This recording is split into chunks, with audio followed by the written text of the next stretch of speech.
Well, it's that time again.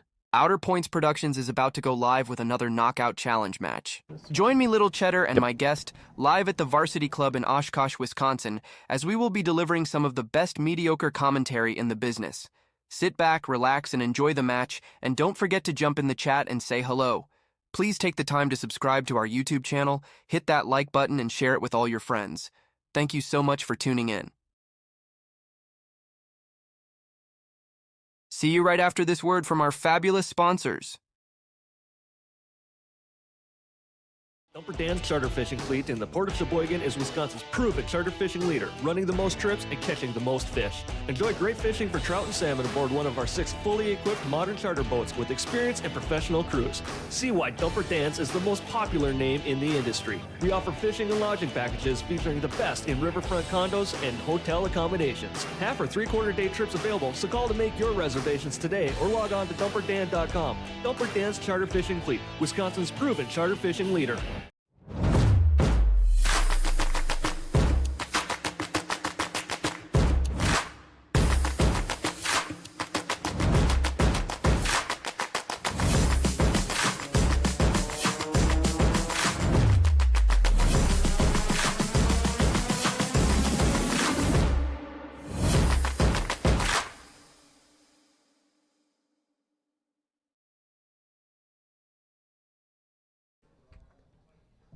Hey, welcome everybody. This is Little Cheddar, and as you can tell by the sound of my voice, I wasn't prepared for that commercial to end.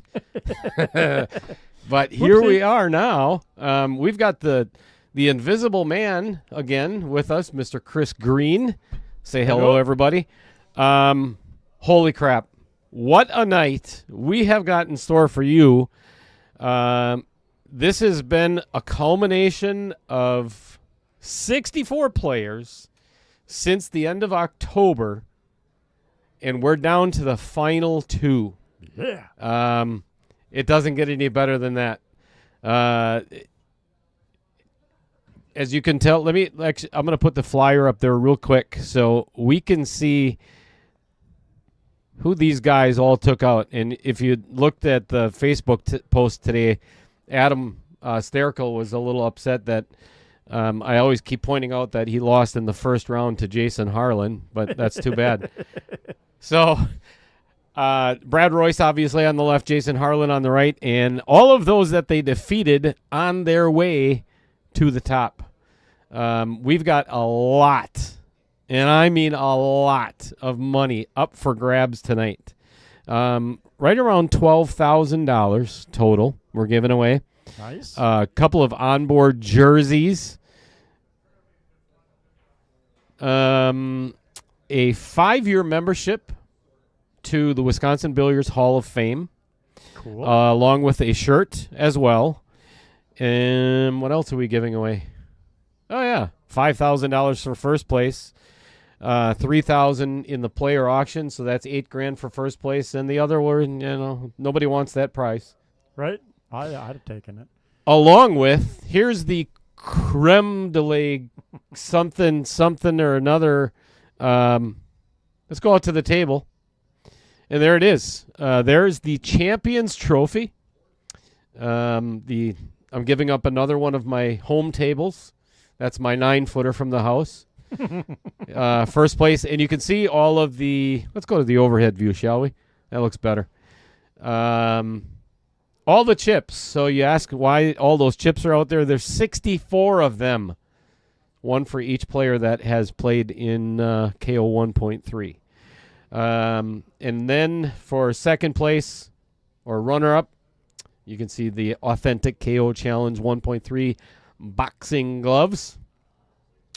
Now, there's something if you notice that, or you may notice, something a little bit different about the table tonight. The overhead view. From the overhead view, yes. That's the only time that you're going to see it. I was approached by someone earlier this afternoon about doing something that I think is just incredible, and I'm not going to tell the story until we get started, all right? So what I'm going to do is put this in a different view for everybody. if I can find out exactly where that is. Push the right button. You'd think that I would have done this before, but yeah, it's not.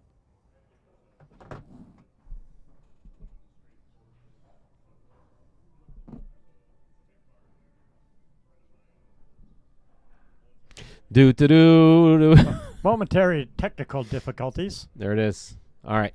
Players don't know this yet, but we're going to do a pre-match interview because this has been brought to my attention a couple of times that sometimes they may not want to do a post-match interview if they end up being the person that was defeated.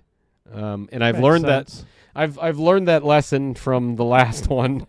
If you remember that, Chris. Oh yeah. Okay, it was so fun. Moving forward, I'm going to leave you in the great hands of Mr. Chris Green, and I'm going to go out there and chat with the players a little bit. So, I shall return. Aren't we lucky Define lucky. that you're returning?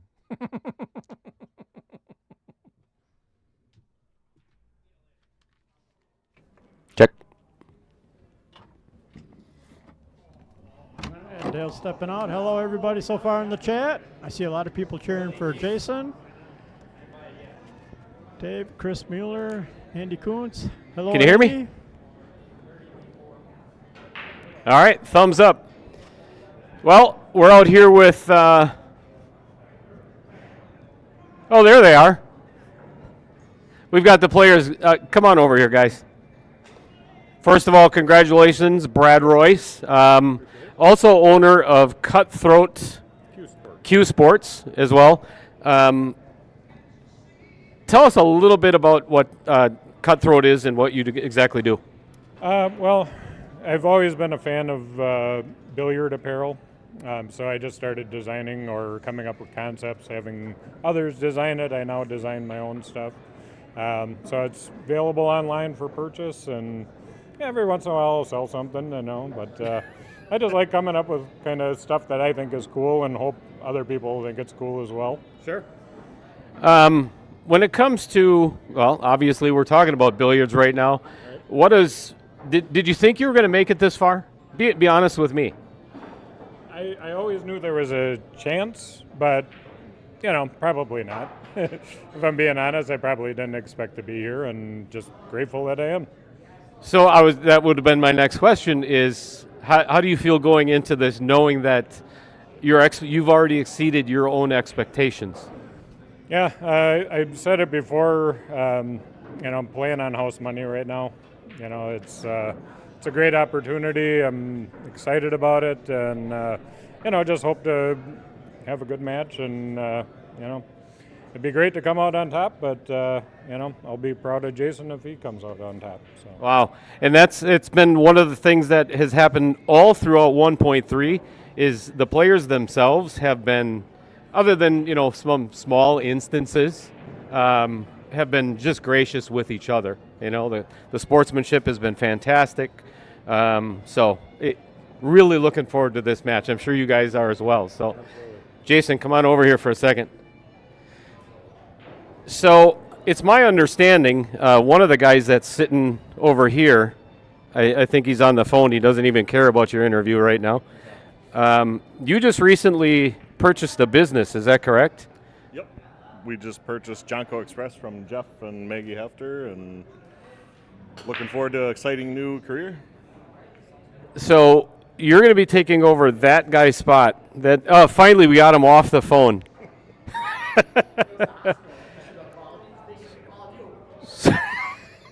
I know everybody else can't hear that, but that's okay. We don't want to hear that anyway. So Jeff has been one of my sponsors for the last year, and I hope we're going to continue that tradition. So looking forward to that.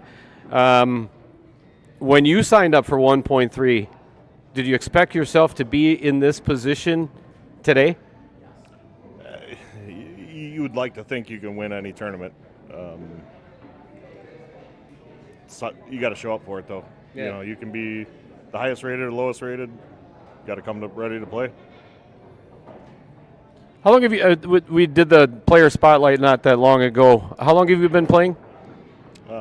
10 years at the BCA level, but some city league stuff before that. Okay.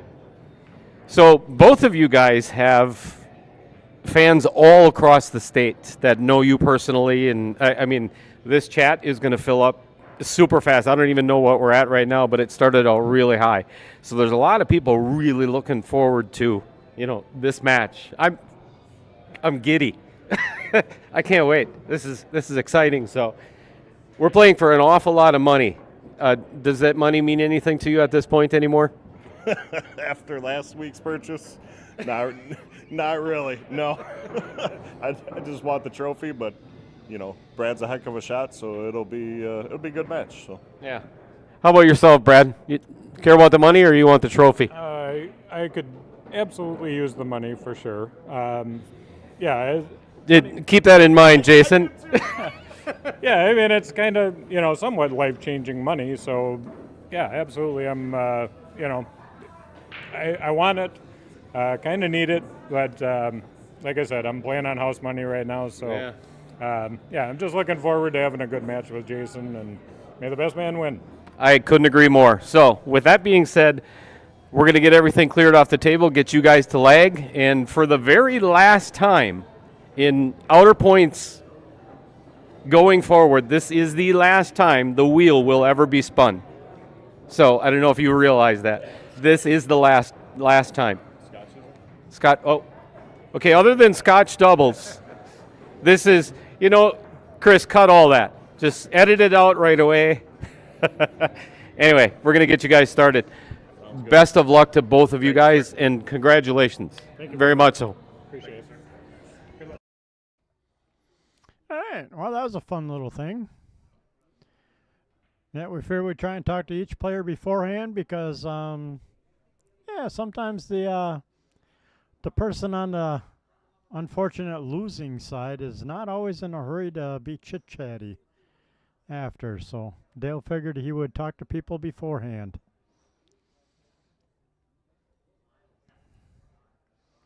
So like I say, I see quite a few people in the chat going for Jason.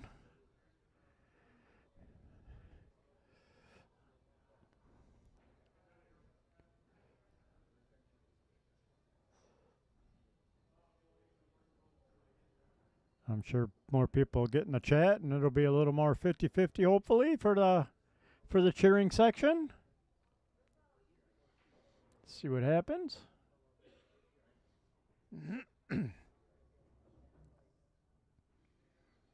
I know who I'm kind of cheering for, but I'm not allowed to say it because I have to be biased. So, yeah.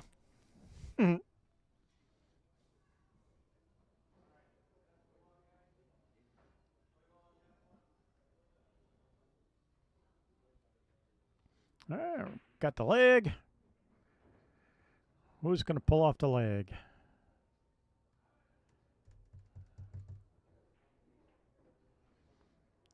Brad wins the leg.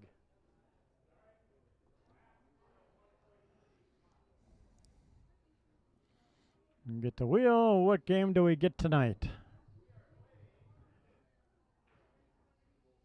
8-ball. 8-ball for this evening.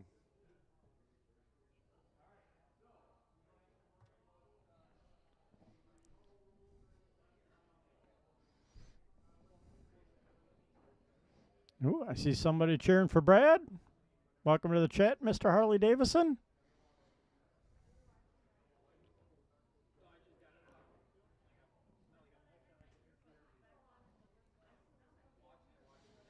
All right. Let the fun begin.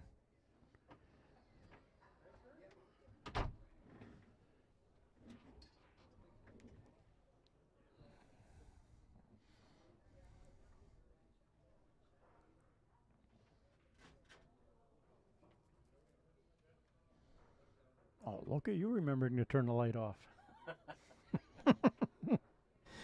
I've gotten so used to doing it with Stroke Zone, having to turn it on and off again to, light up the booth a little bit so people can not see my ugly mug. The mug. What's our chat looking like? Holy cow, we got a lot of people already. Quite a few people starting to filter in. That's fantastic. A little bias towards Jason at the moment yet, but I'm sure it'll pick up and even out. Well, I think we should. Well, there's an ugly safety break.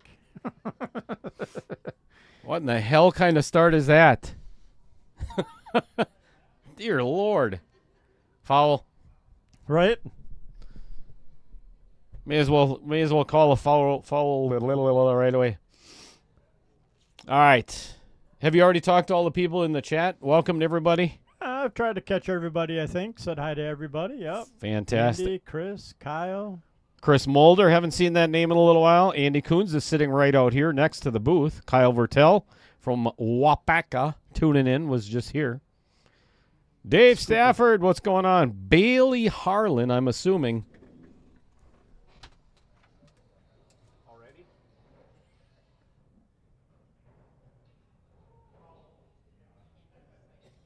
It's a good hit. Give me $10. Haha.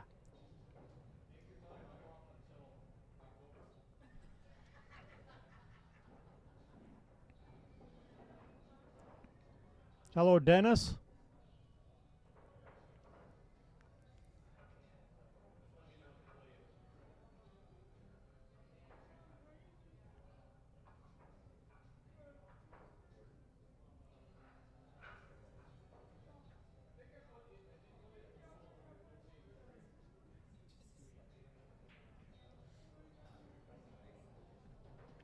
They need good luck with a break like this.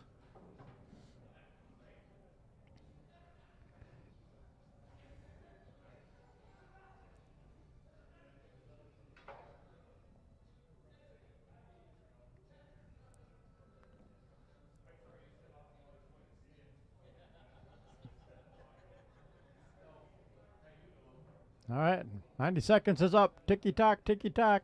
Haha. I'd so hit this with a jump cue.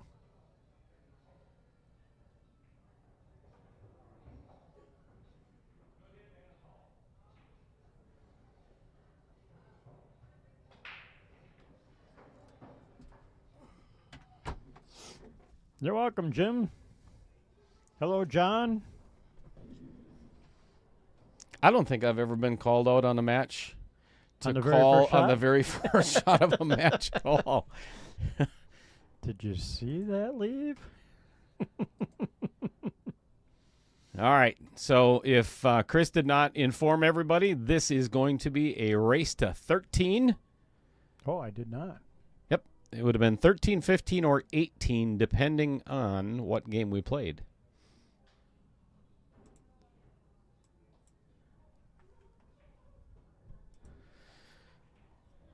So, scoreboard adjusted. Woohoo. Harley Davidson in the chat. Bet she's grilling again. Vincent Didio. I like my steak medium rare. You're very welcome, Jim. John Williquette, one of the players in 1.3.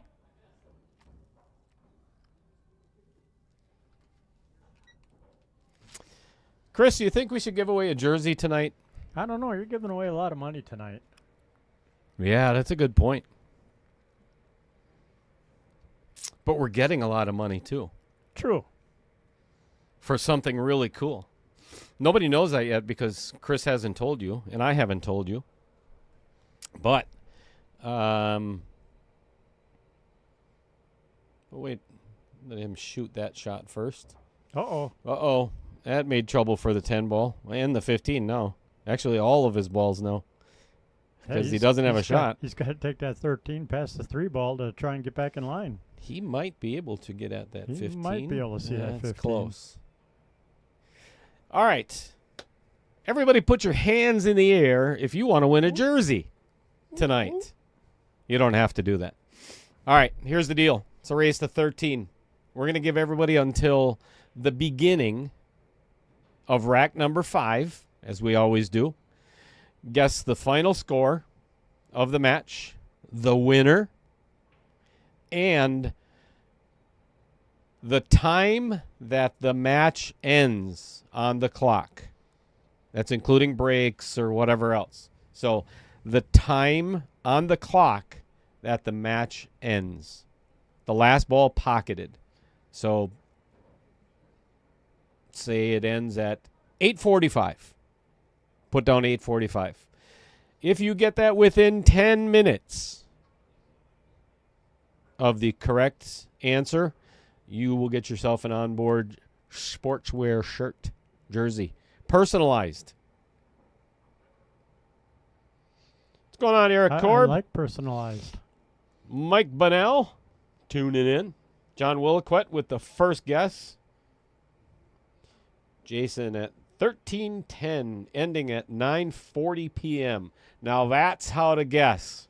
That's perfect. Everybody follow John Williquette's lead. Damn it, Chris. Told you can't bet on it. All right, we'll let you in. It's the finals.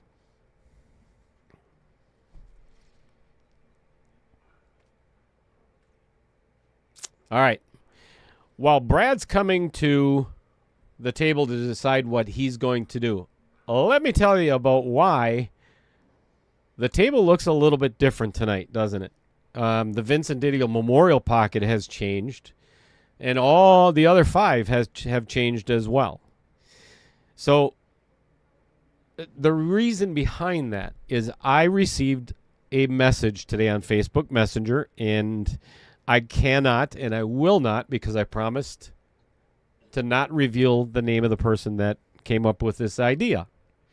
But he said, can I make a suggestion for tonight's stream, the final match? I'm like, yeah, I'm always open to suggestion all the time. This is a good one, and I'm going to be using it from here on forward for juniors and you name it. Brilliant idea. So he said, I would like to buy, well, now you know it's a guy, so that narrows down half the state. And half the sponsors. So, no, it wasn't. It's not even a sponsor. Nope. Oh, nope. it's not even it a is sponsor not that a sponsor. suggested it. Nope. Oh, I didn't realize that. So, See, I'm learning too, people. it is not one of Outer Points Productions sponsors that came up with the idea. But he said, what I'd like to do is buy one of your pockets tonight on the final match for $50. I'm like, you're going to have to clarify a little bit more.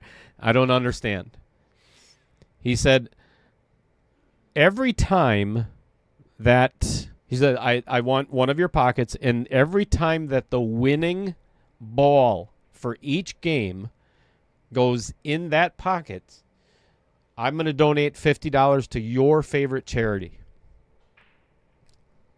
Oh, cool. I was dumbfounded. I was literally dumbfounded. It is the coolest idea. How nobody has thought of this before, I don't know. But it's brilliant.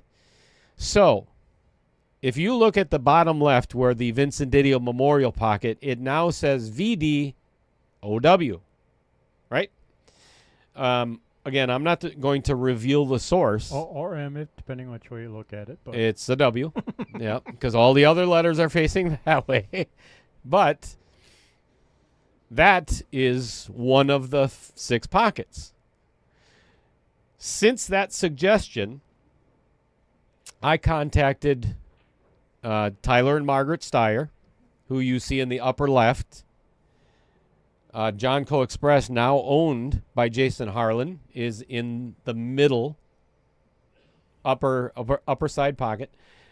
On the bottom, right above my logo, is Dumper Dan, Dan Welch from Sheboygan. Kevin and Lynn Dorn and myself are in the upper right. We're actually going to split that pocket. And in the bottom right is the varsity club itself, Adam Carlson. Just got off the phone with him about a half hour ago, and he said, this is brilliant. Love the idea. that's awesome. So every single time that either the 8-ball, 9-ball, or 10, or I'm sorry, it's just 8-ball tonight. What am I thinking? Every time that the 8-ball goes in one of those pockets, it's going to be whatever that the donor has pledged for that pocket, because they're all different. And I'm not going to tell you the values because that's between me and them. Yep. So there's quite a considerable amount of money that's going to be donated to the Ronald McDonald House after tonight. So I absolutely love this idea. So I don't know if he's watching right now, but if he will be tuning in, I'm sure. Thank you. It's brilliant. Yeah, that's a really cool idea. And thank you to the sponsors to support it. Yes, thank you very much to Tyler and Margaret, now Jason Harlan of Johnco Express, Jeff Hefter. There was a nice little shout-out that we're going to get into a little bit later on, too, but Jeff is actually here cheering on his friend Jason Harlan. See the shaking going on, Chris? Mm-hmm.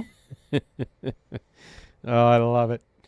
And shout out to Dumper Dan. I know he's going to be watching.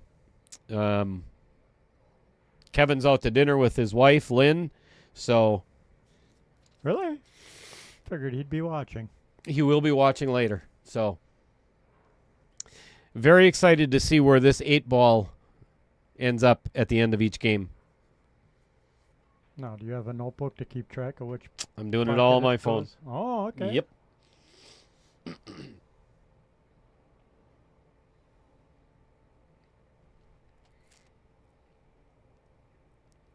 It's not a bad play. Not too bad.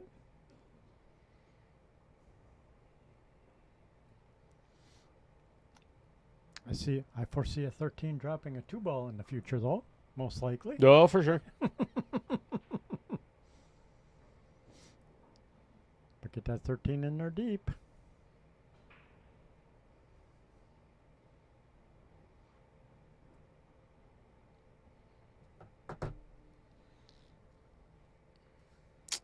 Slim, I could not agree more. And, I've been watching you. You've been on Post Up with Collins Newey quite a bit for the Amar. Oh, my gosh. I can't think of his last name right now. That's terrible. Oopsie. Yeah, the last or over the weekend. And congratulations to Tony Chohan winning the one pocket. And Oscar Dominguez actually lost Hill against Adrian Prasad, the young 17-year-old. Wow. Yes. So hats off to Adrian. But Slim, I've seen you in the chat many times, so thanks for joining us here on Outer Points Productions, as well as everybody else. Yes. Thank you to all the viewers. Lots of predictions coming in for a shirt. Ooh, Yep. 2 hours for an 8-ball match? I don't think so.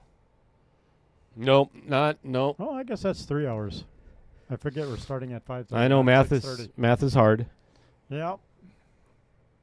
Well, usually we start at 6, so that's what I go by. So I'd like to give a shout out to whoever it is that was on my flight or at the beach in Florida on the way home. Well, on the flight on the way home back to Appleton. Tuesday, me and Mrs. Cheddar just got back from Florida. We were gone for 9 days. Gave me the most miserable friggin' disease I've ever had. Holy crap. It's going around, man. I pray none of you get it out there. I promise you're not going to get it through the microphone. That the wife had it too, and she's like, "Thank God you were gone for state last weekend, so yeah, I didn't catch it." So we got back on Tuesday, and Wednesday afternoon, I spent the next 3 days in bed. I could not get out. Fatigued. The worst headache I think I've ever had. Just all kinds of, yeah. So the reason I bring that up, if you hear me sniffle a little bit or cough, I apologize.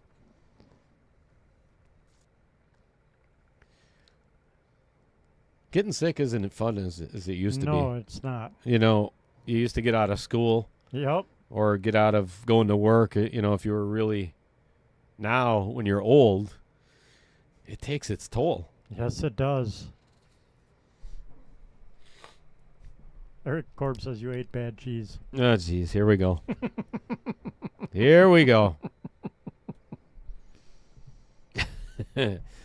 Sherry McDonald's, the crud. So you just keep your crud on that side of the booth. Well, I don't think I'm contagious anymore, and that invisible screen that we used to have has. I forgot to change the batteries on it, so you're SOL.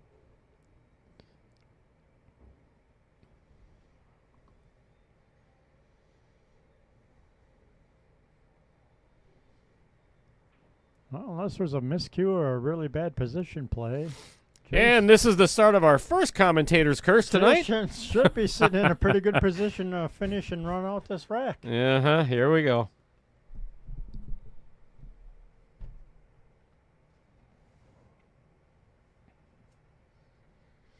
What's going on, Taylor Collar? And there's a reason. If you don't know why Taylor Collar is commenting on that in particular, is Taylor's son was helped. The whole entire family was helped by Ronald McDonald House. So it hits home for a lot more people in Wisconsin than what you're really aware. And the person that came up with this idea, his son was also blessed to have Ronald McDonald House. Oh, okay. So when I told him where I'd like the charity money to go, yep. No, I agree. Absolutely. It's been years, but like I say, even I stayed there with a girlfriend at the time, and her son having surgery. That's so right. I've used the Ronald McDonald House. Yep. Yeah, it's a great thing. It's like I said in one of our, especially young families, it helps. yes, You know, you're young, you're struggling, you're living paycheck to paycheck, and then all of a sudden, next thing you know your child is stuck in ICU for 2 months. indeed. It's like I put in a couple of the group chats, especially for it's called Ronald McDonald House Charities Superstars, and that's all of the people that have been involved over the last couple of years for doing the charity event that we do every year. Corey Peterson, Taylor Collar, Fred Renner, Lacey Torzewski. We've got a couple of new ones. Kirsten, I can't think of her last name right now. I told everybody about it today. You know, in a world of negativity, it's awesome to have people Do some like good. the pool community reaching out to do some good. Yep. All right, that is our first game down. And that went in the varsity club pocket. So that already is $50 towards Ronald McDonald House. Woo-hoo. So hats off to Adam Carlson. That's fantastic. It's awesome. Very awesome. Speaking of which, I need to get my tally sheet going here. I started it, and then somebody decided, let's have a stream tonight. Let's do a finals match, shall we? Right? Well, you can't have a charity going into the money ball into a pocket without the match. That's a fact.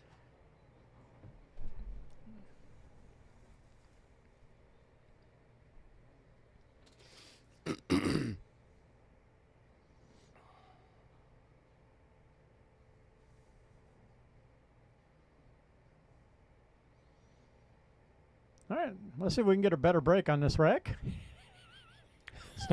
Instead of 3 balls surrounding the cue ball in the side pocket. All right. That's another dry break. Dry break, not a bad spread.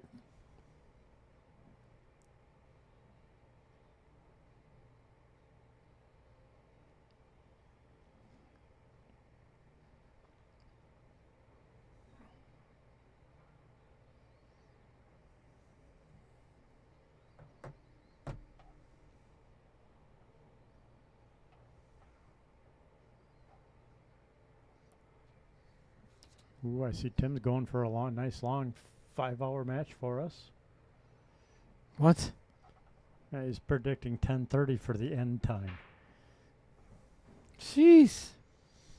Oh, now I gotta get up and go to work in the morning.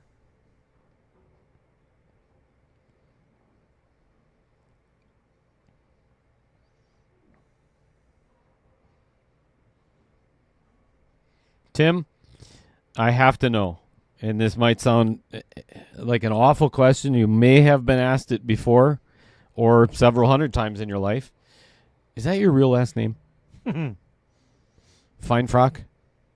Because that's just a really fun name to say. Yes, it is. I wasn't gonna say it. I rather enjoy that. Feinfrock. And if you've never listened to our stream before, I'd like to apologize ahead of time. That's Chris Green at P.O. Box. Mediocre Commentary Extraordinaire. .com.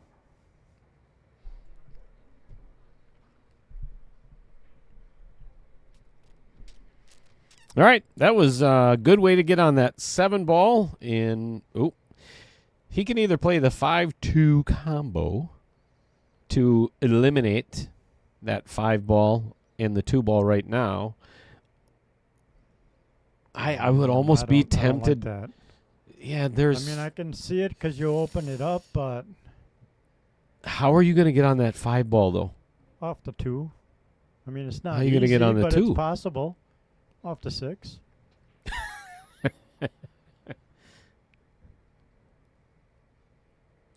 Actually, off the 1, because right now you have to try and get on the 6 from here. Oh, there you go. Oh, See, 2 on the side. 2 on the Problem side. solved. There you have it. He played it like neither one of us even guessed close. So, what's up for grab, you say, tonight? Is that what you're asking, Chris? Lots of money. A lot of cash. A lot of cash. While he's figuring this out, check this out. $4,500 just for the runner-up. Nice. $8,000 For first place. for first place. I don't think it gets much better for amateur pool. Nope. I woke up at 3 o'clock in the morning, Ouch. night before last, with an idea for something even wilder. I like wild. I'm in. I'm not going to say anything until it comes out.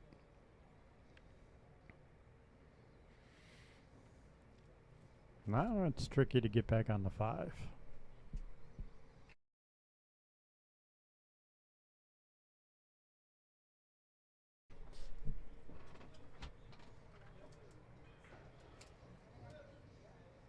Ooh, he's going for trying to get on that 5, and now I think he hooked himself on everything. Not what he had in mind. A little bit of a wild shot there. That did not pay off.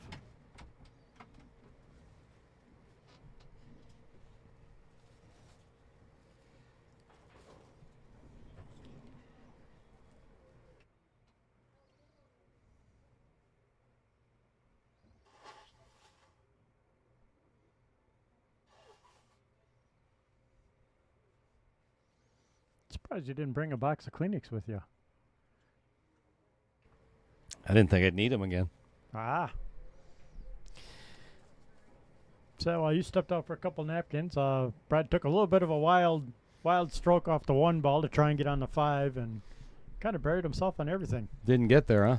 Oh, he got there, and then some. Yikes. Yeah, wound up way behind everything. I should probably get the replay ready. This is probably going to go in. That'd be a nice kick if he makes it.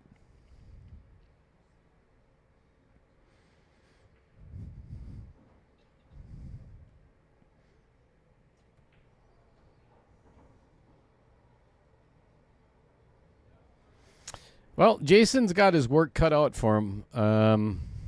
That 10 ball and the 13 are going. 13 does pass the 12. That I can see.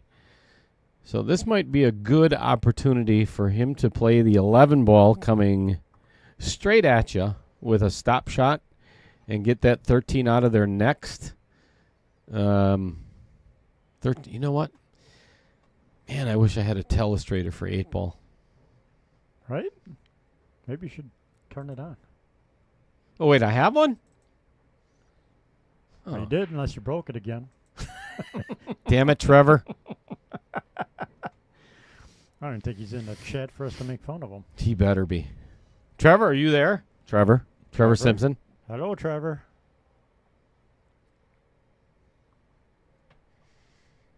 Well, I think it's kind of...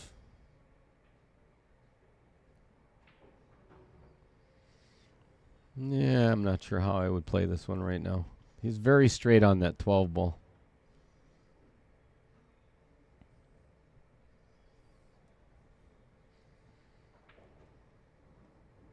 Ooh, nice stroke.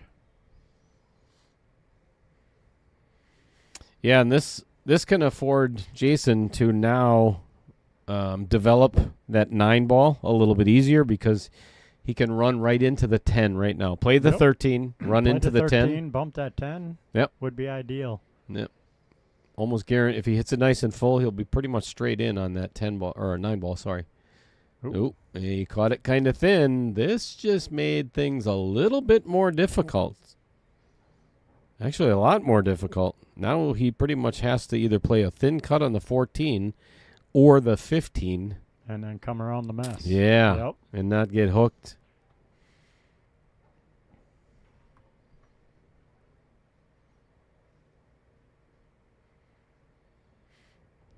What happened to your left arm? Did it fall off? Maybe. Oh, look at that. Oh, wifey's in the chat. What's up, Heather? Ooh, that rattled. That one caught He's the Tyler Steyer's outer points. That was the right pocket, right? Yeah. Yep. Yep. Mm-hmm.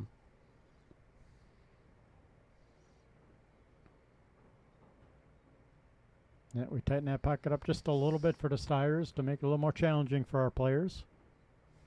Joel Menina's got his guess in there. 13-12 at 10:43 it ends for Brad. Phew. The hell's wrong with you, Joel? Right? 10:43. It's a Monday night. That's almost 6 hours for a match then. How bad of players do you think we have?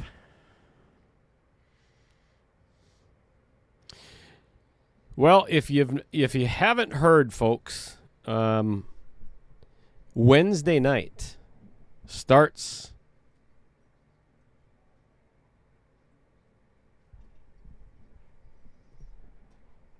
What starts on Wednesday night? Just missed it. Wednesday at 7 o'clock is the start of KO 4.1 Scotch doubles. Ooh. With unbelievable field of players. There's one of the names that are wrong on there, but we'll get to that in just a little bit as well. But yeah, you had to have a team drop, right, and get replaced? yes, sir. Indeed.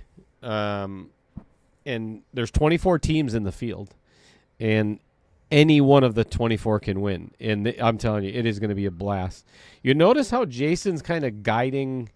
Yeah, he kind right of now? steered that one. He Yeah. really did not have a clean stroke on that. It was kind of like a forced stroke. Yep. Steered for being gentle. Steering it. Yep. Nerves are playing already. Heather, thank you for not saying hey, hubby and Chris. You mean hubby and boy toy? Whoa. Family show. What were we talking about? The Scotch doubles. Yes. So Wednesday night is, I'll put the first match up there. It's unbelievable. There's 3 teams from Sheboygan. 2 of them are playing against each other. Of course. And they're best friends. Of course. Right. Tim Stockinger and Hua Lee playing Dumperdan and Mike Niver. So if you're in for some fun commentary on Wednesday. Yeah, I'm available. I can be here. All the players are going to be mic'd up for the entire Scotch doubles. So I'm sure telling. That's a good idea? No. No. All the more reason to do it. That was a nice stroke by Brad. Nice shot. All right. Tyler and Margaret about to give up some cash. Brave Billiard says never fails, can't get away from each other. All right. That's 1 for the Stiers.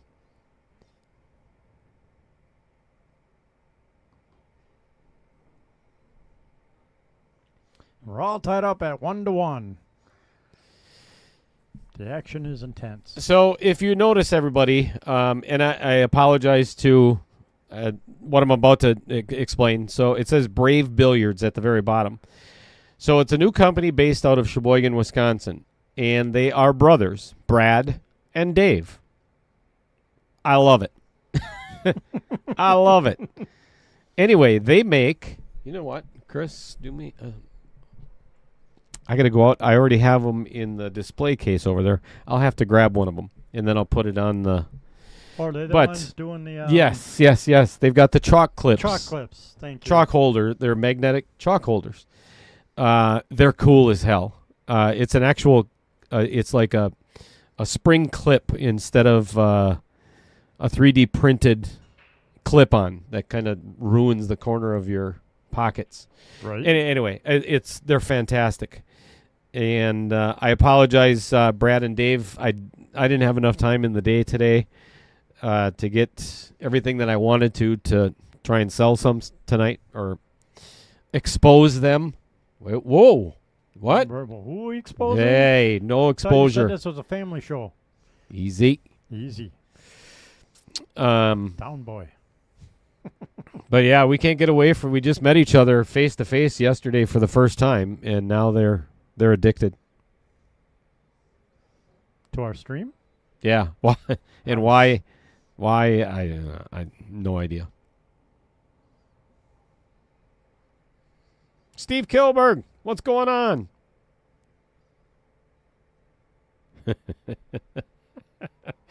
Vincent Didio, all players with a microphone. That sounds like a demonetization. Yeah, there's probably going to be some fines coming out of this. I'm very thankful, though, because one of the teams that had to drop out was Maya Hoekstra. So not having the potential for what his mouth can do, I'm forever grateful. So I love you, Maya, but I mean, sometimes you just got to be real. What's going on, Rick Chamberlain? Hello, Rick. Welcome to the stream. Just got off the phone with Rick a couple of hours ago. Has been a tremendous attribute to the startup of Stroke Zone. And kind of nice to talk to, too. Well, that's a good thing. Yeah, I don't say that about a lot of people, you know. Right, Chris? Right. Right? Right, Heather? Sorry.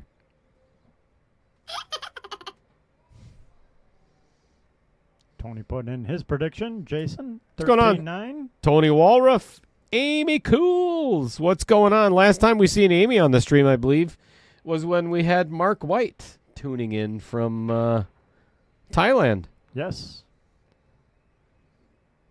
That was a treat. that was cool. That was a lot of fun. And Mark was just doing the Predator event over the last couple of days, too. I think he's still there. Awesome. I don't Good know to if he's hear. doing it remotely or not, but yeah, he's out of the hospital. That's good.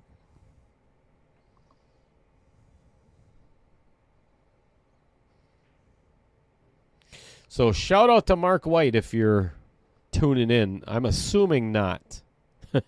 But you never know. You never know. I mean, he's probably got a microphone stuck in his face right now, too. Yep. Probably very similar to this. Sorry.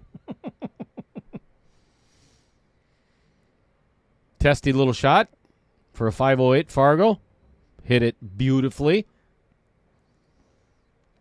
Got himself in perfect position. I think I ought to come back a little farther for perfect position. I think you can just stop it there, and you don't want to touch this 7 though. Nope. On the next shot. That's yikes.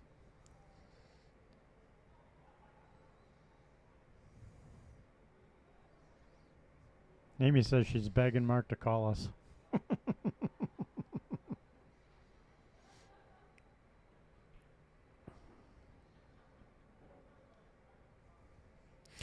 So Taylor Collar brings up a really good point, and this is one of the things, I think I've mentioned it to our viewers before.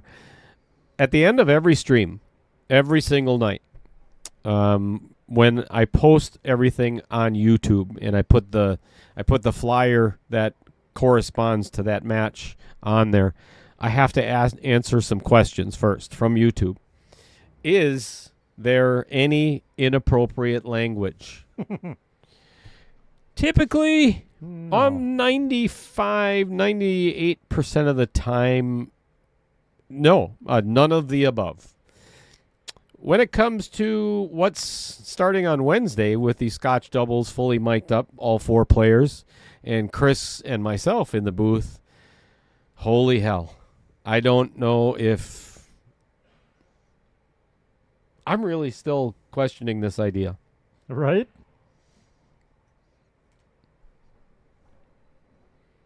Where's the mute button? I'm... How fast can I be on the All mute right. button? Beep, beep, beep, beep, beep, beep, beep. Wait, which one is that? No, Amy, it was me in the booth when Mark called in. Dale and I. No, that's not it. Oh, Oh, there it is. That's the one. that's the Yeah, one. this is going to be used over and over and over and over and over again.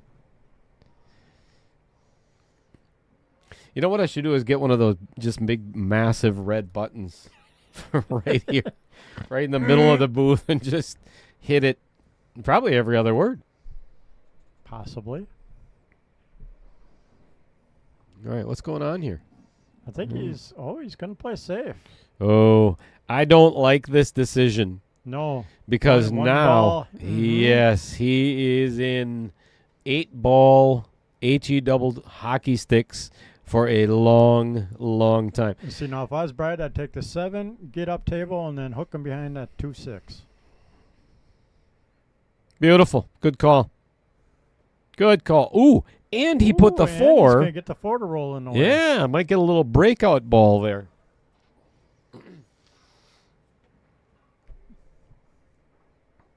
Yeah, Rolling Star. What's going on, my friend? Lots of safety now. Although with the 4 sitting there, that might be, like Dale said, that could be a really nice breakout.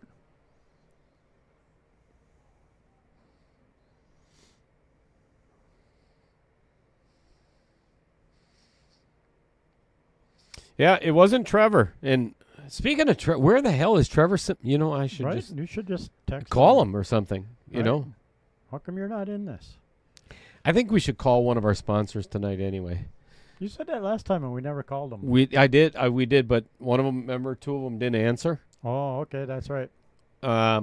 Then we tried the remote commentary. That Trevor did great, but I couldn't hear him. So we still got to. It's a good thing there's a little bit of a break in between this, the Scotch doubles, and then the $4.99 is filling up. As a matter of fact, if you or anybody else, we'll put it up there in just a bit.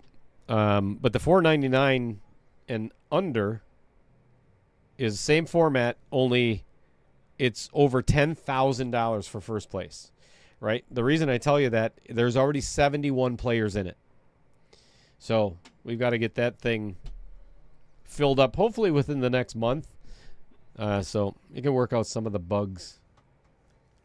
Probably won't get to it then either. Right?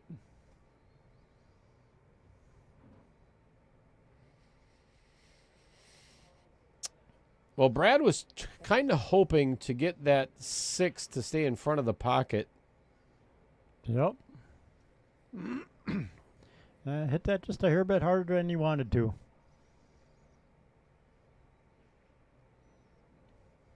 Now he's got to get the 6 and the 5 out.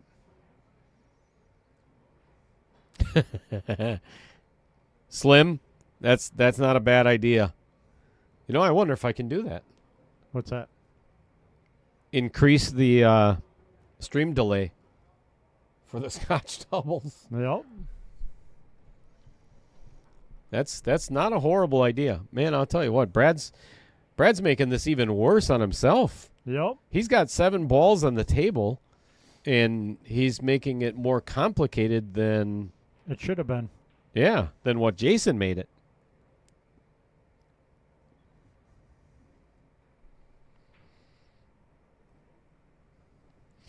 Vincent Didio, would you accept a week $5.15 for the $4.99 and under? No, Chris is already in it. Sorry. Don't be.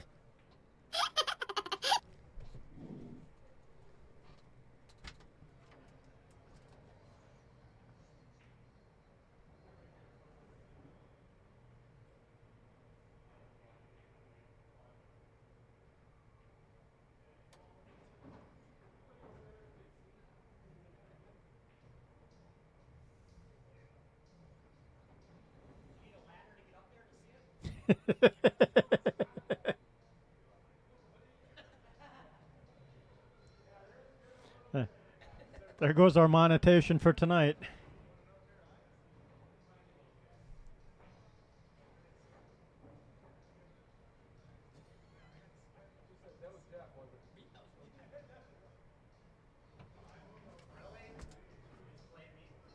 Yes.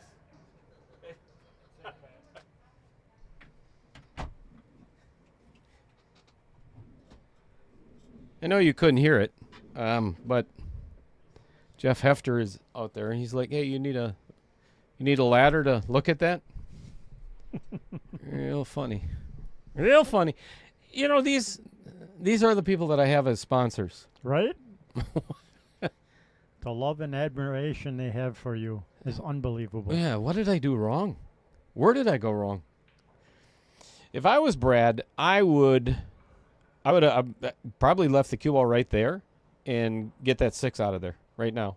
Yep. Either that or I was thinking try and pocket the 7 and come up into that cluster.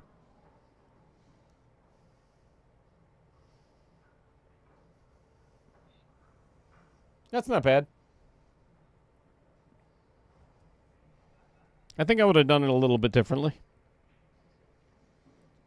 See, now if I was Jason, I think I'd get his 4 out of there. Take away that break ball option. All right. He's going to try and hit the 8. Did people see me using the naughty finger out there? Maybe. No, okay. It might have been on video. I already said that. There goes our monetization tonight. Yeah, well. Yeah, it might have showed up on video. That was in reference to Jeff Hefter. Saying Dale needs a ladder to see the 8 ball.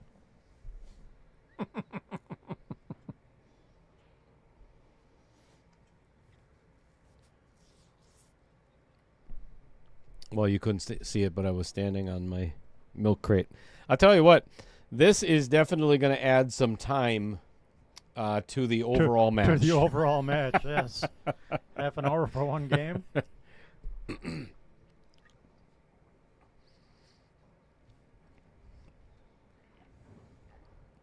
Oh, you got to hit it harder than that to get the 6 out. Right. Unless you're just trying to put the 6 in front of the pocket for I the think 4-5 breakout. Yeah, I think that was the idea from the beginning. You know, this is one of those situations where, you know, all of a sudden he's going to go for the breakout on the 6, run into the 5, and pocket the 8 in the corner. Right? That's what I'd end up doing. Because say he keeps putting them there. Sooner or later, Jason's going to make contact with that 8 ball. He's going to get it down. Vincent Didio, shut your mouth. You watch your tongue.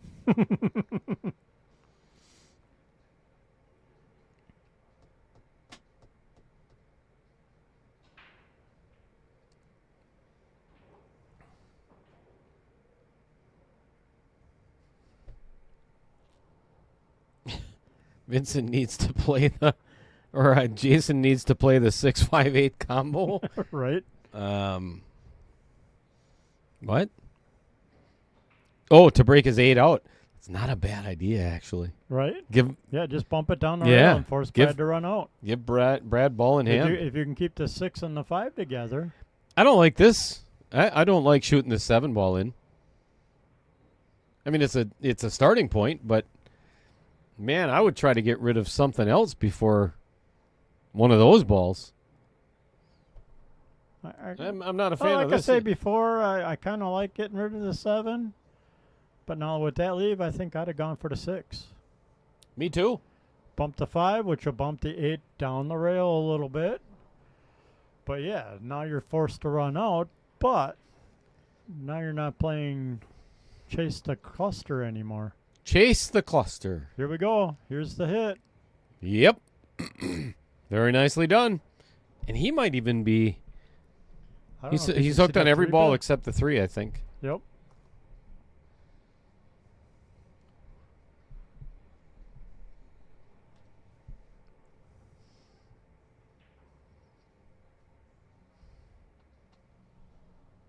Uh-oh. Uh-oh.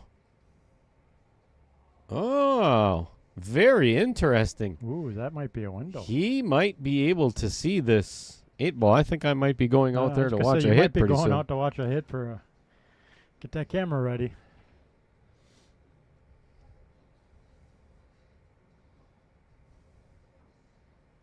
From the overhead view, it looks like he'd have to throw it a little bit. A lot of low right and spin it down the rail.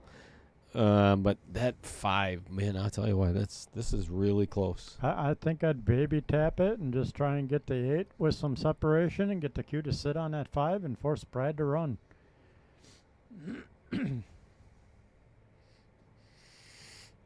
Instant replay is at the ready. Can't really get a good... Oh, there's a better...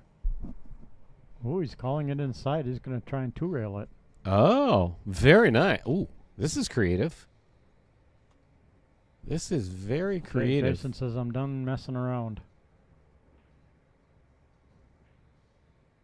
Wow. And not far off on that.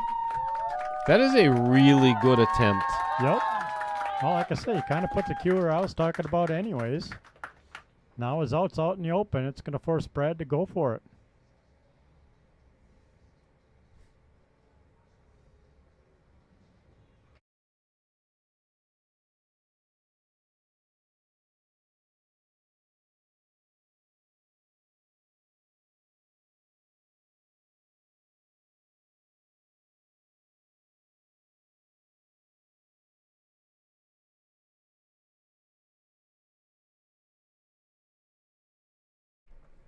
That's a beautiful thing.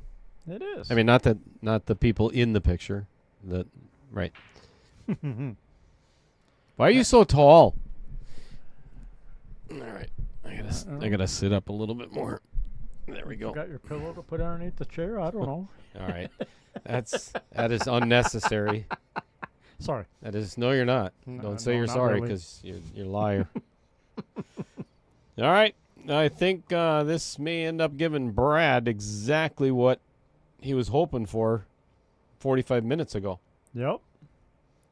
I'd go 1, 3, 4, 8. Just because I think you have more room for error that way. Pete Beshta, thank you for joining us. Oh, boy. Rob Shear says, speaking of $4.99, can we make it a no-eating crayon rule before the auction? I don't want to have to spend more than $20 on my mediocre pool game again. Yeah, we can make that a rule. Your player auction, I mean, if anything you want. Whatever, Heather. Now you know what I was giggling at.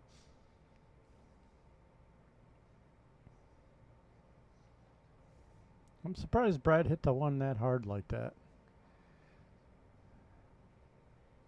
Chris Binder says the 12 foul rule is in effect. Okay, I don't care who you are. That is That's some funny right there. If you're not laughing at then get the out of here.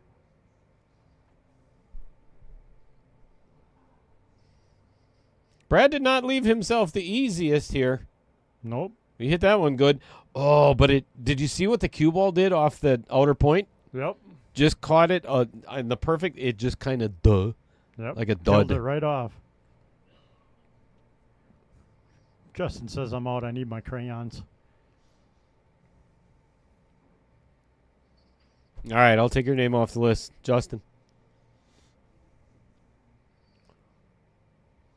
Well, after all of the last 15 minutes, we're down to what could potentially, I mean, this is a defining moment in this game, which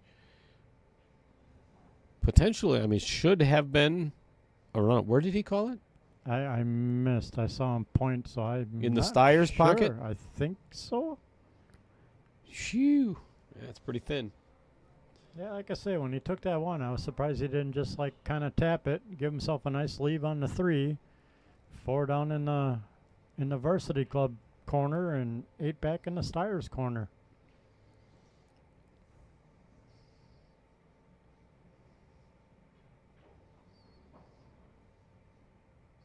So if you're just joining us, nice. shot. That's so Get out of there. nice.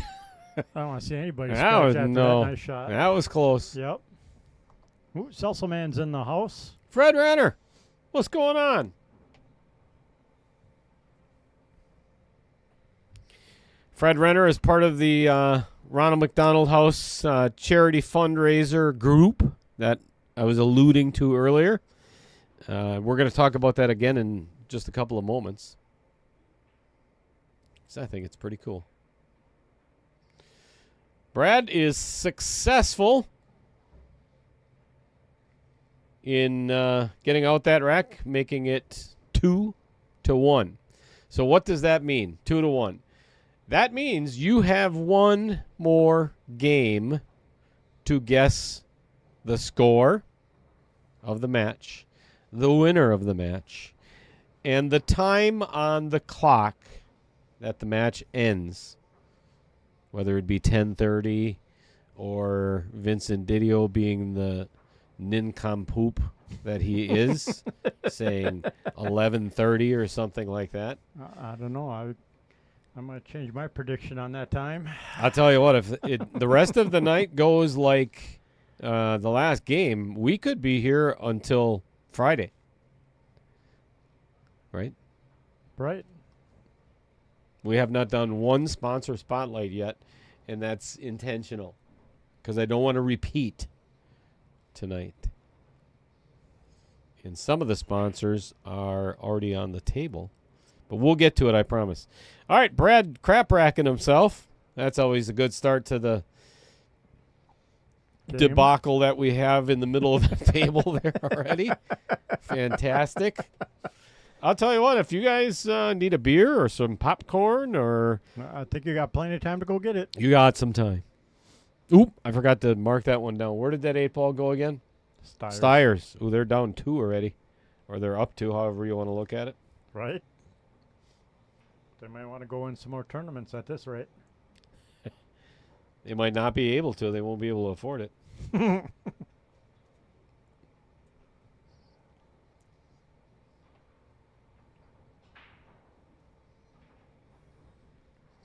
Okay, so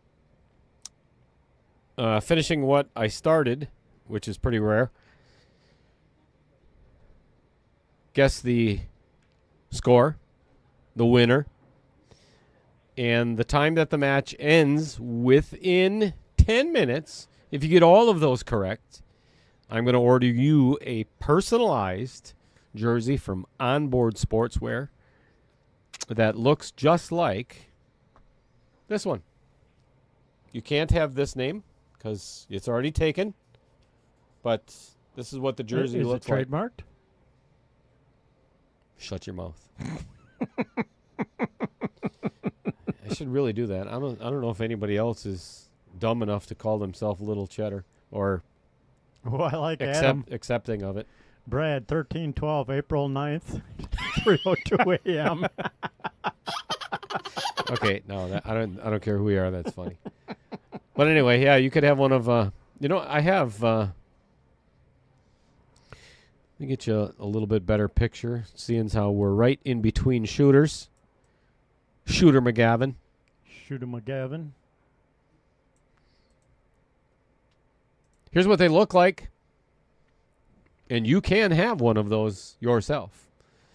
If you would like to purchase, this is my own design. And I love how they turned out. They look exactly like that.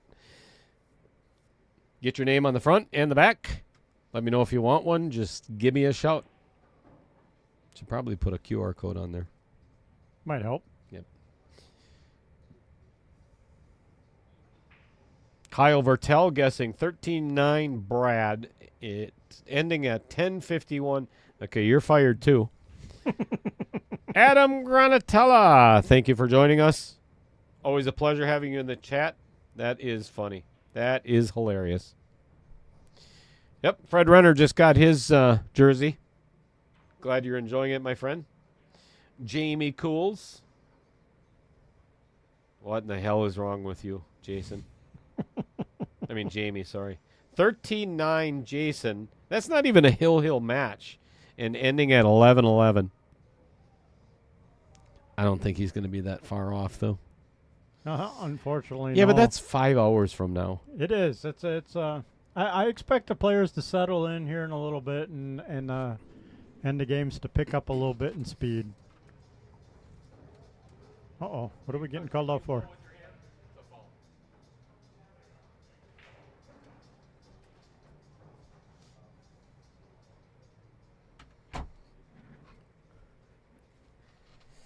All right. A little touchy on the...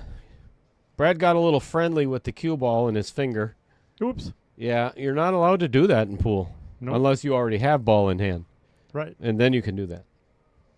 But you're not allowed to touch the balls. I think my first ball is the 3 ball on the side by the 4. If I am gifted ball in hand.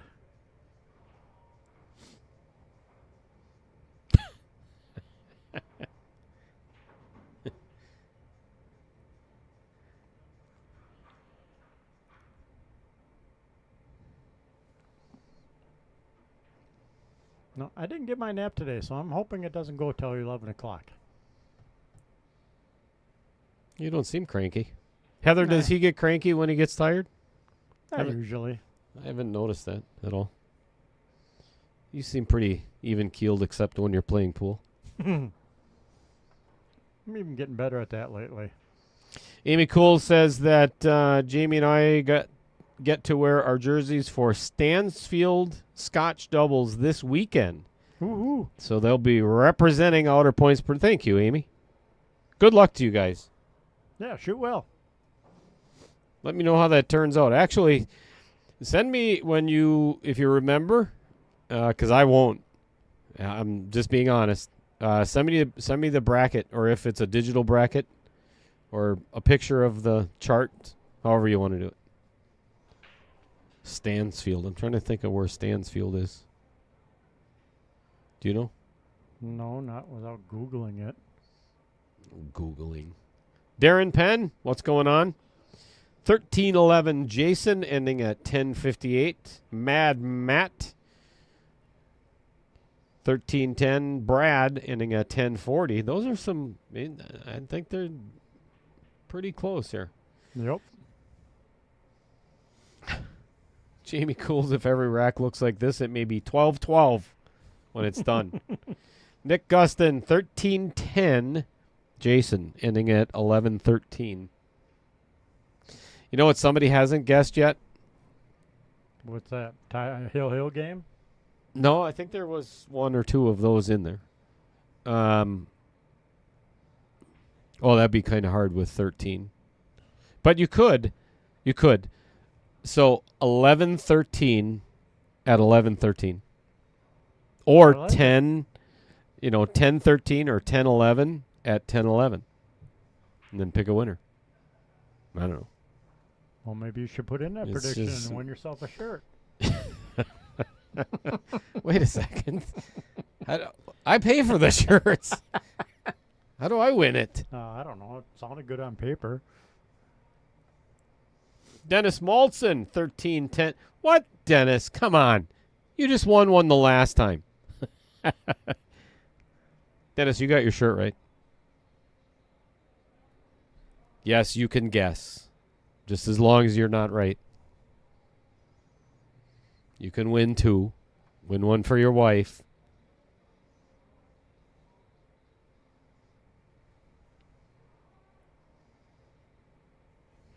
Okay, near lacrosse. Uh-oh. Yeah, Brad's not going to like that leave. Nope. That did not go to plan.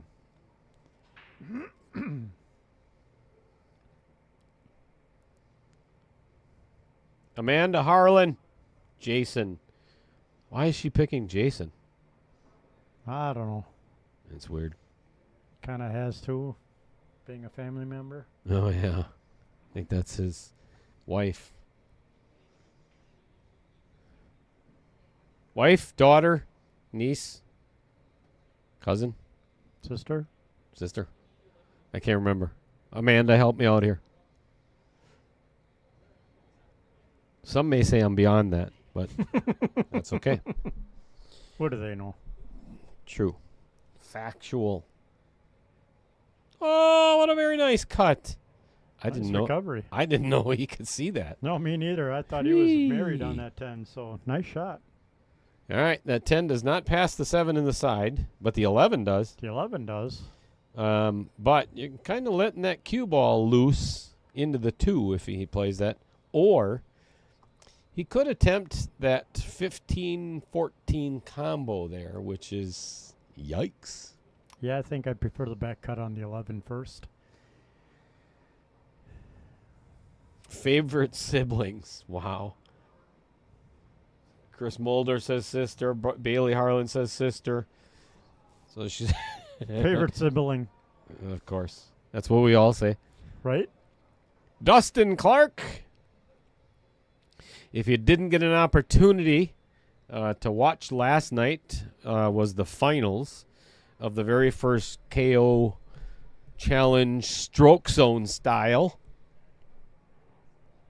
It was Vincent Schrader taking on our very own Dustin Clark in the chat, and Dustin coming up a little bit cheddar last night.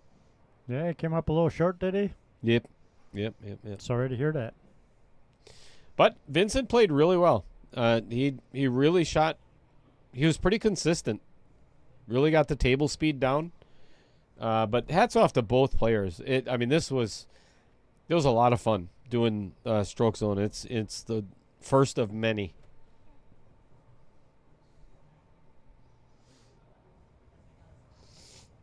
Robert Harlan, who is Jason's dad, says 13-12 Jason at 9:45 p.m. All right.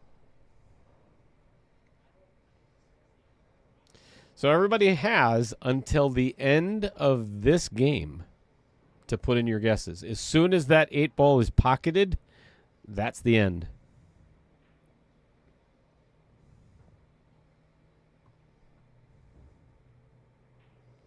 Ooh, Salsa Man getting out and playing some pool this weekend.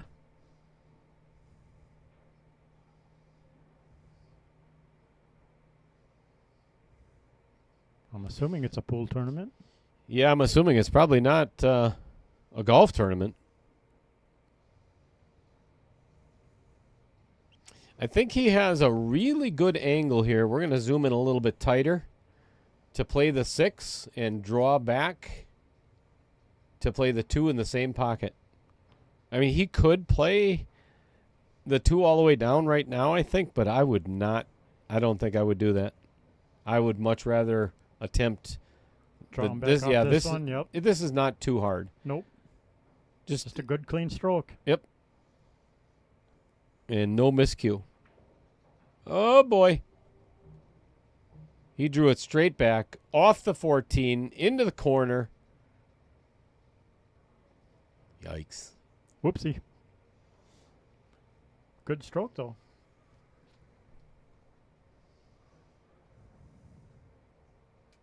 Craig Bear says 13-12 Brad at 11:05.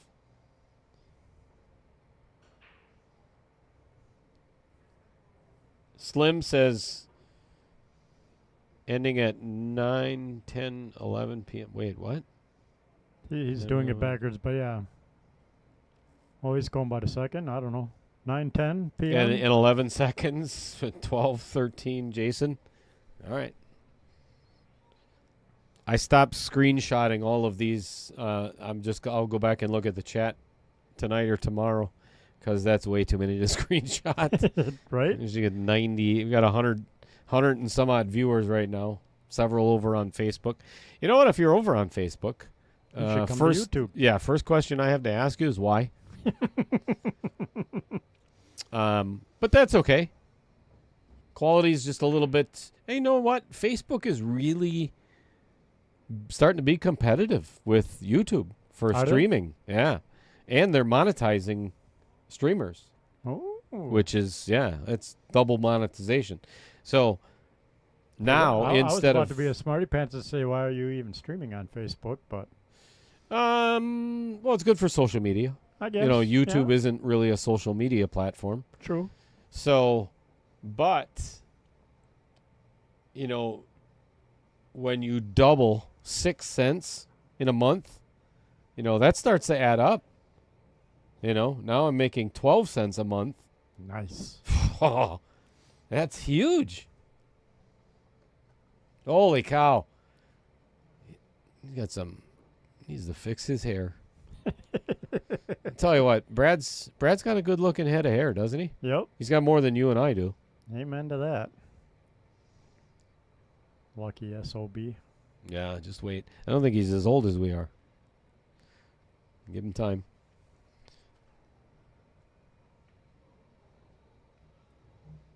All right, that looks like on the 15. That looks like the way to play it.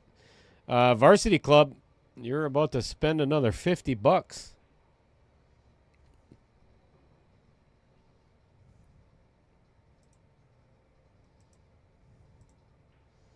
Amy says we sound better on YouTube. Is that true? I don't know. I haven't watched us on Facebook.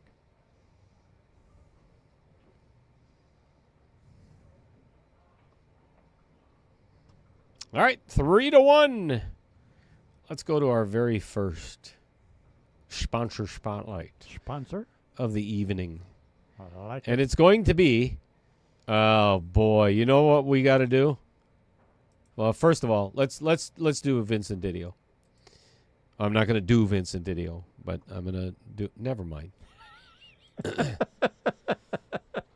Vince D of Gallery 83 Tattoo Company is a multi-award winning artist with 20 years of experience in all styles of tattooing, from elaborate black and grays to simple small designs. He's equipped to bring all of your ideas to life.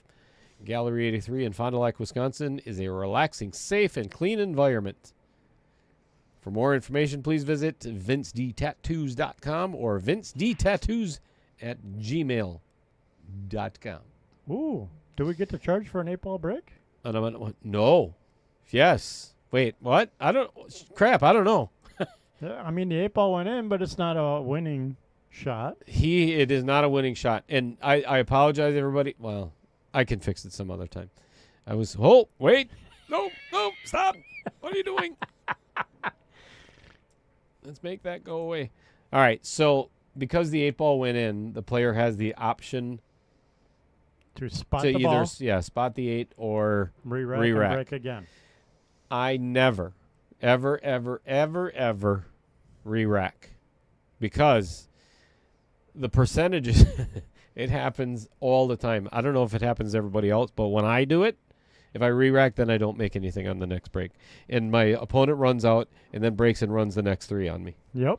for one of the, If you pocketed a ball, find a way out. Yep. Yeah, and actually stripes are looking pretty good here.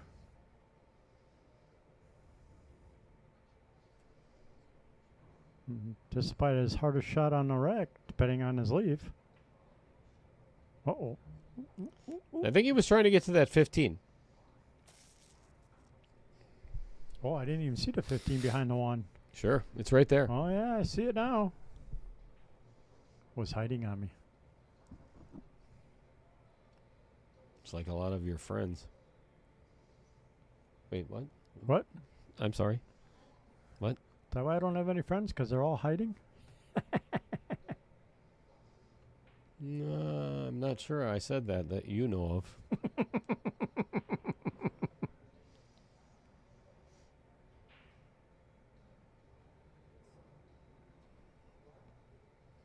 Oh, I forgot to tally another varsity club. That's 2. 2 for varsity, 2 Varsity for the club, Steyrs, and 2 for the Steyrs. And that's it, because we only played 4 games. So, what in the hell am I talking about? For those who just... Oh, wait a minute. First of all, the jersey giveaway is ended. So, if you're tuning in and you're rewinding, or if you're going from the start of the match and you're just getting here, you can't guess anymore on the jersey. Ended on number 4. Okay, back to our regular scheduled program. So,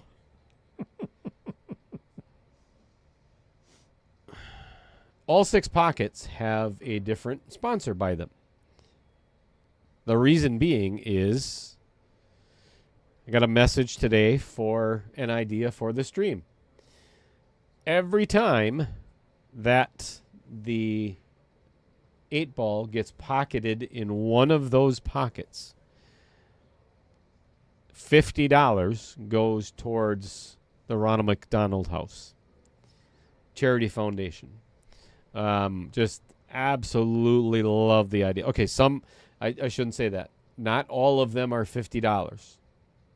Some are not. But nothing is less. There's nothing less than 25. nice. I'll put it that way.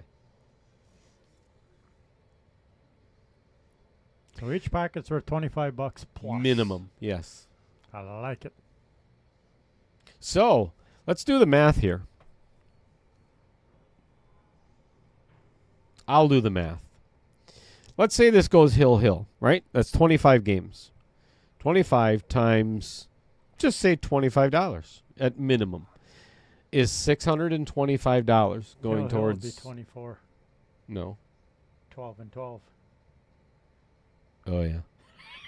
Well, no, that's not what I'm saying, though. Hill, yes, but then somebody has to win the last game. Oh, okay, yeah. Yeah, If you it's include the 25. last game for Right. a win, then you're at 25. Right. Agreed. So, at minimum, is going to be $625. Minimum. That's pretty cool.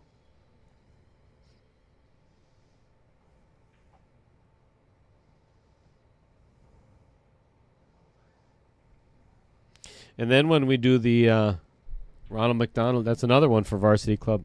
Man, I'll tell you what, Adam Carlson's going to kick my rear end. At this rate. I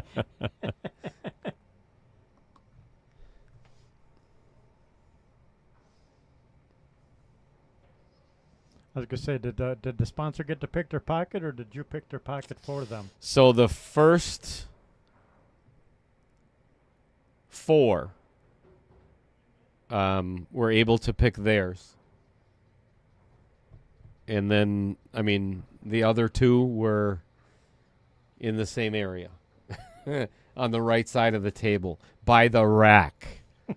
So what does that tell you? All right, let's go back to what Dustin Clark was talking about here in the chat. Vincent shot great. He did. Yeah, he did. Put him in check every time and really scored well. It was very, very close after the first 15 innings. And then they took a break, and then the momentum was on Vincent's side. Dustin had a couple of opportunities to catch up, but ended up either a little bit shorter or a little bit longer of the zone. So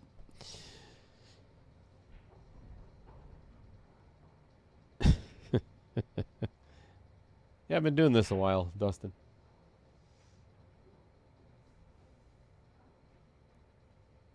People are still surprised that 1 out of 99 shots I actually get right. Right? You know? Yeah, right. That's what I said. Yeah, right. Oh, this is yours, by the way. Oh, thank you. Peels off. Oh, sticker. Cool. Courtesy of Andy Coons, because I have one. So courtesy of actually, it's courtesy of me, because I already. Yeah. Courtesy of you to give me a WPPS patch? Yep. I'll give Andy credit, too.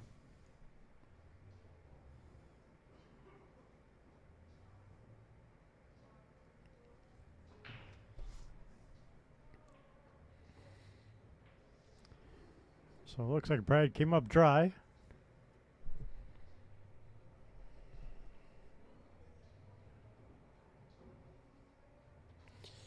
Nobody knows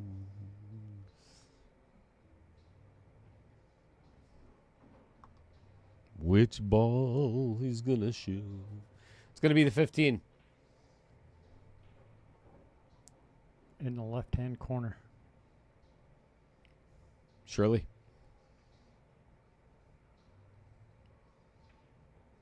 Excellent. Bumps the 11 out of the way of the 7, but messes up the 12 ball.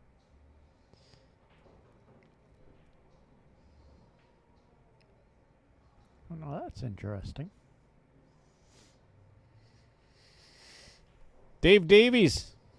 Nice of you to join us. Guessing 13-10 in favor of Jason, ending at 10:37. I'm starting to be okay with the 10. Well, no, that's still 4 hours from now. Jeez. You people are killing me. And Chris. Yeah, I didn't pick 8-ball. I was hoping for rotation tonight. I really was. The reason being is I think that it would have made a big difference in the which pocket the winning ball goes in. Yep. I think it would have been spread out a lot more. Because now the bottom 2 are in trouble. Oopsie. Sorry. Yeah. I should have picked a different pocket. Oh, wait. Didn't have a choice. Although, the 3-way that's going on in the upper right-hand corner there, the L and K, which is Lynn and Kevin, that's not what LK stands for, but and Little Cheddar are all involved in that together. So I don't think I really worded that properly. No. Hopefully Kevin and Lynn are not listening right now.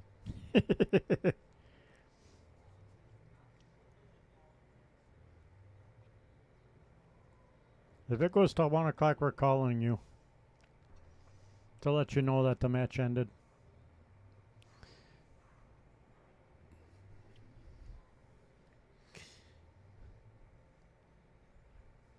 Now, Jason's in a little bit of trouble. 11's got a tight window. 13's tied up yet. We should call Taylor anyway, shouldn't we? Maybe. Just to be a pain in the butt. Well, that's his role. And he does it well. Yeah, he's one of the best. I think I would roll forward and then play the 12 on the opposite side. He got a little... Oh, he was thinking about playing the 11. He's looking for that 11 ball. I think I would have left that anyway, because if he can get by the 1, even though it's a thin cut on the 11, I think I would have rather done that and get rid of that 12. Get rid of that 12, yep. Yeah. Yeah, he's looking at it from here yet, and it's still doable from here. But then you're not guaranteed to leave on the 14 or the 11 then.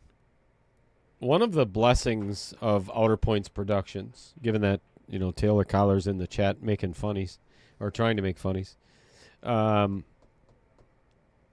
If you remember back in the very beginning, when I first started streaming here at Varsity Club, Taylor Collar has not been commentating, right? Correct. You know, in a while. Right. And I'd like to extend my sincerest congratulations to everybody out there for that no longer happening.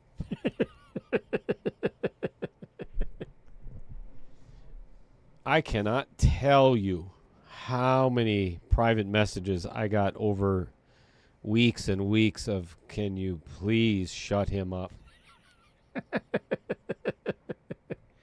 I mean, it's living proof. Look at the chat, you know. Because you called him at 2 a.m. last night. I messaged him because I seen that he was, it looked like he was awake. Oh, Ooh, look at this. Miscue with the shot. Wait a second. Did I not have the replay on? Are you kidding me? Oh, my replay quit. Oh, that's brutal. That is so wrong. Miscues. Makes the ball any... It's kind of like a jump shot. Yep. Miscue. Okay, that was... I don't think Jason finds it very funny, but now I have the replay ready for the jump shot, at least. Or Right. the legal jump shot. The legal jump shot? Well, he thinks Corey and him is doing your Scotch doubles match. Oh, boy. Yeah, there might be that possibility. Maybe. I don't know. Given that they're teammates, I almost have to. All right. We are going vertical, folks. Little air time.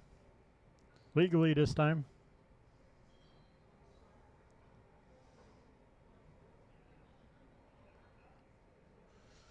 Allegiant Air.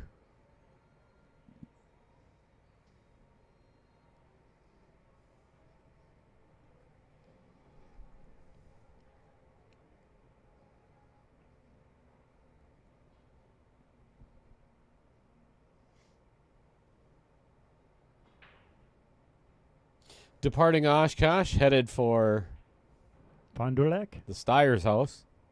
Mhm. Right there. Oh, we better go back to the side view, otherwise really won't be able to capture that jump shot.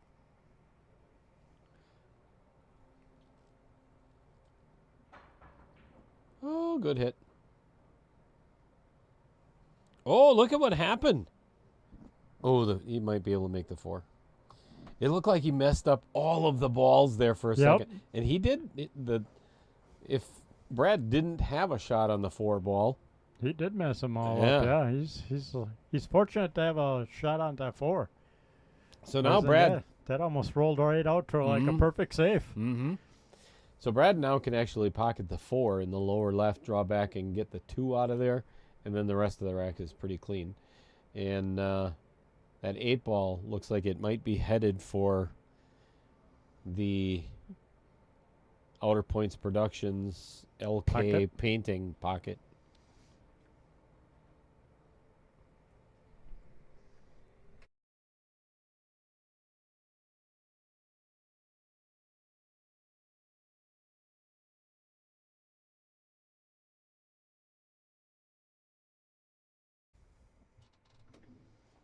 Ooh, can I get another sun drop too?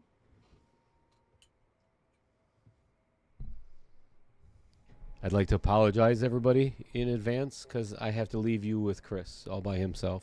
Dear Lord. Right? The things I say while you're gone. Just let me know in the chat what happens while I'm gone. Thanks.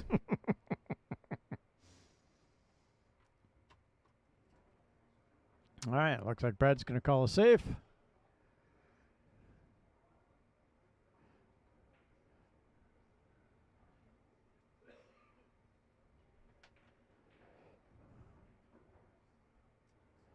Maybe he couldn't see the floor as clean as we thought.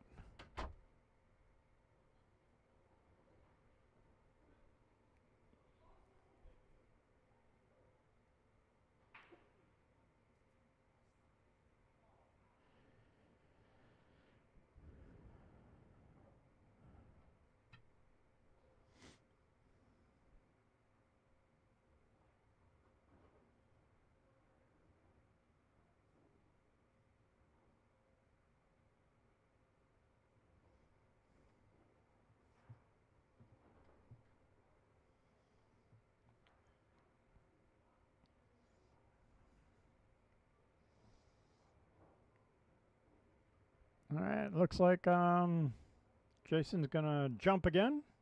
Calling the 14 in the corner.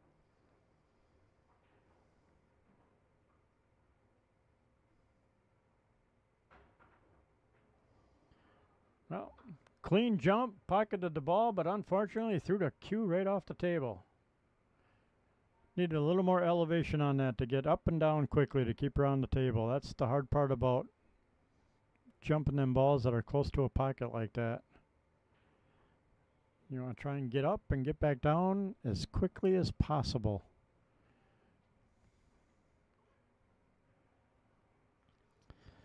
So this gives Brad an opportunity.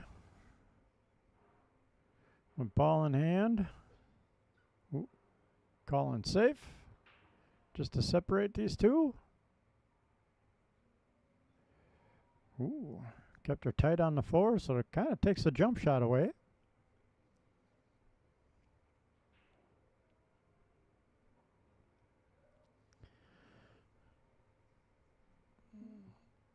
So now Jason will be forced to kick.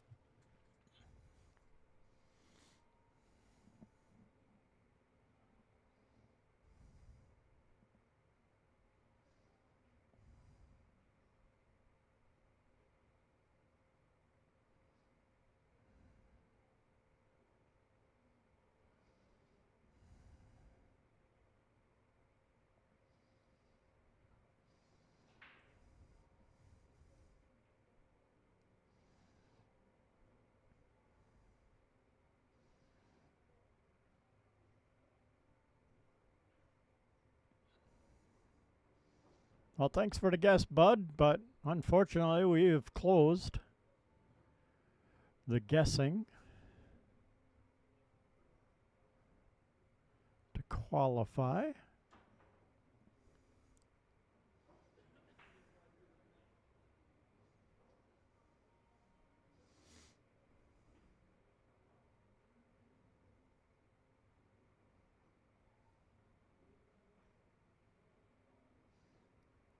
Well, safety well executed.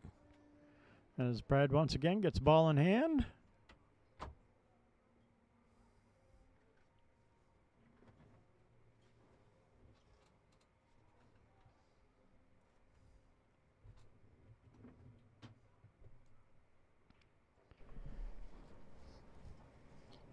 Bud Snyder, you are way too late, buddy. That's what I told him. Thank you for the guess, but you are a little late to qualify. Yeah, you are a game and a half too late.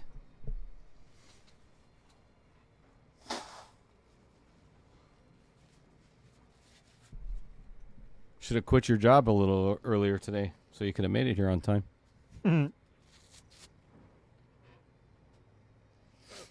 Bud sent me some pictures last night. He's got a 7-foot and a 9-foot table, and he was playing. Got stroke zone about a month ago for his 9-footer. Nice. And been playing on it, so pretty cool.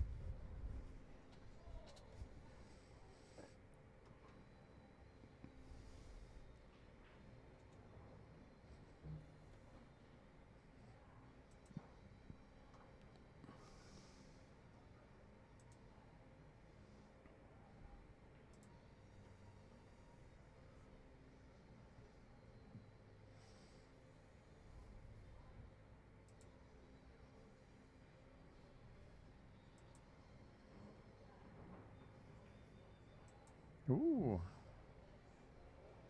A little farther back than I think you wanted for the 7, but Indeed. you'll still be all right.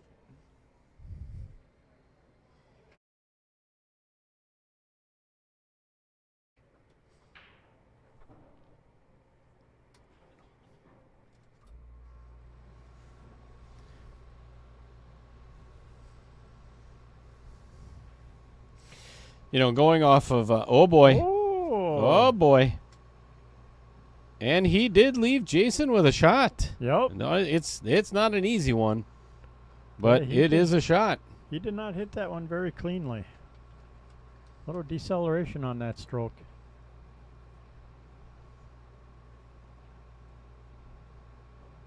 It looks like Chris and I are really close together in the booth. I just want everybody to know that we're not.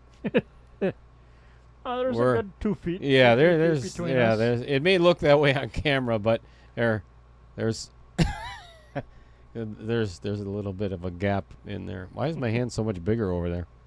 It's weird. Anywho, I have the magnifying camera. oh, look at this cut. Ooh, Oh, but look at where he left it. Yep. Box the 8 ball. Bragg can get behind the 8 ball pretty easily with the 7. So now my pattern would be 1, 5, 7, 8 up in the same corner as the 1 ball.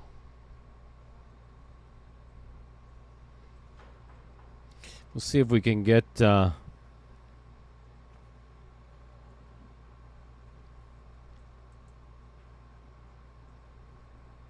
we go.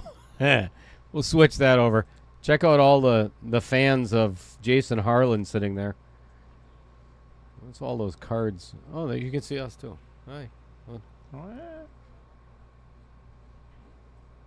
Got Dave Peters there, Andy Coons. I can't really see all of. Now they're going to be flipping off the camera.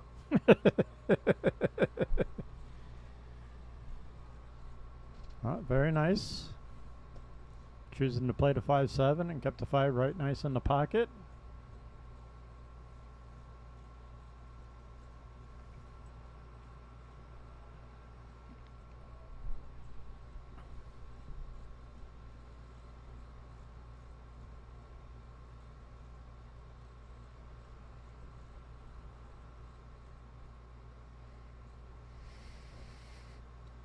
So let me ask everybody in the chat.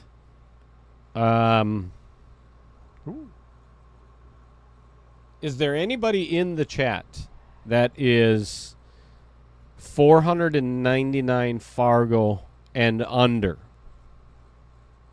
that is not already in KO 1.4?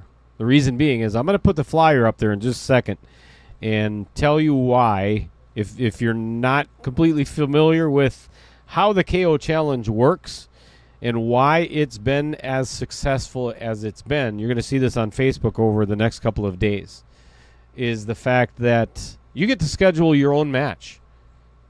You got 2 weeks to play your match. Singles. Instead of playing an entire tournament. Oh, look at this little bump he got. Yeah. That's pretty fortunate. Yes, it is. Makes it a little tricky, but I'd rather have tricky than being hooked. All right, so instead of You having to shell out money. So- it might Might it be might back be to another one varsity for another one for varsity club. I'm sorry, Adam. No, he's not. No, and it goes down. Ooh, That's a good use shot. that whole pocket. That makes it 5-1 in favor of Brad Royce. We got a long ways to go yet, folks. So Settle in. sit back and enjoy. Finals only comes once every tournament. Isn't that weird how that works? It is kind of weird how that works. Yeah. All right, here's the flyer. So Scotty Robb said he's not in. Eric Korb definitely identifies. It's a different world now, Cheddar. This is the new format, and I mentioned this earlier. Other than the Scotch doubles, the wheel of Destiny. is never going to be used again after the Scotch doubles is done. So this is the new format for the next KO challenge. So send me a private message if you would like to sign up, and then you'll get all the details. $265 entry. It is over $10,000 for first place. Just first place. That's not including player auction. We'll get back to the match in just a second. We finally had a break without it being dry. So the new format is, and there's no changing this. The first set will always be 8-ball race to 4. Second set will always be 9-ball race to 5. Third set only if each player wins one of the sets is going to be a race to 4. Here's the cool part about it. If set number 3 goes to 3-3 hill, there will be a shootout, just like the Predator Pro Series.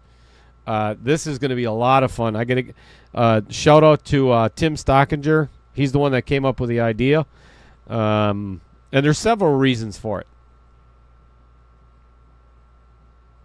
But if you do fit in that category, send me a private message on Facebook Messenger, and we'll get you signed up.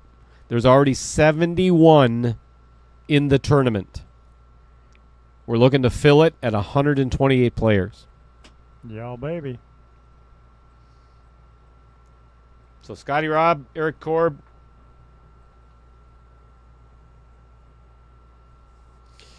Slim, don't be so disappointed because this is coming your way. I promise you. Slim, if you've been watching Collins Newey on Post Up, this is the Post Up Tournament Series, PUTS, is what Collins is doing. Him and I have been collaborating or talking quite a bit for the last couple of months. So he's doing his own version of the KO Challenge. So the reason I tell you that, it's coming to South Dakota at some point within the next year, at most, because I am doing an 8-state. I don't want to give it away. I'm not going to give it away. But Slim, keep your eyes open. Send me a friend request if you're not already friends on Facebook, and we'll get in contact. Actually, I'd like to talk to you anyway. We'll see what your largest pool hall is, and we'll figure something out. This has been, my opinion, I think it's the best thing for the players in pool because of family commitments and vacation and so on. There's just so many different things. It gives players flexibility to schedule their own. They're basically scheduling their own tournament. Yep. One of the cool things that I've really found, and I know I don't want to beat a dead horse, but I get messages from players all the time because they get one bullet. It's $265 for a single entry tournament. They've been practicing their rear ends off more than they ever have for that one match. Because obviously, if you lose, you're done. Yep. So.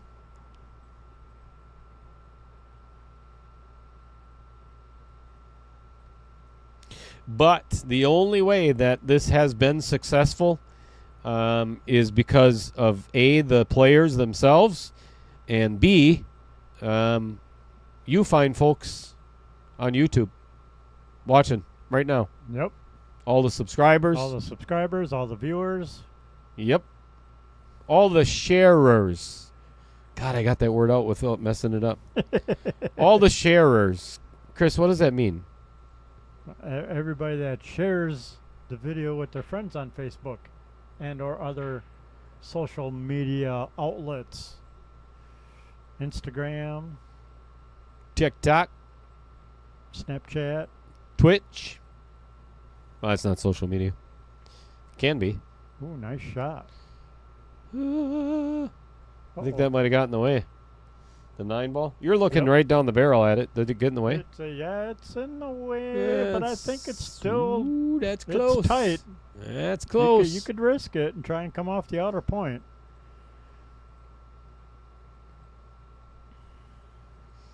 What's going on, Daniel Bradley? As a matter of fact, yes, the finals are this weekend for the very first post-up tournament series. And he's already got the sign-ups for round 2. So Collins actually does 4 brackets at a time. Wow. So, yeah. And he does it kind of Derby City classic style.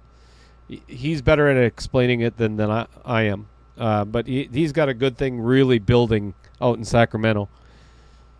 So his brackets are, I'm not sure how fast they're filling, but it's just like when we started the KO Challenge. It took a little while for it to catch on. Yeah, because people don't realize that they can schedule their own match. Kind of threw that one out of the Vincent Didio Memorial pocket. Yeah, got fortunate to block the 13. This is a really good opportunity for Jason to play hide the cue ball for a while. Yep.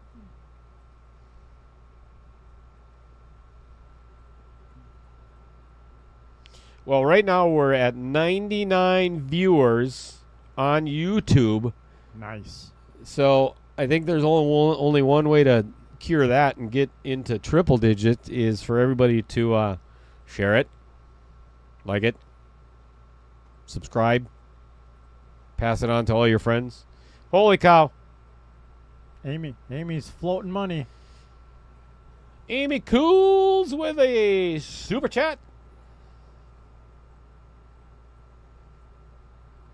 Oh, look, your buddy Roger's in the house. I like the fact that Amy put in the little hippo, and I think there's a significance with the colors on that too. And the KO, that's pretty cool. It is pretty cool. Amy, you're going to have to teach me how to do that. I have no idea. Thank you, Amy. You know what? I'm going to take that $10 and I'm going to add it to the pool for the Ronald McDonald House charity. Thanks, Amy. She says she likes the KO guy. I do too. Holy cow, yeah. Roger Pregler's here. Oh, yay. Oh, joy. Everybody put your hands together, please, for Mr. Roger Pregler. Give it up. He's here. Thank God. Stop the presses. That one missed by just a smidge. Yep. And he may have left Brad with the 6-ball. Yeah, I think I would have played a little stop shot on the 12 and hit him right behind the 8. Roll. Or I think I would have just made the 9, you know. Well, that'd have been nice, too, if you're going to go for the run out. Yeah, I think I would have tried that. I you know. Brad's been playing a lot of safes, and that's been winning them a couple of the games. You made your donation yesterday, Roger. That's because you lost. Actually, no. It's because I beat you. Oh. Yeah, we had like 15 minutes in between, so I, beat Roger 5-0 or nice. 5-1. Even I can get more than one game. It might have taken a little bit longer than that, but not much. Just kidding. I love you.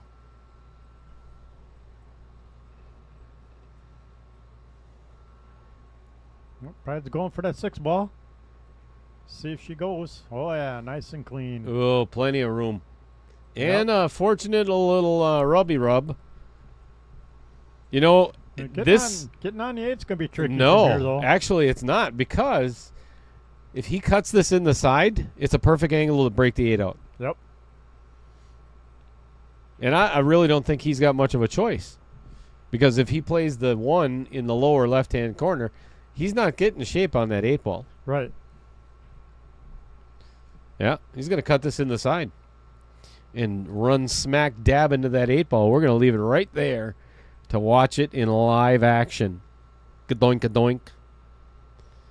Sorry, I don't know what that meant. There it is. Busted it out. And then, look how big that pocket is by the 9 ball right now. Yep. Huge. Huge. Not a bad angle to cut it in the side, though, either. Yeah, but then you're flirting with that corner up there, but I'm not sure you can see the full 8 ball. I don't know if that 12's blocking it just a smidge. I don't think so. No, I don't think so. He's looking at putting it in the corner up there for the Vincent pocket. I'll tell you what. Let's do this. Do.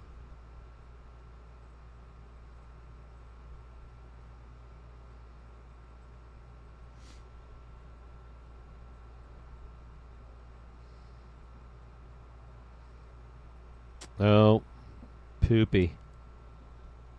Guess I have to sign in on my other one. Oh, what are you trying to do?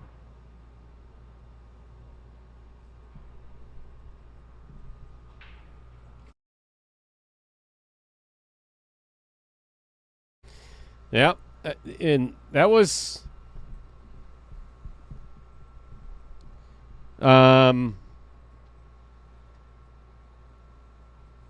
players have requested a little bit of a break, and that's all good. 6-1. They're gonna we 2 hours in already. Somebody needs to use the bathroom. I'll tell you what, this is a good time for our cheeseburgers to arrive, wouldn't it be? It would be a perfect time for our cheeseburgers to arrive. But we're going to sit and talk with you instead, because that's more fun. Yes. Give me a second. 1001. I'm going to turn. Oh, boy. Oh, here we go. Make us look pretty. Make it look a little bit brighter anyway.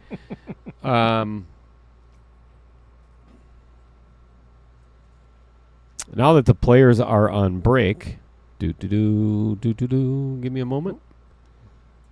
Find the flyer. Find it. Let's Where put is that baby back up there and finish talking about it.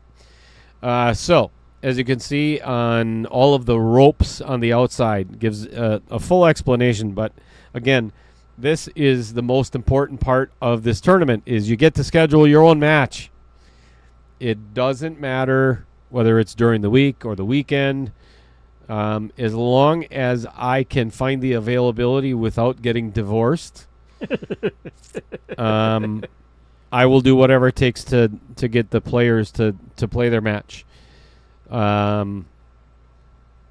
So if you can't play a match within 2 weeks, wait a minute. Here's the cool part of this one. Is the first 3 rounds, you can play anywhere that you want.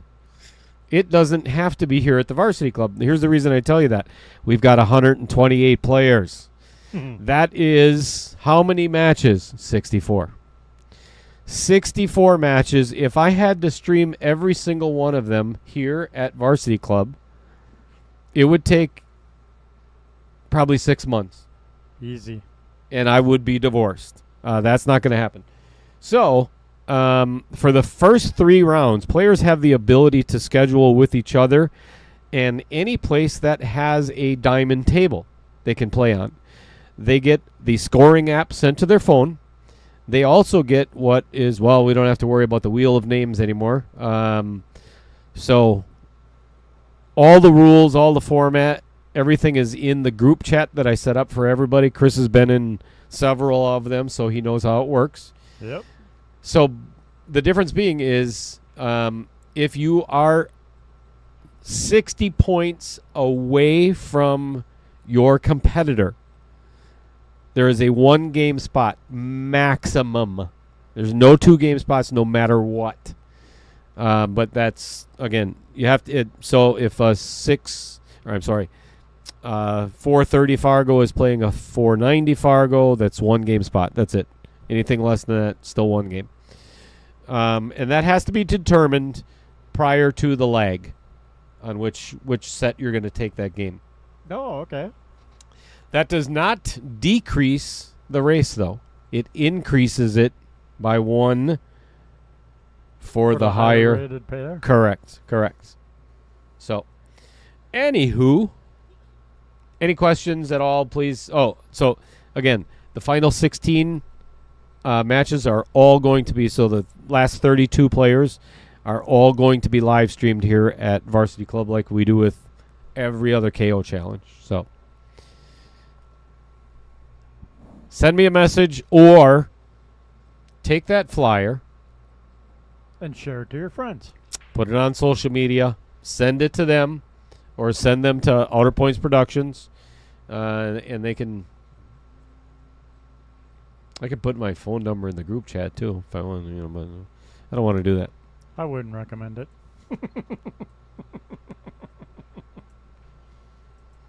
You want to see where all the money goes? Yes. This has always been a question. I don't need to describe it, but I'm 100% transparent. So this is based on a 64-player field, which is what we're doing right now. Yes, 64 players. So you can scroll through this. You can go forward, backward, check it all out. You're more than welcome to do it. I don't hide anything. And most of the money that comes back in that is for the stream goes right back out again. My intention is to make a living at doing what I'm doing. That's the reason I do it, and I love the game. It's for the players, it's for the pool community, and it's also for me. So, that being said,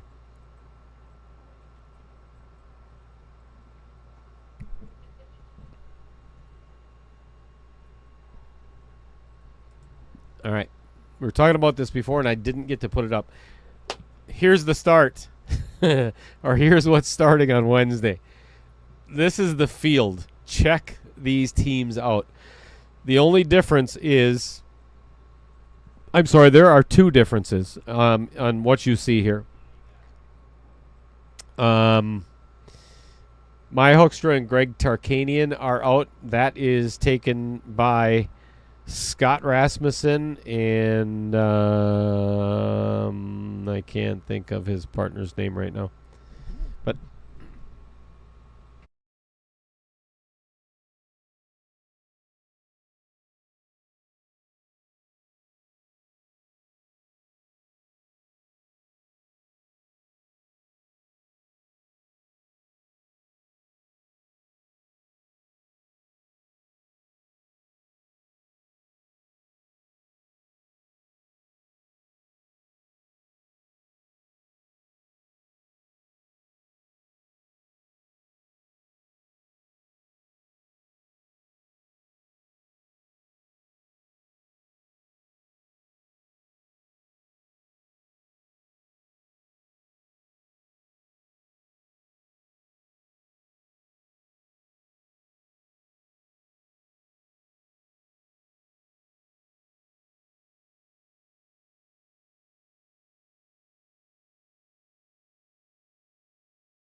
Okie dokie. Players are back.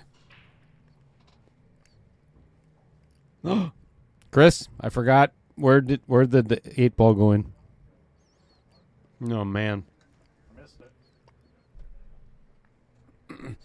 Here's what I'm going to do. I'm going to go to the overhead. Somebody tell me where the where the last 8-ball went in, if you can remember.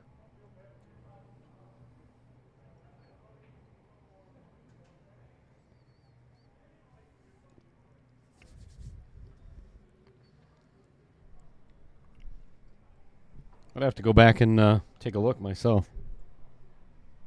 I could do that, but I don't want to.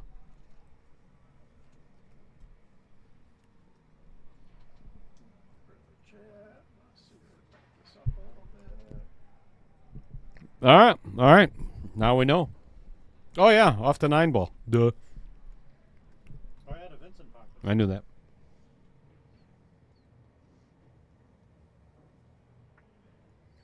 How about the last 2 games?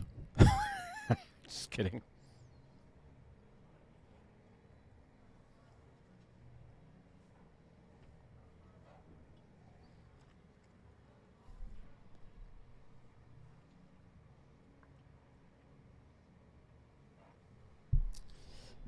Cool thing about owning your own YouTube channel, you can go back and review the tape before it gets published. Correct.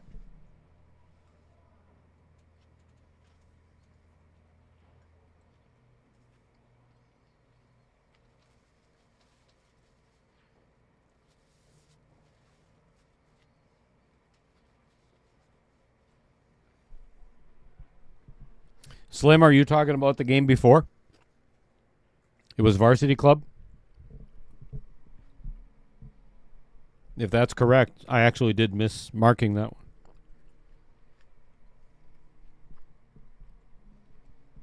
Mm-hmm. Remember he gave himself that thin cut? It was going to be your pocket, and then he bumped it. Had to do the thin cut in his varsity. Oh, that's right. That is right.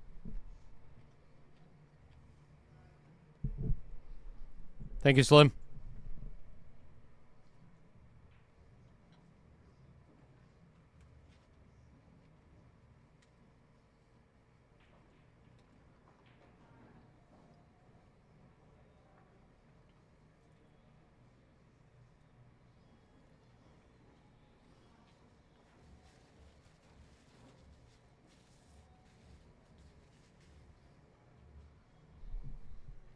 I really wanted it to be, I think I mentioned that before.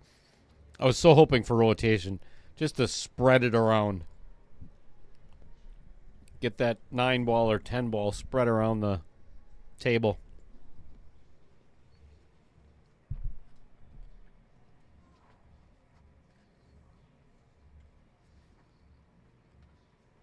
Ooh, I know. If it's 8-ball next time, well, it won't be a spin of the wheel, never mind. I was going to say, you can make all the sponsors spin a pocket. Like after every game, then they rotate.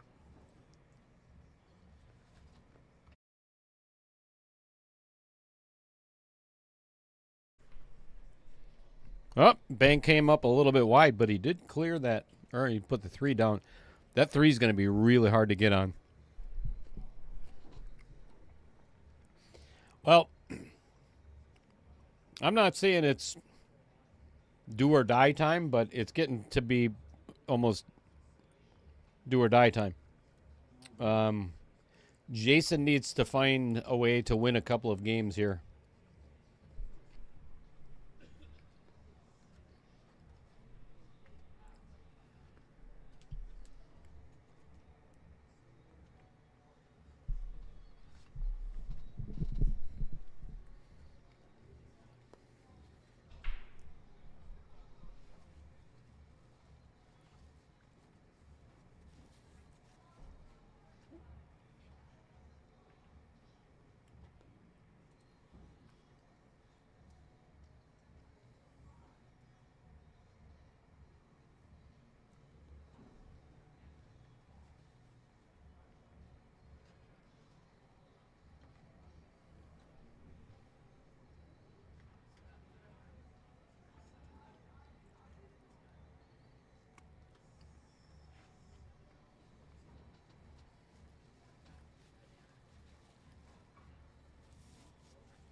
Yes, Chris and I are currently eating cheeseburgers, so bear with us through the silence. I'm sure a lot of you are enjoying it.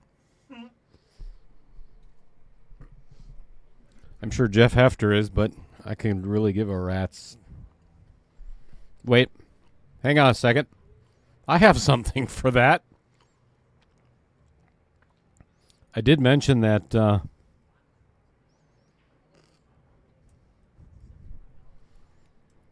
Jeff Hefter is in the house, right?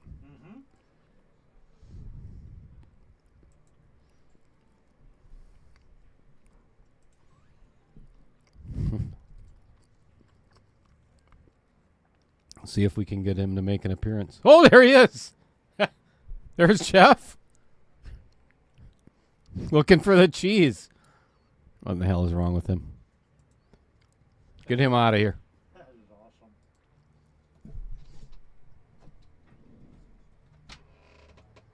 Make sure you're listening in the next 15 seconds. Tell me to turn it up. And watch the screen. Watch the screen.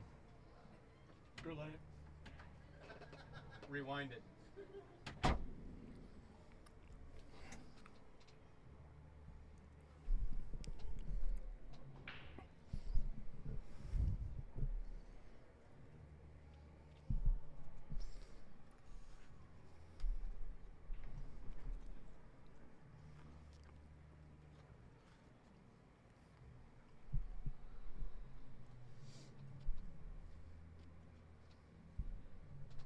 Rolling Star. Are you serious? 14 likes out of 100 and some viewers. That's just appalling. It hurts. We got 24. Oh, what a bad rub. What a bad rub off the 13 ball. I don't know if he was getting shape on the 3 anyway, but Jason needs it. well, that's a very good time for Jason to clear a few balls off and not really worry too much about giving Brad shape on that 3 ball. Chris, does that 8 past the 13 over there? No. Well, It looks close. close. Got to play a little bit off the rail, but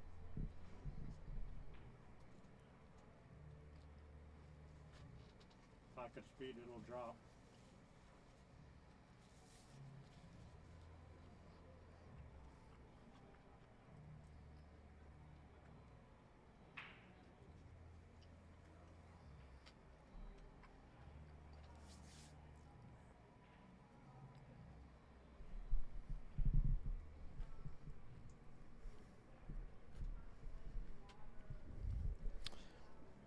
I like that shot. That was offense and defense at the same time.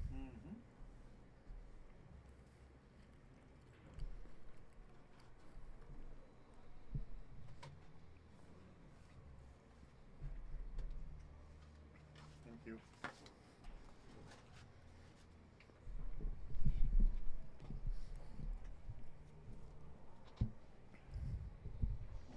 All right. Got my little snack out of the way. Now you have to deal with Chris because I'm turning mine off.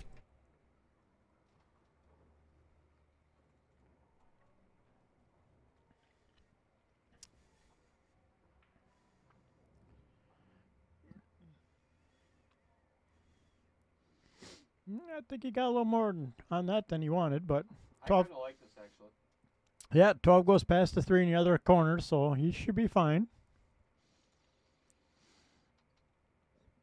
Yep, 10, 13, and the 12 ball goes in either pocket. Just don't overroll it coming off the 13. Oh, 11 ball, sorry.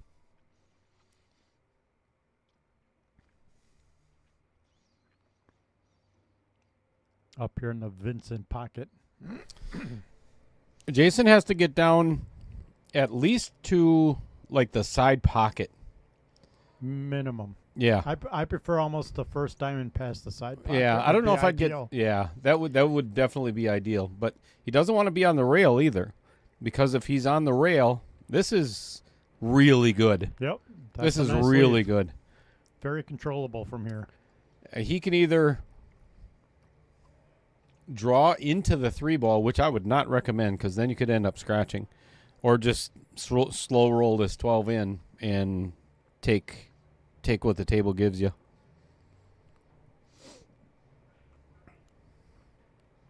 Yep, good shot. All right, this 8-ball for the first winning ball, game-winning ball for LK Painting and Outer Points Productions to donate some money. Money donation it is. Make some money for Ronald McDonald House. All right, let me add that one on.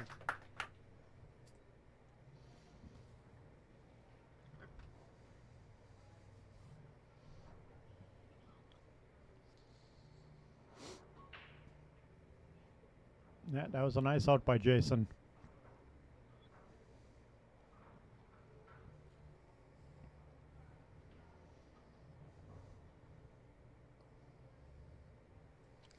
And much needed. Yep. Now in winter break, you're not out of it.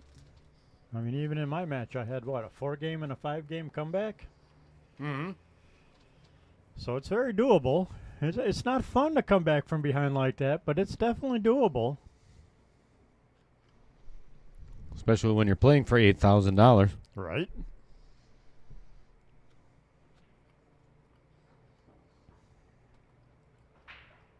Uh-oh. Cue ball going. Cue ball flying out the table. See ya.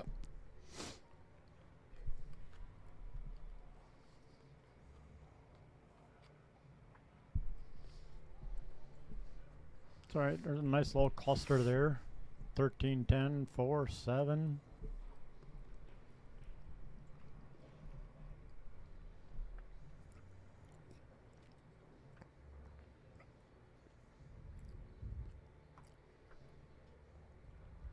Ooh, go for a little ride quick. Little ride on the camera view.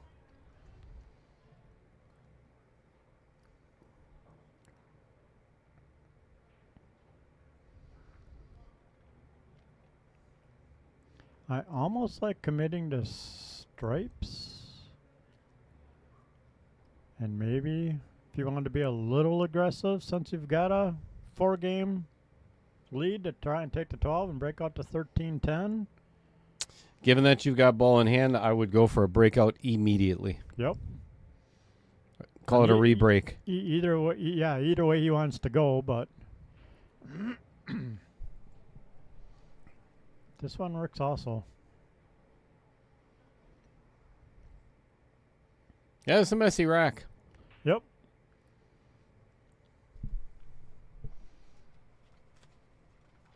You know, if it was a 1-game spread, I could see staying cautious, but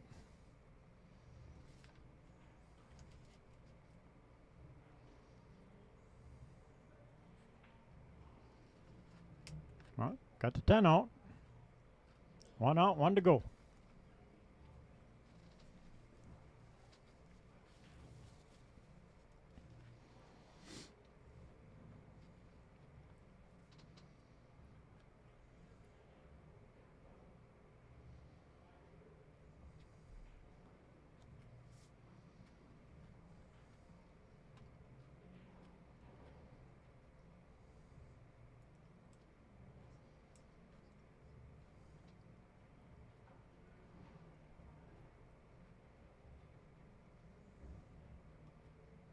Ooh, that's an ugly spot to get left in.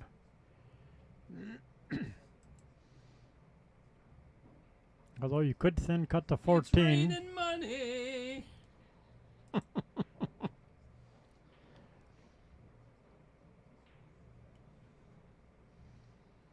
You could thin cut the 14 at just above pocket speed and try and get that 13 out. Tie up to 7-5 in the 4.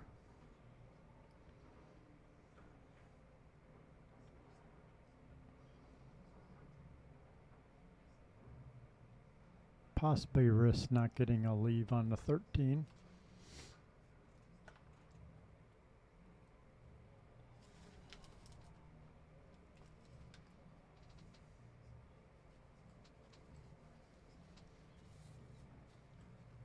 Yeah, they really haven't had a good, clean, wide open rack off a break yet.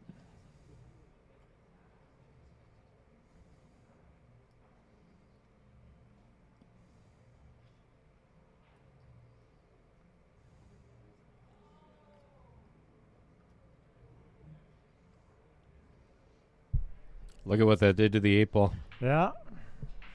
I was a little afraid of that also, but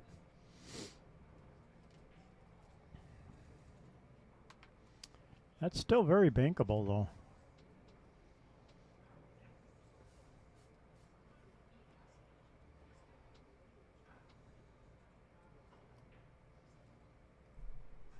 You know, we could always ruin our stream 2 days early.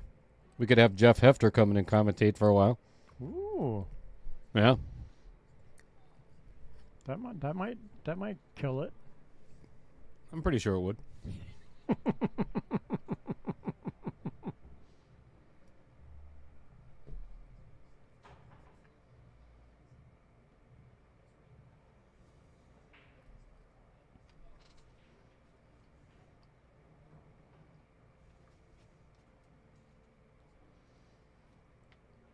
It's too bad that 13 doesn't go past the 4. It might.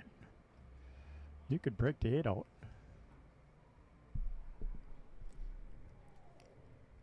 Yeah, that's pretty tight.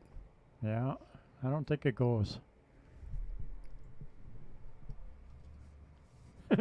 Eric says, do it, bring in Hefter.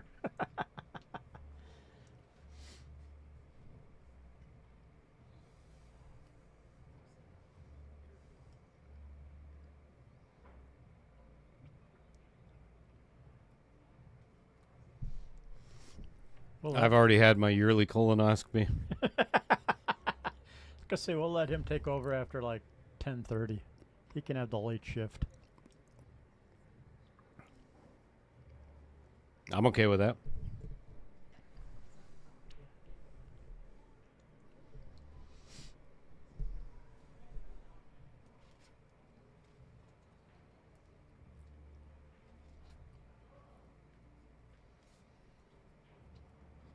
Yeah, I'm not sure if he intentionally tried to play that off the 3 or not. I don't know. Jason sure is happy about it, I bet. Yep, at least he's at the table.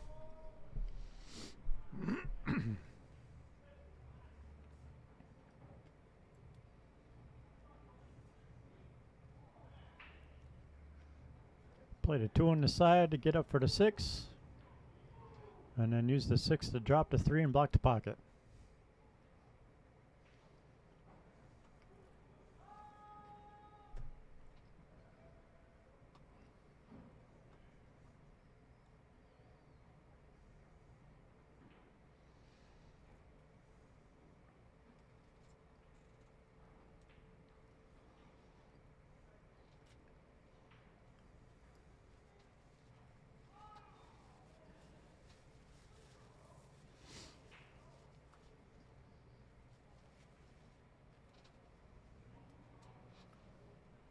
Ooh, did he get the 1 in the way? We're about to find out. Yep. I Oh, think yeah. he's...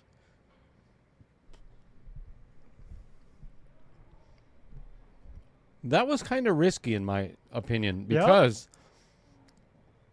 had Jason left him, and he still may have left him with the 13-9 combo, 13's probably going to dress up somewhere by the pocket and give a give chance of breakout for that 8. or at least a bank. He could Z-bank the 8-ball where the 9 is. He could do that, or just throw the crap out of it and play it in the lower left as we're looking at the table right now.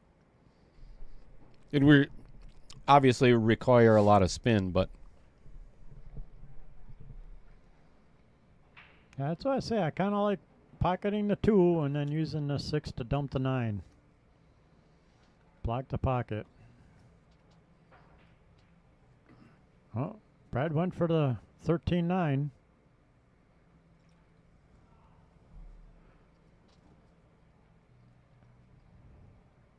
Didn't sell out the cluster of the 7-5-4 though. I think the 7-4 is pretty much dead in the side. Oh, yeah.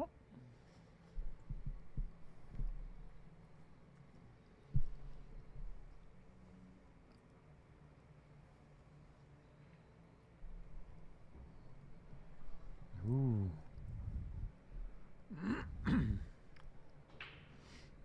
I'd be playing safe right now. Yep. I would actually hit the 1. And put the Q on that first diamond. Mm-hmm. Anywhere Or behind. the middle diamond, I mean. Yep. Sorry. Anywhere back there. After this would be a really good time for ball in hand. Get that 6 and 2 out of there.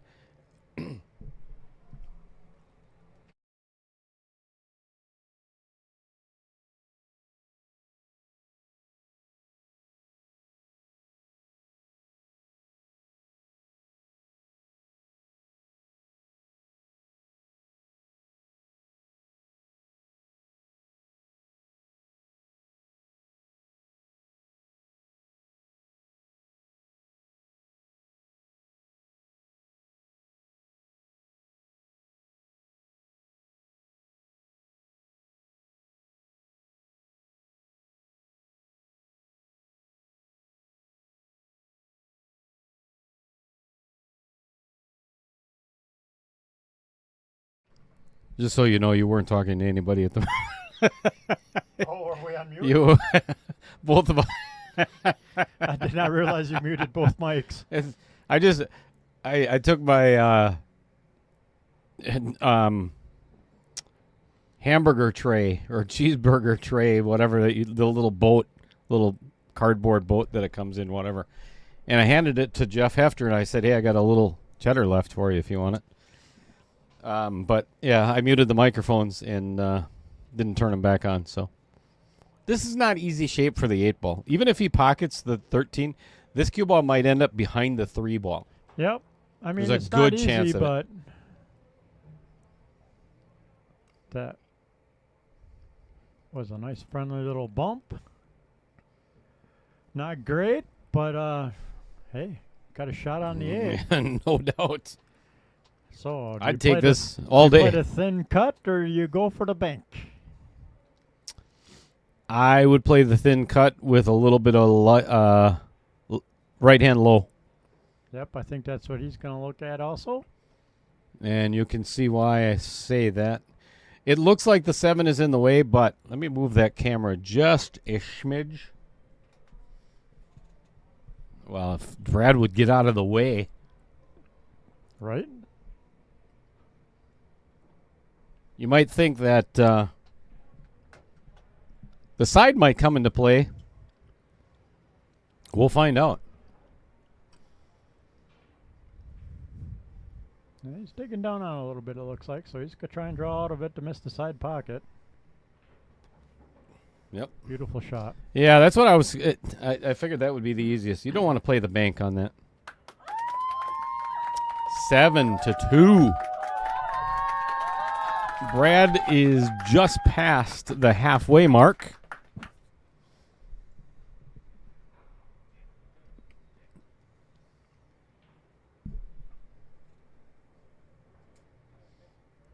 And again, we're playing for $8,000 for first place. So the pressure isn't there just yet of what it's going to be. Every game that Brad wins is another nerve going haywire in your Yep. in your A little bit closer. your backswing and your follow through and your testicular area. Or wait, what? Chris Green? Where? Are you serious? Maybe.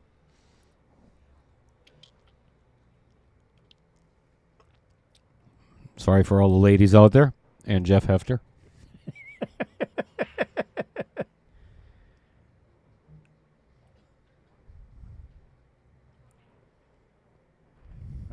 ball down on the break.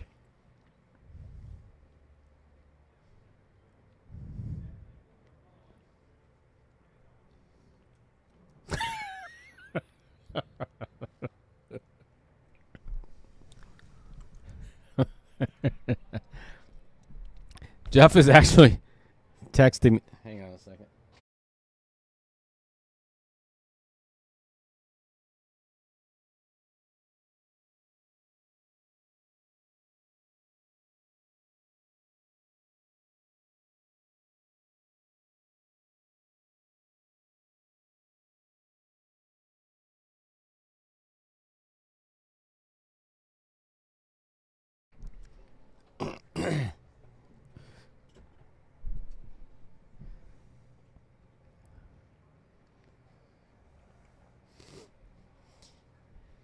Yep, I agree with Eric Korb wholeheartedly, 100%. It's not that I care or don't care who wins, but somebody has to win, right? So the reason why I say that, I just want this to be a good match for both players.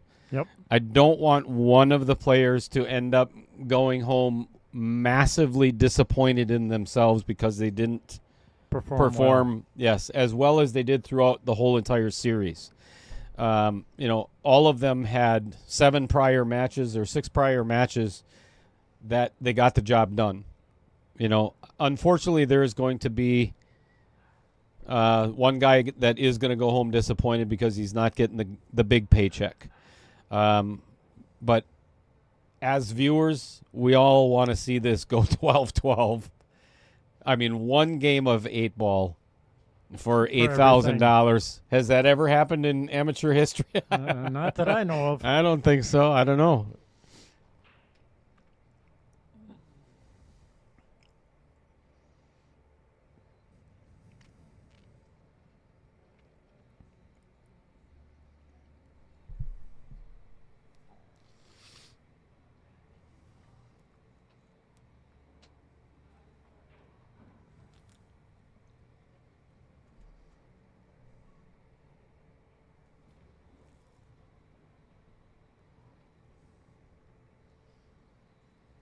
Well, Brad's got to get on that 10 ball.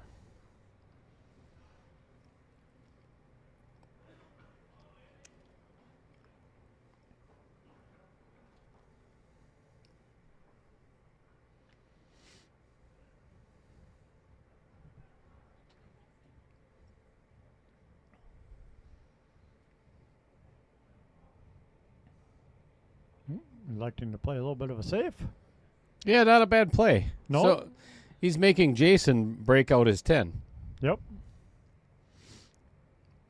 Which, where that 9 ended up, is really not a good spot, though. Because No. it's not pocketable. Right. Unless Now he banks it. Unless he banks it or he plays, a carom or combo on it.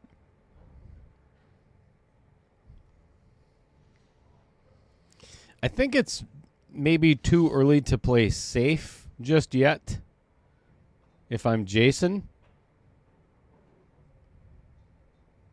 I think I'd maybe get a ball or 2 off.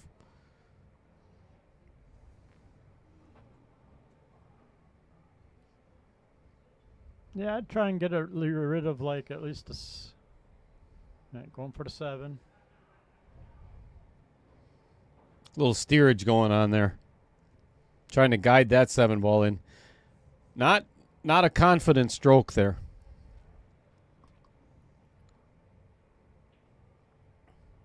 I'll tell you what. Hats off again to Jeremy West. When he redid this table, I mean, just a phenomenal job at getting. We'll go to the overhead. Look how good he did at getting that logo right back in the middle again. I mean, that is just superior work. Super impressive. Thank you, Jeremy. I mean, hats off, man. You are the bomb when it comes to redoing tables.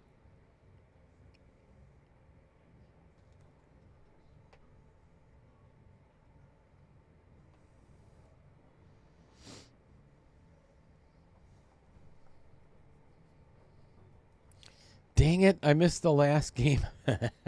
Again. What pocket did the 8-ball go in? Where's Slim? Where's Slim when I need him? Ooh, that's not a bad play. No, it's not. That is not a bad play at all.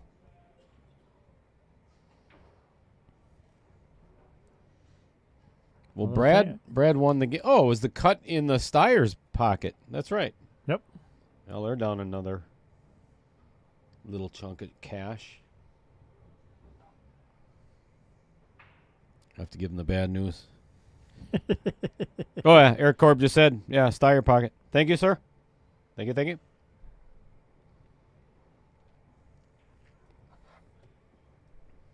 Justin Ellingson, what are you okaying without my permission? Kidding. Kidding.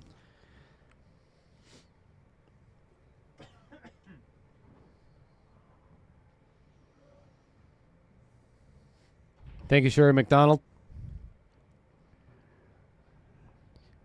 You related to Old McDonald? I'm sorry. I that was just... Why would you say that, Chris? I mean, that's... I'm rude. That's not nice. That is a really inappropriate joke. Do you have a farm?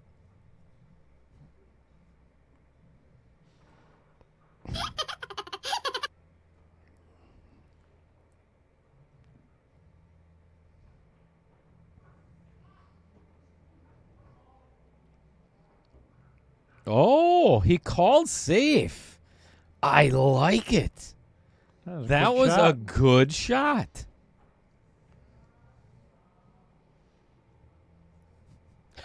Sure, he says yes to the old part. Thanks for playing along, Sherry. Chris can really be a jerk sometimes. I'm sorry. Okay, I'll quit.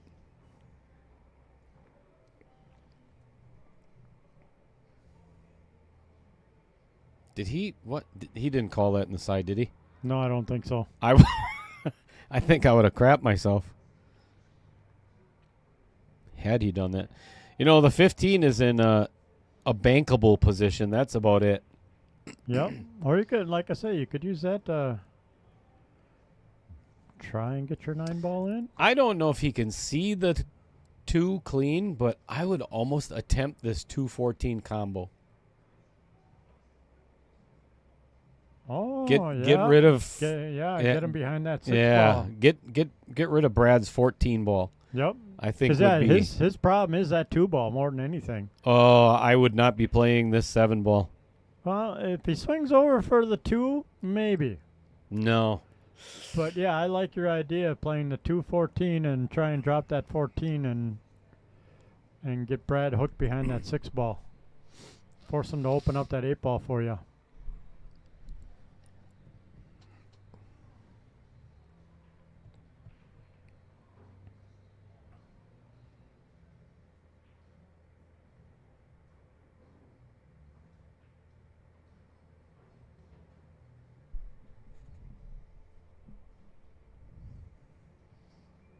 All right. Did somebody in the chat just message Jason to tell him what to do?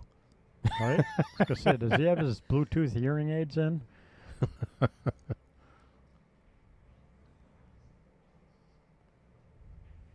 Beautiful.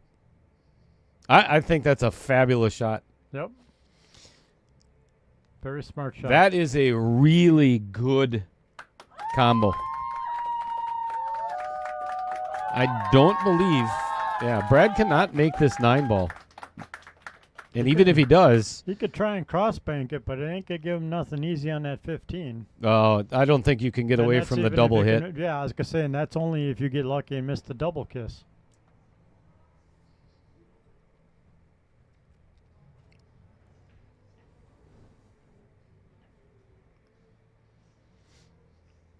Almost 120 viewers combined with Facebook, so... If you get an opportunity, everybody, please, please, please, hit that like button. Make sure you're a subscriber and then hit that little bell.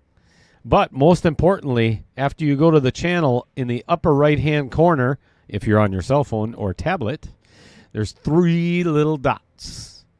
Hit that 3 little dots, and it says copy link, or I'm sorry, it says share.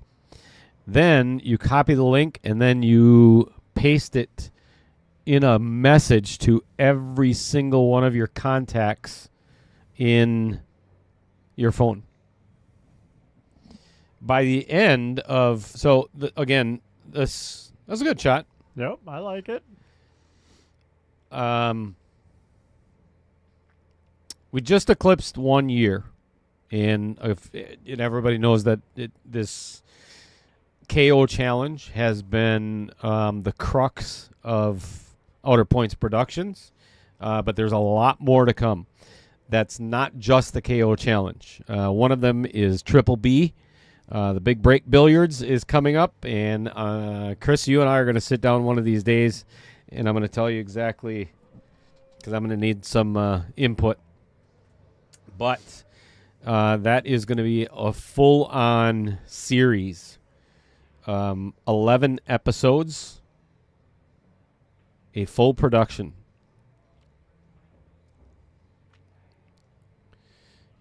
All right. The ball is definitely in Jason's court here. Yep. What I would do is play the 3 ball right now. I'm going to get my telestrator out and try to draw you a little diagram of what, and I have the same telestrator as nobody else. So obviously pocket the 3. I would get the cue ball to go here and either off the 9 or off the 8, something like that. Get that 8 ball out of there. Yep. This is your leave for it. Yep. There's no chance at a scratch doing that. So if you can do that, you're going to guarantee either have a shot on the 7 or the 2 or the 6. He has to get that 8 out now, or he's going to be forced to bank it somewhere. Did he call safe, or did he call the 7? Man, I don't like this shot.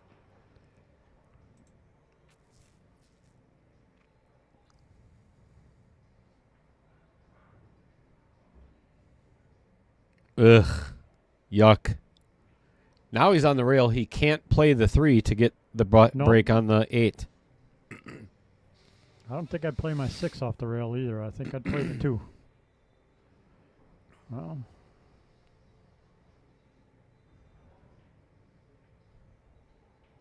He's a little straight. Oh, I see. I got a feeling I know what he's doing. Get to leave, but no, I think I know what he might have in his mind here. Now here's how I would play it. It's definitely more risky, but cue ball. After he makes the 2 there, into that, try to break out the 8 ball. Well, you can't see it because apparently the telestrator isn't working right now. Oh, that's a bummer. Yeah, now he's in trouble. no, he's got an okay leave it. Well, Yeah. no, not really. No, it's too steep. Yep. This is, I mean, he could still get over there, but now it's You're really trying to throw a it. drag throw, Yep. or drag draw. Just a ton of left-hand spin, throws the 3 into the pocket, and then comes over and breaks up the 8. But now you're at the mercy where he could have done it before and still had other balls left on the table, right, to shoot Yep. at. Now you're at the mercy of getting a leave on the very last ball. Yep. That's one of the things that amateur players do not do as well as professionals. Yep. Get that break. They wait too long to do that breakout. Absolutely. Get it out of there right away. You know, you had to leave for it. Now you're on, yeah. So now he's trying to bank the 3 to try and break out the 8. Or he's going to do, he's just doing a stop shot down the bank and then trying to, well, here we go. 1 bank down, 1 bank to go. I don't like it. I don't like it. I hate to say it. Oh, he called it in the side besides. Ooh. All right. I promise I'm going to get that camera right at some point.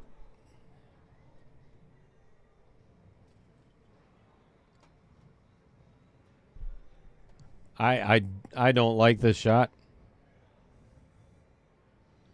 No, I'd back cut to the bottom corner, to the varsity club corner.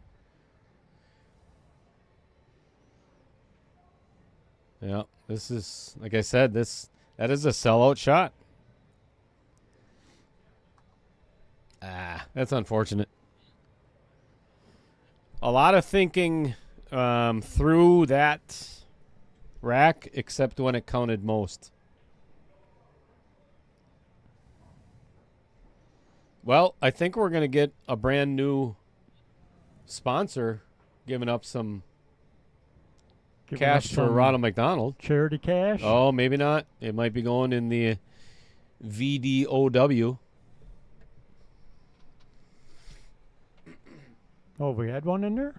Yep. Oh, okay.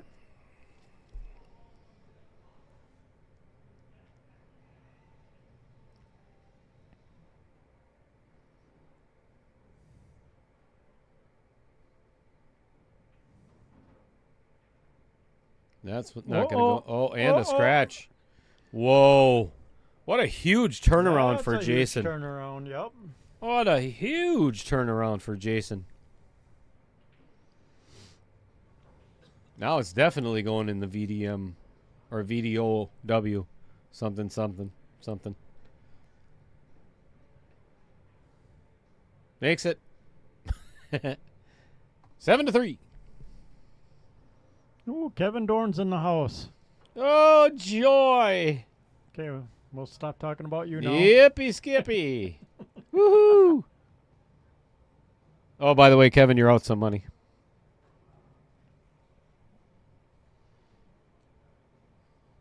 If you want to let Lynn know, because I don't want to.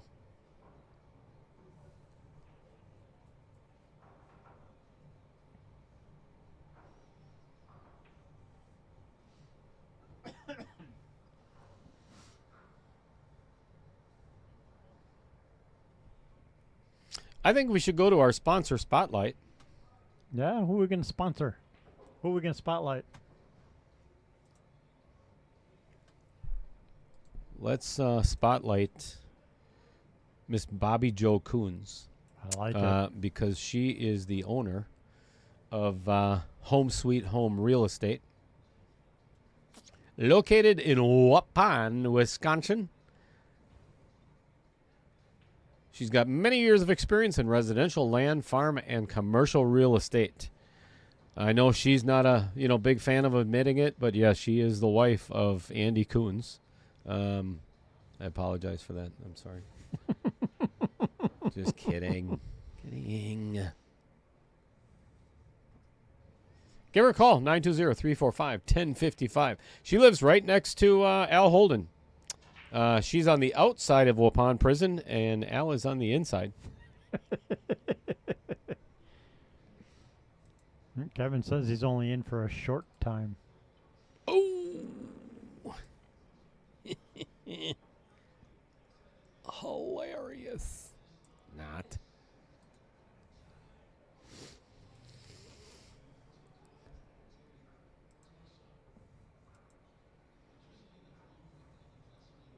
Don't adjust your cameras, because, yes, I'm actually doing that.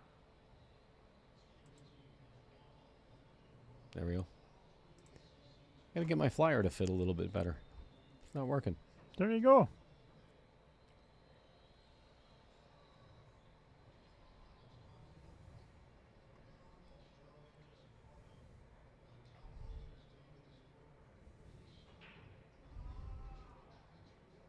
Kevin cheering for Brad, which I can see they've been friends for many years.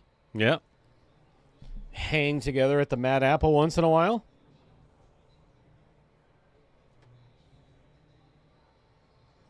It'll be a pleasure having, we've got Kendall Cook and Mason Cook are playing in the 4.1 Scotch doubles. Nice. Mason playing with Josh Jolitz. And Kendall playing with our own Spencer Rolfe. So that should be a good team. yeah, there's going to be some fireworks. How fun would that be if they both end up winning their first match and then draw each other the second round? Right? Father-son battle.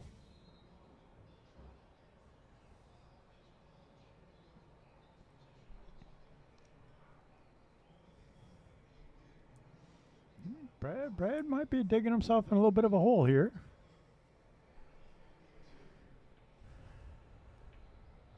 Maybe we could get Digger's Hotline as a sponsor then. Oh, there you go. Oh. Anytime you dig yourself in a hole, they'll get you out. Right? All right. He's got the wrong angle to get this 8-ball out of there. If he plays this 3-ball, I think it's a mistake. Yep, I think he's got to go 5-6. Indeed. He could. No. He's got, no, I would play 6. Well, you could play the 6 now and bump the 11 out of the way. Yep. Yep. Because I would like to have a little bit more of an angle on the 5 to get out more towards the middle of the table to break the 8 out off the 3. If any of that makes any sense at all. A little bit. Okay. We're good then. At least to me. Stop touching my leg. You like it, you know it.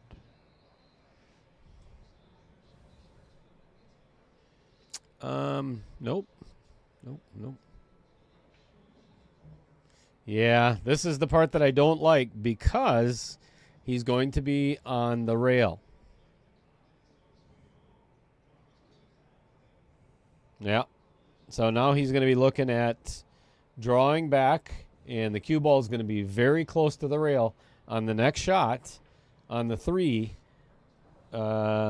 which is going to make it pretty challenging. The only thing that I see is a possibility is he might be able to play the 8-ball where the 6-ball is going right now. Holy crap, overdrew that. You overdrew that All shot.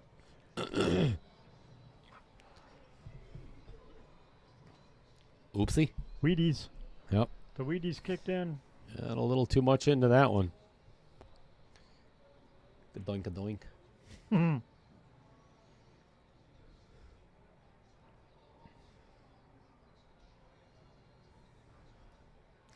Well, if you're just tuning into Outer Points Productions, if you just found us on YouTube, what the hell took you so long? Just kidding. That's Chris Green. Thanks for being here. Most sincerely. We appreciate all of our viewers very much, because if it wasn't for you, well, Chris and I would just be sitting here talking to ourselves. Right. And that's no fun. Nope. If you've ever talked with Chris. So, or talked with me.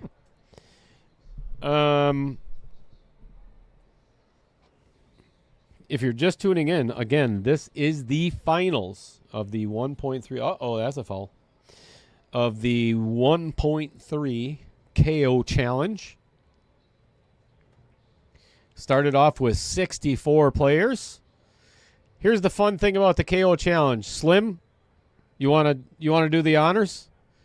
You want to describe to all of our viewers how it works? Message me and I'll let you do that. Starts out with 64 players, and entry is $265, which makes that prize pool as huge as it is. Yes. Single elimination, you get to fire 1 bullet out of your gun. It is a long race to either 8, 9, or 10 in round 1. Cool thing about that is you never know what game you're going to play. Well, that's the way it used to be anyway. Because you spin the wheel of destiny or the wheel of doom, depending on which side of the coin you're on at the end of the night. But whoever wins the lag gets to spin the wheel, which decide what game you're going to play for that match. Then, if you win that match, guess what? You go on to round 2. Isn't that cool? That is cool. Right. Then who do you play? I don't know. No idea. Why? Because we do a redraw. Soon as round 1 is complete, we shuffle up all the players in digital pool, draw them out of a hat again on digital pool. They should put a hat on there. I think that'd be fun. I think that would be fun. An actual virtual hat, and then the names pop. Okay, moving on. Then you have 2 weeks to contact, schedule, and play your match. Could be on a Wednesday. Could be on a Friday. Could be on a Sunday afternoon. Never during a Packer game. Unless you're not a Packer fan like Chris Green. There you Then one of the reasons we don't like him as much. So then, round 2 is exactly like round 1 with only half the amount of players. And that process repeats itself over and over and over and over again until you get to today, the finals. The Here we final are. 2. Those winners not only receive a big old piece of cash for their bank account, but they get an onboard sportswear jersey, pro collar or polo collar. No price difference whatsoever. Top 8 players actually get one of those. Almost forgot all those little challenge chips. All the little challenge chips. Whole bunch of little challenge chips. It says Varsity Club on one side, Outer Points Productions on the other side. Every single player gets one of those chips. If you lose, you have to give your chip to your opponent that beat you. No crying. Then, Just beatings in the parking lot. right. I don't know if I like this shot on the 10 right now. No, I don't like it either. Okay, good shot on the 10. Yeah, but now you only gave yourself the 14. No, he can play the 13 if he wanted to. Well, yeah, I guess. Yeah, jeez. I wouldn't, but Neither would I. That's why I said you earlier only got the 14. I think I would actually play the 14 and roll forward just a little bit, and it gives you the 13. perfect angle for the 13 to the Yep. 11 to the 8. Yep. Agreed. I like going back and forth on a bar box. You know, it's not so much on a 9-footer, but this is ideal situation for that. So, what were we talking about? Don't even consider saying anything to Mike Schultz. We don't even talk to him. Oh, I don't like this. He's going to end up in the same position as what he would if he would have just rolled forward. He's even further away from the 13. I don't understand that. Is he thinking of playing the 11 in the side? Oh, dear Lord, no. I'm telling you, folks, you don't realize if you've never played on this stream table how small that pocket is from that angle. It may Nope. be a bar box, but He's going down to the 13. I like this. Smooth stroke. Smooth. Finesse. Don't try to pound it in the pocket.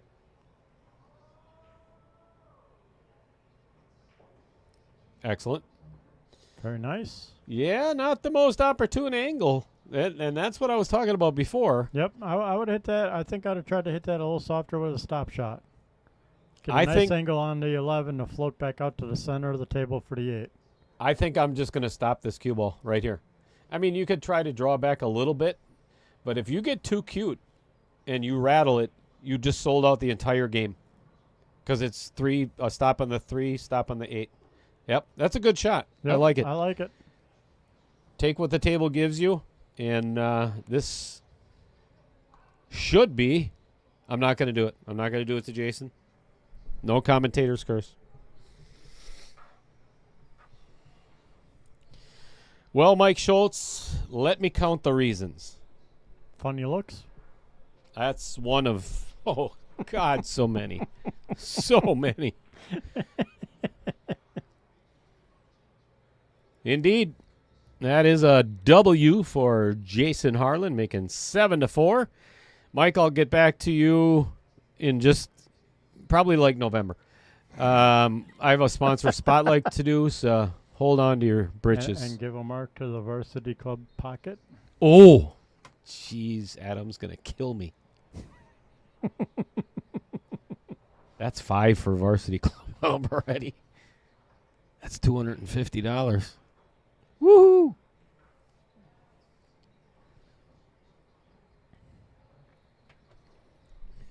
What were we talking about? Oh, sponsor spotlight. Sponsor spotlight. Last one we did was Bobby Joe Coons. So we're going to go next in line, and you might miss a little bit. Oh, we can't do that one yet because there's a special special on that one. Let's go for some leak protection, which at the ripe old age of 58, I need myself. Anyway, Tovar Construction, specializing in roofing. Services include full re-roofs, asphalt, and rubber roof installs. As I said, leak detection for us older men, and repair. Well, not so much the repair part. Because I don't think I'd want Brant touching any. Moving along, fill out our contact information form on our website at tovarconstructionllc.com. But remember, I'm stealing this from a radio ad. It's not your fault. It's what? Asphalt. And a dry break. Thank you very little. That brings Brad back to the table.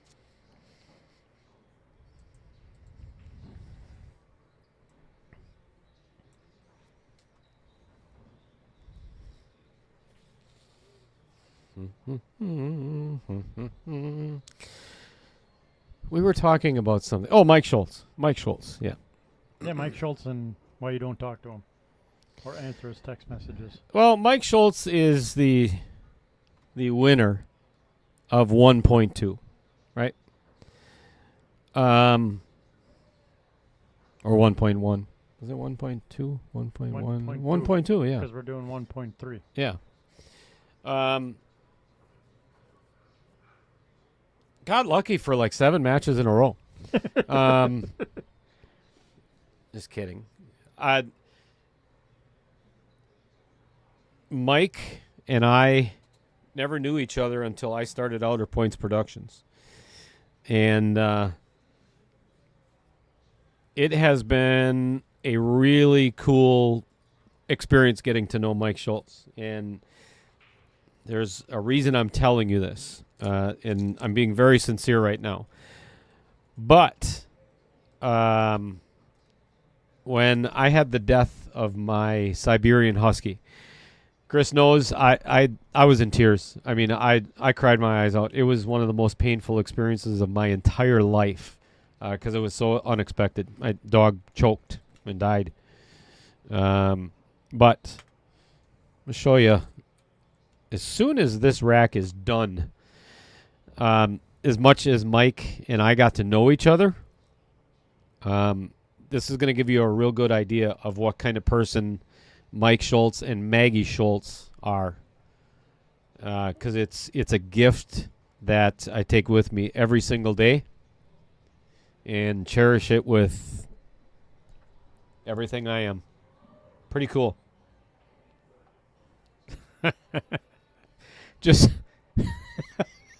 I just literally got a text message from one of my sponsors that said, "Why don't you get a real job?"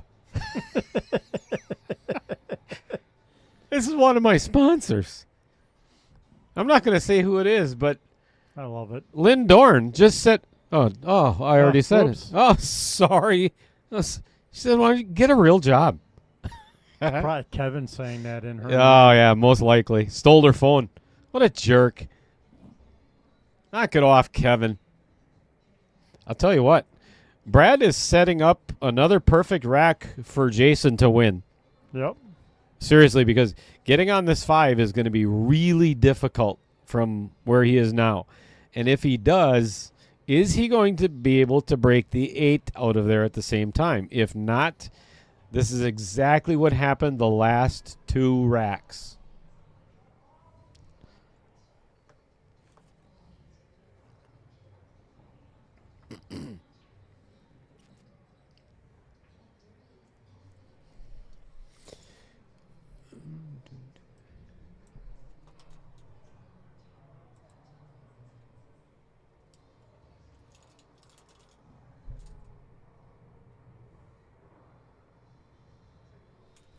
That'll work.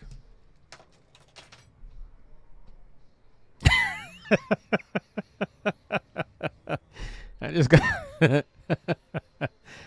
so Kevin and Lynn. Well, Kevin doesn't do anything for work.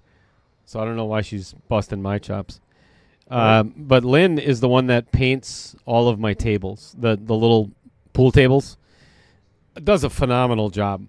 You know, as a matter of fact, let's swing on over there. The table's still sitting there. What the heck? Get out of the way, Brad. What do you think this is? Your show? Right? Right there's the table and the gloves and everything else. So I'd zoom in, but I really don't want to put that much effort into it, Lynn. But those are the little tables that Lynn paints for me. They just the finish, everything is just fantastic. Love it. But she just admitted that Kevin sent that message. I believe That's it. what she said, or it's coming from Lynn's phone. So, and it's not the first time that you know Kevin Dorn. It's not the first time that he's pretending to be a woman. Right?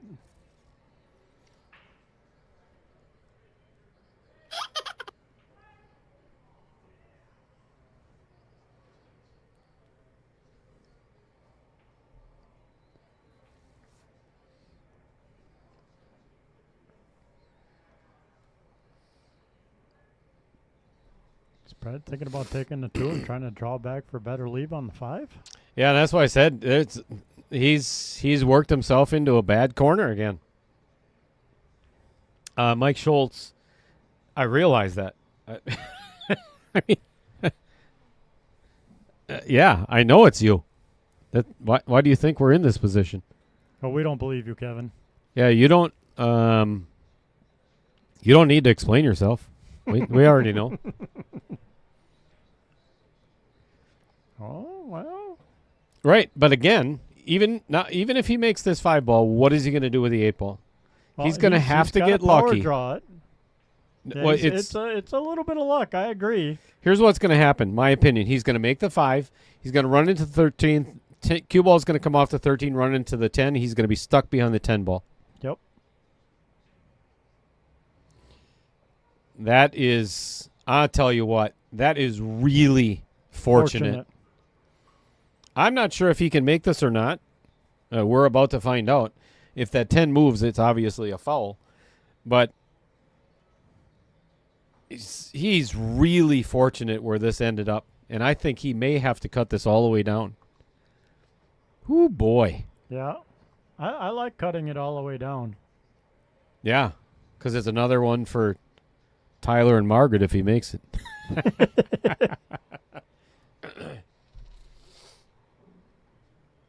Yes, Slim, the little pool table is the first place trophy. Slim, like Collins Newey out in Sacramento, him and I have a lot in common. We're both in construction. I know Collins does windows, and wow, that is really impressive. And Nice again, shot. pretty fortunate that cue ball ended up where it did. I think That's a new sponsor for the charity, too, isn't it? In the side pocket? it is Johnco Express. Well, I'll tell you what. Don't let me forget that, because here's what we're going to do then. I'm not going to read the sponsor spotlight. Here's the reason why. People don't know this yet, but they're going to. Johnco Express was owned by Jeff Hefter, right? I said was owned by Jeff Hefter. It is now owned by Jason Harlan. Just purchased a little while back. Here's the message from Jason Harlan to Jeff Hefter. You're the biggest jerk I have ever met in my entire life. That's not it. I promise you that's not it. All right. I'm going to leave that. I'm going to take that graphic down real quick, and then I'm going to read what Jason asked me to say about Jeff Hefter. Johnco Express. I'd like to thank Jeff and Maggie Hefter for their friendship of many years and complete professionalism during the sale. They truly made this as easy as it can be. As we strive to grow the business, We will keep the level of excellence that Jeff and Maggie demonstrated in the past. Thank you both so very much. Also, I'd like to thank my wife, my family, for all of their support, help, and patience throughout the process. Much love to you all. So that's from Jason Harlan to Jeff. If you don't cry after that, I think I'm going to come out there and kick you between the legs so you do. Right? So that's pretty cool. Again, pool community. We're family. Some of us we'd like to dismember and bury somewhere. But we tolerate you anyways.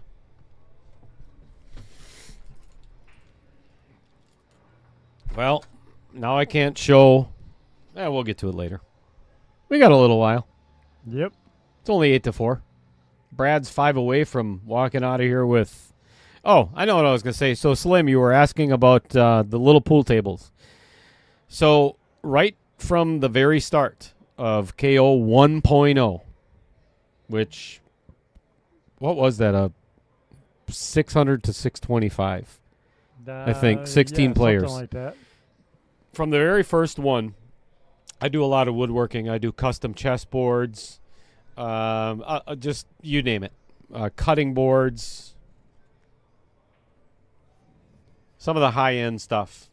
It takes me a lot of time. And I had the idea of whatever happened, number one, to, the cool trophies that you used to get back in the day. And just came up with the idea of I'm going to make a replica of a diamond table. I contacted Chad from Diamond Tables. I sent him a picture of what I was doing in the very first one. And for obvious reasons, and I was completely okay with that. He said, looks amazing, awesome, but I can't have you putting my name on it. And I completely get that. It still looks like a diamond table. It just doesn't say diamond on it.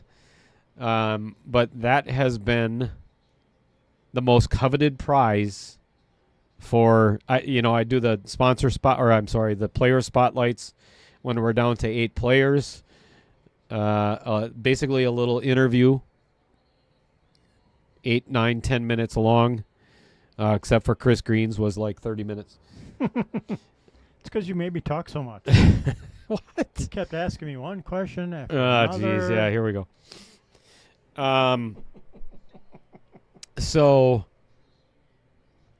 the number one resounding thing that they're after if they make it to the finals is that little pool table. So, Slim, the cloth on that is from the stream table. So when it was recovered, I took the old cloth home with me, washed it, and that's what gets cut up and put onto the little tables. It's got rails on it. Doesn't have a ball return, of course. Just a bunch of holes. Kind of like my head.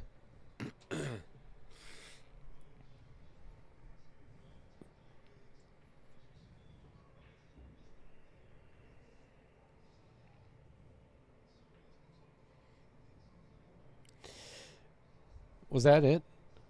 I think that was it. Yeah. I'm pretty sure that was it. Yeah, you got to see the nice comment that Kevin just gave you.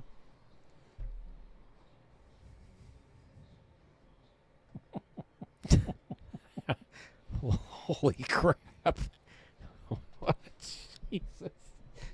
What? You are a hole. What the is wrong with you?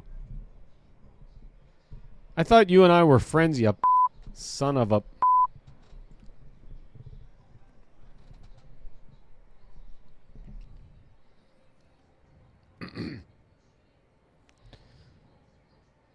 Kevin asks, how are you, HD?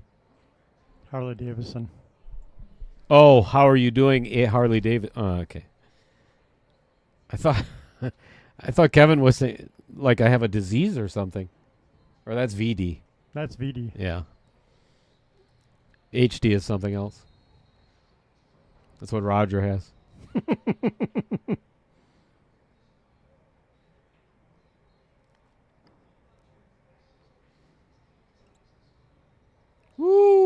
going to be threading the Ooh, needle he's between gonna the try 10 and the thread that 11. needle, I huh? love it. I love it. I would. You got to, as much as you don't want to hit this light, I would, just in case you miss it, block that freaking pocket on the 11. Just make it. Center. Beautiful. That's nicely done. Yep. That's a really good out by Jason. Yes, And, it is. again, much needed. He pulls within 3. He was down by 5 at one point. And that's another one for Varsity Club. Ooh, boy. Man, I am in some serious trouble. I know I keep saying that. Yeah, if your booth burns down, you'll know why. I don't think the owner would do that, but What's that? Burn down your booth? yeah. I would hope not. Wouldn't that be arson? Maybe. Well, he could dismantle it, maybe. That he owns it, so.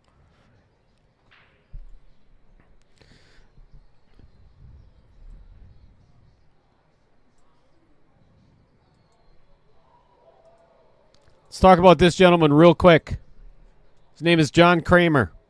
He's the owner and creator of the Wisconsin Billiards Hall of Fame, which is a nonprofit organization that recognizes and honors the individuals who have made a profound impact in billiards through exemplary talents, dedication, and their contribution to the sport in our state.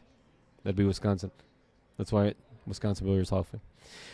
They work hard to preserve, and they do. Trust me, they do. Preserving the history of these individuals and act as a foundation of support.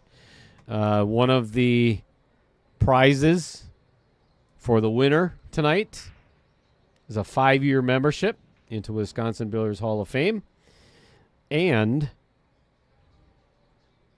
a shirt, personalized shirt that says Wisconsin Billiards Hall of Fame on it. So thank you to all of those. We got Jan Maglio, Greg Andler, of course, John Kramer, Kelly O'Hearn,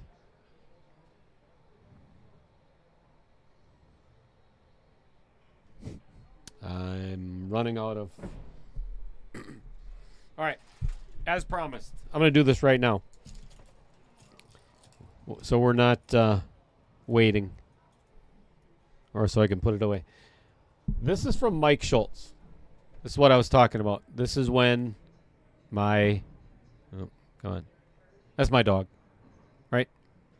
So Mike surprised me with this one night after one of his matches. All right? Here's the cool thing. This is what he wrote on the back. Or it's engraved on the back. I'm trying to get it to focus, and it's really not doing well. Here's what it says.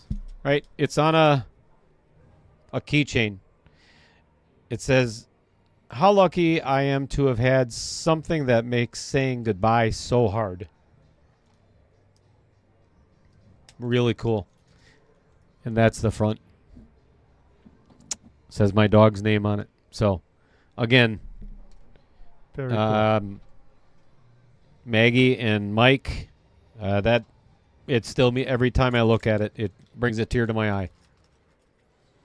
Pretty cool. Y'all didn't miss much. Brad tried to pop the 4-ball down in the bottom right-hand corner as we're looking at this view, and rattled it out and shot up the table, so it's still open table, and Jason at the table to decide which way he wants to go. Right back at you, Slim. Much respect for 12 years in making countertops, and I'd like to see some of your work. That's one of my favorite things to do these days when I'm not studying how to run a stream. And I still am, believe me. Anybody that's watched this anytime, they know that. But what a ride it's been. I'll sit and watch woodworking shows all the time. It's like pool. Once it's in your blood, it's always there unless you lose all your fingers. Right. It's like golf or pool. I mean, you lose all your fingers, you can't do it anymore. It's kind of the same with woodworking. You know, nothing to hold. I haven't cut any of my fingers off yet. Yeah, it's hard to hold onto your wood. It is. I'm gonna go get us a sun wrap. Would you care for one? Yes, please. Okay.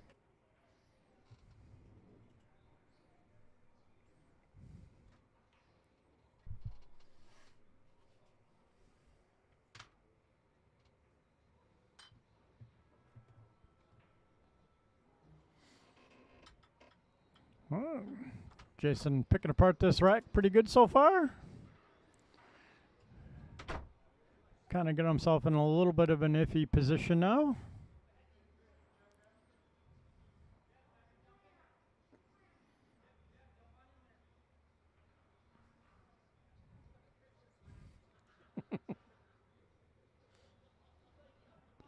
They're joking about Jeff Hefner hopping in the booth and coming in the booth and commenting, but the problem is Dale closes the door and it's locked, so he's not getting in. I like the idea, though.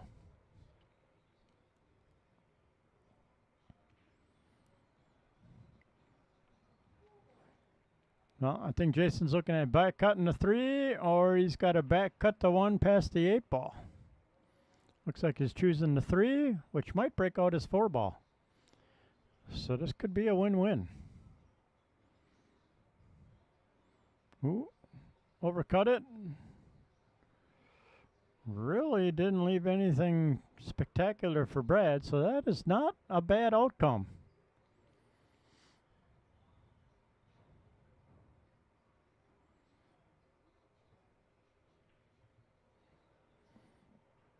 Yeah, Brad really doesn't have anything. Could try a little bit of a wild bank on the 12 in the varsity club corner, and he's choosing to play safe off the 14, 13, 15.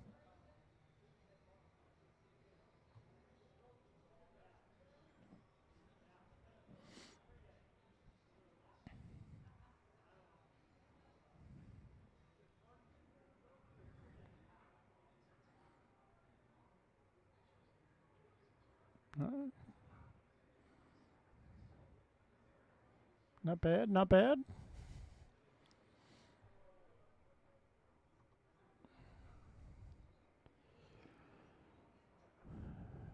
Really gives Jason the 1 ball up in the corner past the 8.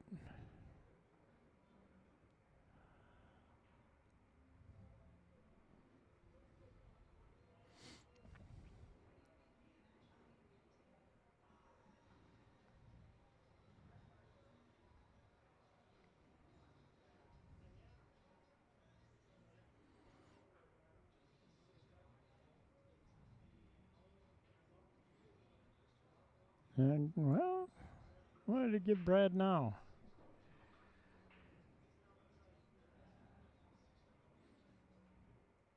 I think he can make the 11 down in the bottom corner pocket down there, and the bottom left is reviewing it.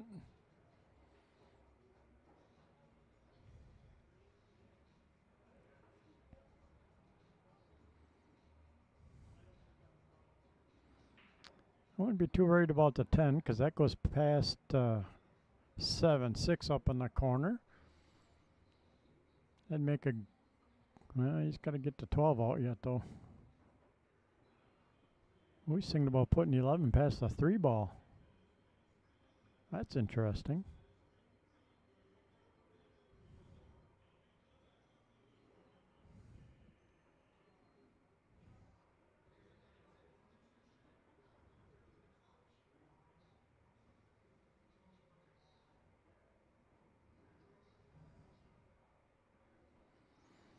Did not give him the leave he was looking for off of that.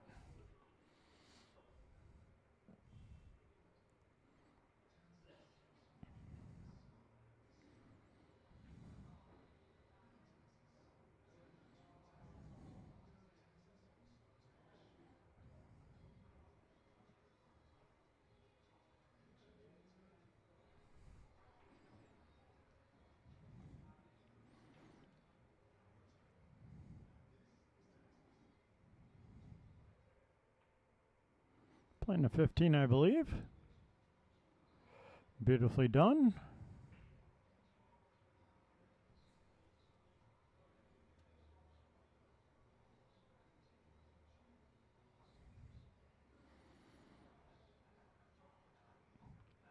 Now the trick is to get on the 12 ball from here.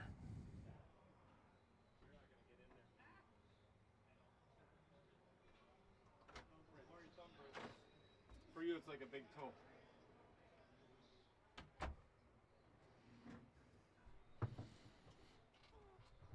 So from here, I think I'd try the 9 with a very soft touch and see if I can't get a leave on that 12.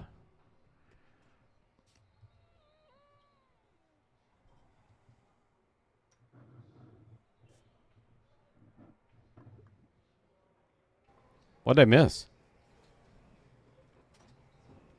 Oh, Brad made a couple nice shots. Played the 11, back cut the 11 off the 3. Oh, I definitely see that I did not miss Kevin Dorn. Nope. That's one thing I didn't miss. Cool. And that's kind of normal anyway, right? Right, with his dwarfism comment.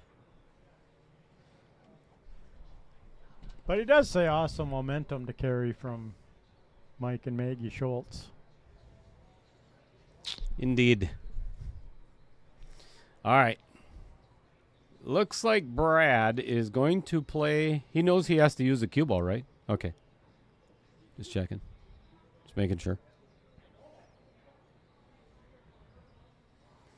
Well, you know, you can use your cue to bump that object ball and get it in the proper position so then you can shoot it. Oh, sure. You know, since we're only playing cue ball fouls all the way. No, that's not legal. I don't think that goes past there. Oh, he's looking at playing it off the 4. That's pretty risky. I think I would play that 13 ball before I'd be doing this. And, of Right. course, the 13 is right down here on the bottom left. But let's get back to what he's... Yeah, So- he's playing it off the 4 ball. There's two things I don't like about this. If you don't hit it perfect, obviously the 10 doesn't go in. 2, if you hit that 4... Right now, he's got potential to get on the 12, right? Had that gone in, well, then he would have had a shot. Well, the 4 would have reacted a little bit differently. But, yeah, now he put his... Oh, he scratched, too. He scratched, yeah, he managed to scratch in the side Oh, pocket. Well, then never mind. Exactly, again, what Jason Harlan was looking for. Yep. All right, so here's what I do if I'm playing. I am going to play the 6 in the... You know what? Hang on. Let me get... Man, if only I had a telestrator. I'd play the 7 to break out my 4. That is my first shot. Or the 3 ball to try and break out the 4. I would play the 6 ball. I would put the cue ball right here. And apparently it's not working on the... Dang it. How did you break it? Trevor! What is going on? Oh. I know why. Well, you know why? I do. Let's switch the view. And that now it's going to work. It's not on the overhead view because I have a limited amount of overlays that I can use. And they're all used for the pockets. Yep. So that makes sense. I would use the 6. I would put the 6 in the pocket by the 10 ball. The upper side pocket. Well, you can use your to break out. now. Oh, yeah. Yeah, let me do that. Pocket. Pocket. Oh, my God. Look at that. I promise we're not. Here, look at breaking in this. here. Okay, that is not the line either. Well, see, Jason's in the way now. God damn it. Get out of the way. So the reason why I'm saying use the 6 ball. All right, here we go. Pocket the 6 ball right there with follow to break up the 4 ball, because then you're guaranteed a shot on either 7 or the 1. See, this is dangerous because if he ends up hooked, yeah, and now he screwed up another ball.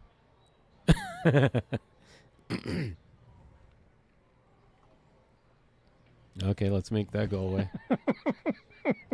You know, I'll tell you, one of these months, I'm going to figure out this telestration thing out. Practice makes perfect.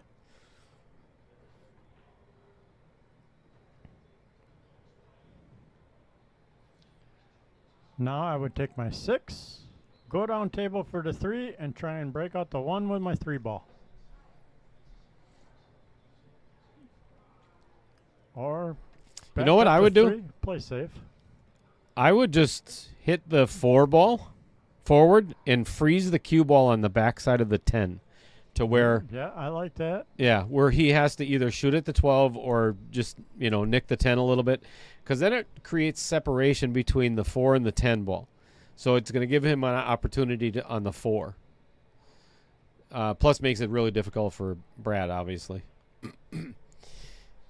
To me, this is a massive momentum game for Jason. If he can pull this one off and get it to 8-6, Brad's going to start to sweat. Yep, agreed.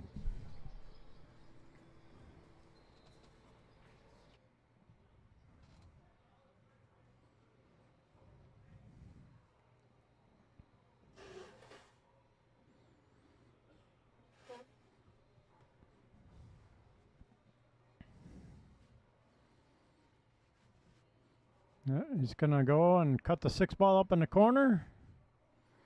Try and go down for that 3 ball. Oh, dear Lord, no. Oh, why is he doing this? This is a huge mistake because you're taking a ball off the table to use for, I mean, unless he thinks he can make the 1 ball where it is. No, he's going to go for the breakout. Oh, my God, he's going to set up to gonna- play the 4. He's going to try to play this 4 off the 12 or something? That's See, a now what? disaster. Yeah, I mean, I kind of half like this, but I would be going for breaking out that 1 off this ball. If you're going to play it and play aggressive, that's the shot I'd go for. I would not play the 4 from here. Unless you're going to play safe and block the pocket. No, I think he's going to try to get an angle on that 4 ball to get down to.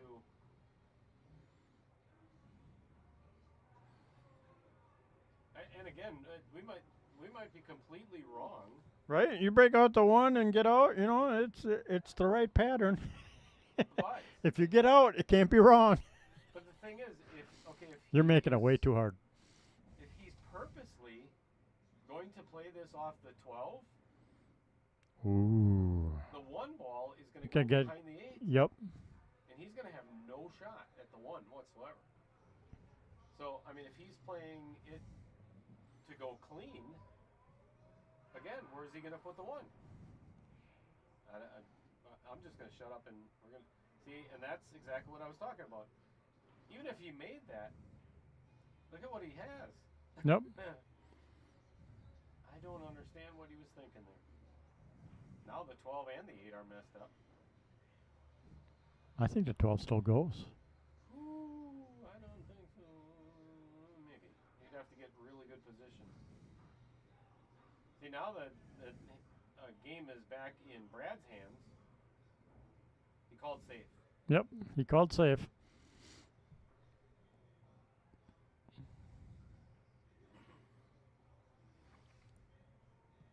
Well, I'd like to show you what I would do on a telestrator, but right now it's not working on the overhead. Back cut the 1 into the 4. Take control of the pocket. We've been on Wow. this whole time? Everything. No, you haven't been. Oh. It's really funny because I have been the whole entire time. You're welcome for the one-sided conversation. Oh man. Well, that's one I don't think I've done in a long, long time. You're welcome, everybody.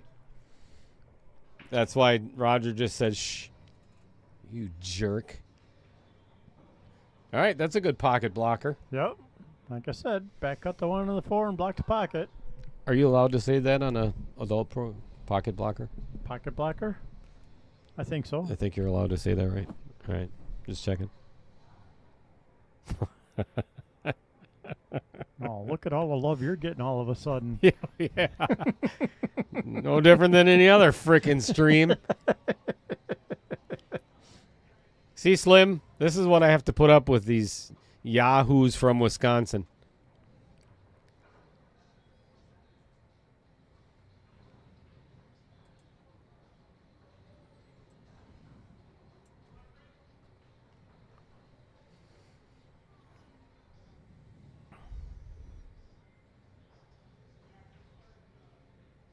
Smart shot. Yep. I would have played safe as well. Yep. But I am taking my chances if I am Jason Harlan, and I am going to jump this 4-ball in, and it's going to come off the rail, and it's going to kick the 1 down by the Vincent Didio owl pocket. And the cue ball is going to end up breaking up the 8-ball and have a perfect shot to get out. Yep. I was going to say, it could break out the 8 also. Yeah, I'd risk it. There's a lot of things that can happen here. Really good things. Yep. Of course, it could go terribly wrong, too, if you're Kevin Dorn shooting it, because he can't jump over. Yeah, he'd jump it right off the table. Yeah, I mean, he can't jump over a piece of chalk. And that's one that's laying on the floor.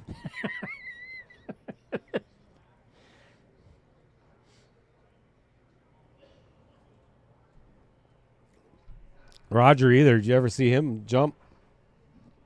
Told you. I told you I called it. Oh, it was quite so almost. close. Yep. Oh, it was so close.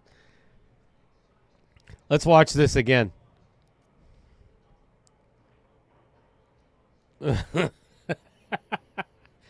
Oh, just a little bit more, but You can still get it out from here. Absolutely. He can actually pocket this 1 ball with a lot of low right-hand spin and give that 8 a little bit of a nudge. Yep. The only thing that might get him in a little bit of trouble, though, is the 13 ball. Yep. Because if he doesn't hit it hard enough to get the 8 right next to the side pocket, he's really not going to have much to shoot at.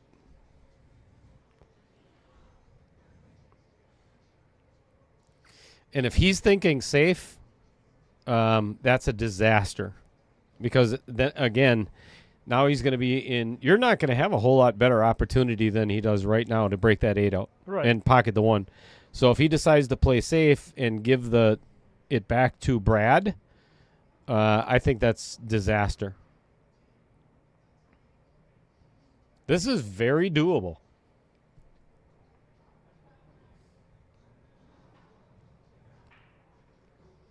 Mike Bunnell, you can kiss my too.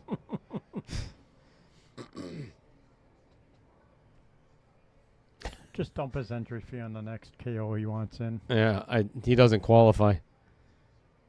The way he plays lately, he doesn't qualify for a $3.99 and under. Oh, wait, no, that would make him better. No.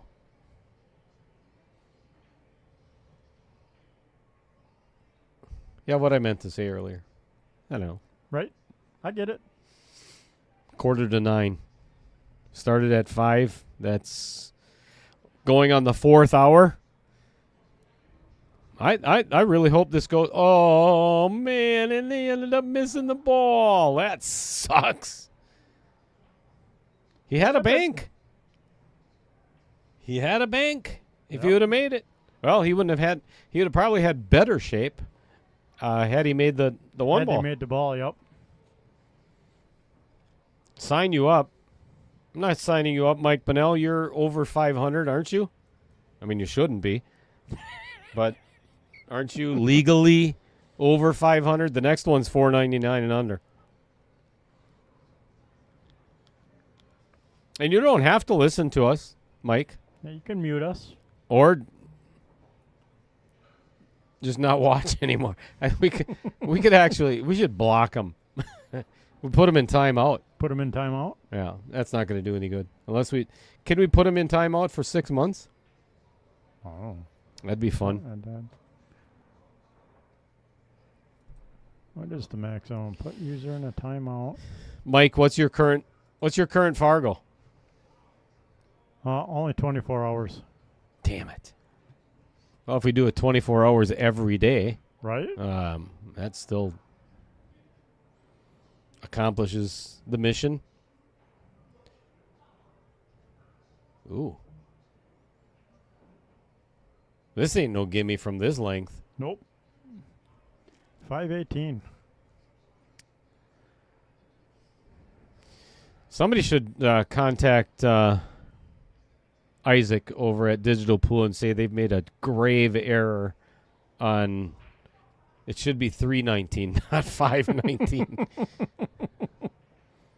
Oh, and that. See, I told you that was no freaking gimme. Yep. Now, I'm telling Jason has to win this game.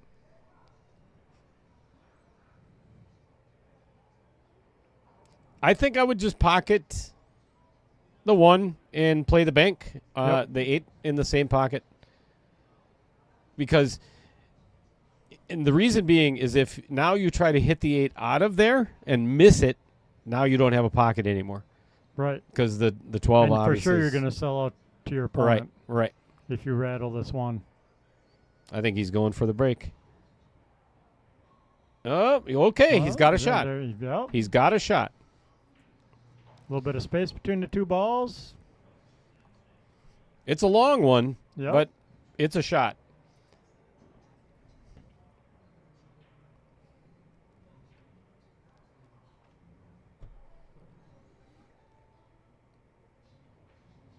And it's going in the varsity pocket. Oh, crap. Oh, crap. Oh, so close.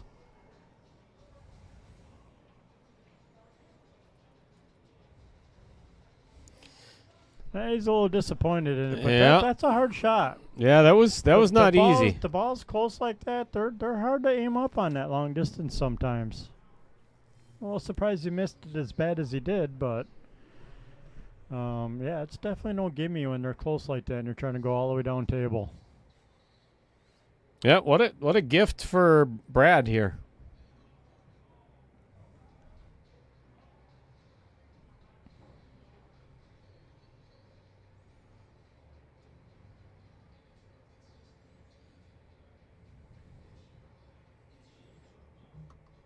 All right, 9-5. The lead is 4 games again. All right, players have requested another break. Brad needs to use the restroom. I don't blame him. We're going on hour number 4, and that's okay. Yep. So, somebody think of a trivia question that you can't Google. How am I up to 3? I mean, I'll take it. But, Third commentator's curse? yeah. I don't know. All this says if he rattled the 1, he sells out the game.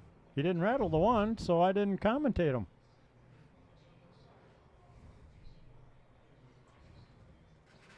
Turn that light on so you can see us a little bit better. Not that you really need to. There we go. Our smiling faces. Please don't ever do that again. All right. What, the smiling faces or the little hand dance? Smiling faces. Let's talk about this gentleman. His name is Chris Fair, and he has a son named Zayden. He is now 4 years old, I think. Pretty sure. But at 3 years old, he was diagnosed with leukemia and is now 4 years old, fighting hard to make sure that this disease never comes back. Many of you know Dave Dolly, former tournament director, but still involved a little bit down at Romines High Pockets on 27th Avenue in Milwaukee. Used to host some of the Pro Tour events back in the 80s and 90s. The Camel Pro Tour. Anywho, Chris Fair is the father of Zayden. And on May 3rd, which is coming up in just under a month, they are having a cancer benefit for Zayden. And right now, The $5.99 and under is completely full, but I do believe there are some spots left in the 600 and over. So if you get an opportunity, I'm telling you, this is, I'm going to leave that up there for just a little bit if you want to check that out.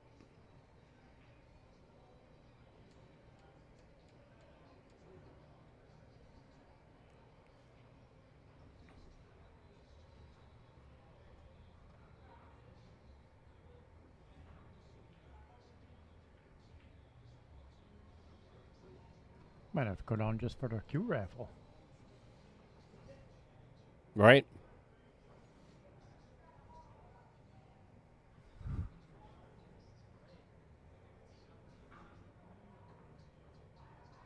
So you don't have to attend. You don't have to be present to win. Both divisions are 8-ball. 500 added to both divisions, and I believe that is at a full field. Sign-ups are on the phone numbers, either one of those phone numbers at the very bottom right. So if you're interested, check it out.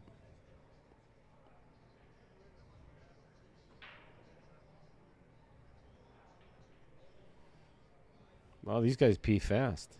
Right? I usually got to get my step stool and everything else out. Have somebody help me up to the urinal.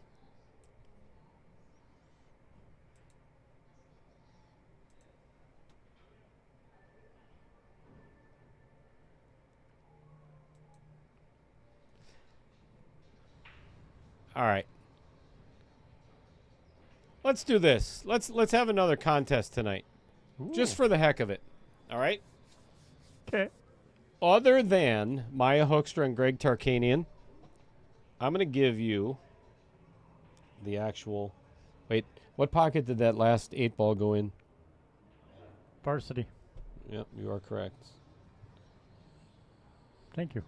Well, I'll tell you what, this has been a fun ride, but Adam is going to be... All right, in place of Maya Hoekstra and Greg Tarkanian, they're they've been replaced with Scott Rasmussen and Daniel Lanis from Milwaukee, right? Which actually, coincidentally, me and Mike are playing in the first round.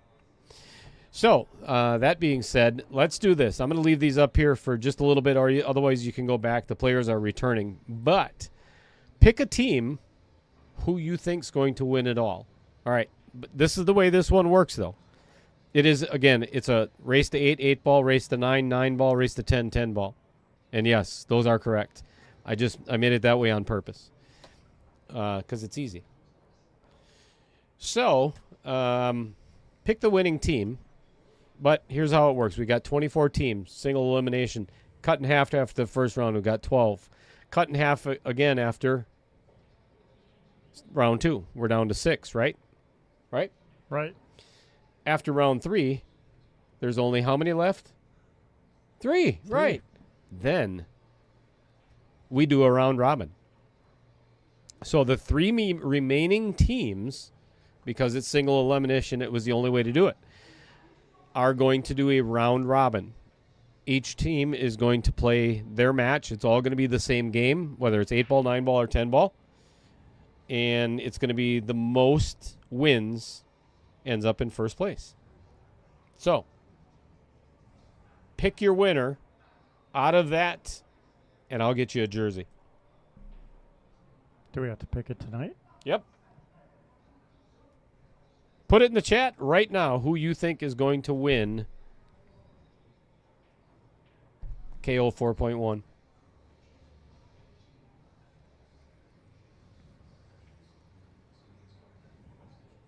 Oh, and I forgot to mention, everybody, the defending champions. Hang on a second. As soon as Brad shoots this 9-ball in the side. All right. It went in. All right. Defending champions are at the top left, other than, so Caden Hillman and Caden Hillman won the first, because the only thing Taylor Collar did was get Caden a fresh juice box once in a while. That was basically about it. If you look at Caden Hillman right now, he's gotten pretty buff. You know, I mean, he's grown in a little bit, you know, and a lot of that comes from having to carry Taylor Collar for so long, Right. you know, in the Scotch doubles. So, there's a miss by Brad Royce. That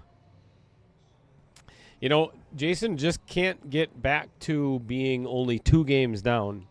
You know, he gets it to 3. You know, it was 5 at one point. You know, gets it to 4, builds a little momentum, gets it down to 3, and then gives it back again. You know, and now we're getting down to crunch time. You know, it's 4 games away from Brad taking home this championship. Yeah, he needs to do a good 5-6 game comeback. Holy cow, we got a whole bunch of guesses already. Holy crap, they're all coming in now. Jason Gibbs and Ken Shaw for the win. Taylor and Caden from Tony Walruff. Tarek and Peyton.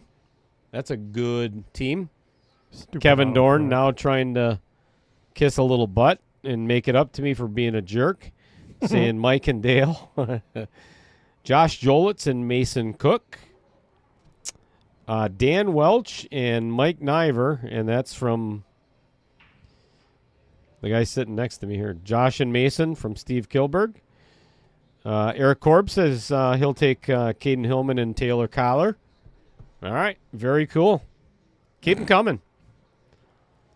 You can guess all night long too. You don't. This isn't on a time crunch or anything. So.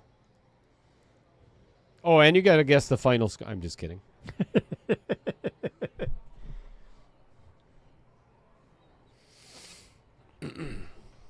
Jim, there's 2 ladies in the field, just so you know. Alice Adams and Lacey Torzewski.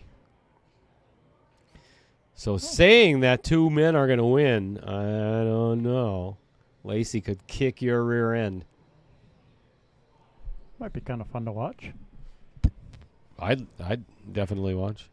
How did Brad get back to the table here so quick? I was looking at the chat. What I was happened? kind of looking at the chat myself, but Jason tried to shoot, I believe it was the 5 up here in the corner and missed horribly. Yikes.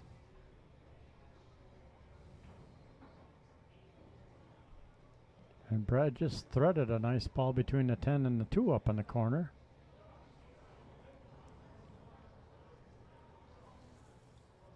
Yeah. Ooh. All right. I think he's going to get away with it. He has to play this 12 first. It's so simple to get on the 10 from here. As long as you don't get behind the 2. Yep. And then it's 10-8. And then it's another. Ooh. It's going to be some money out of. Oh, boy. Yikes. Now the cue ball is going to get away.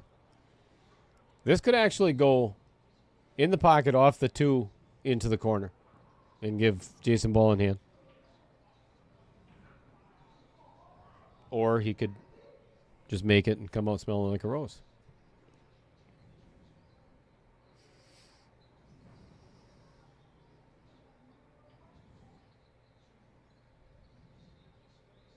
I don't think I'd draw out of this. I think I would just roll forward with a little bit of left-hand spin. Yeah, this is dangerous. This is dangerous. What? Why? Outer points positioning failed with a leave behind the 6 ball. Yikes. All right, we're going vertical. Yes. Oh, wait. Let me make sure. Tell him to wait. Wait. All right. Instant replay is ready. Okay, you can shoot now, Brad. Yep. Help yourself. He's going to jump for it. Oh, geez. Thank God. You know, I'll tell you what. Everybody in the chat, please consider yourself more blessed than you've ever been blessed before, because this is the first time that Dan Yenner actually said something in the chat tonight. So thank God. All right, let's see if this thing goes in. He's been silent all night. Yeah, and it's the best thing that could ever happen to Outer Points production, because he's in the Scotch doubles tournament playing with Justin Morris.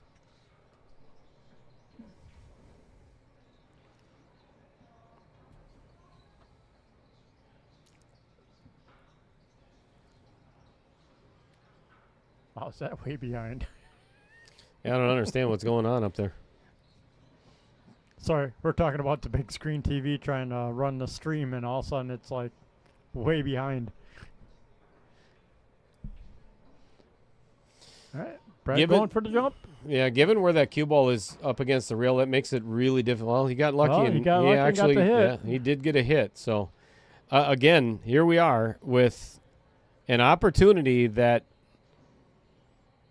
Jason shouldn't have, that he does have. Yeah, he has to capitalize on. Yeah, he's got to run this out.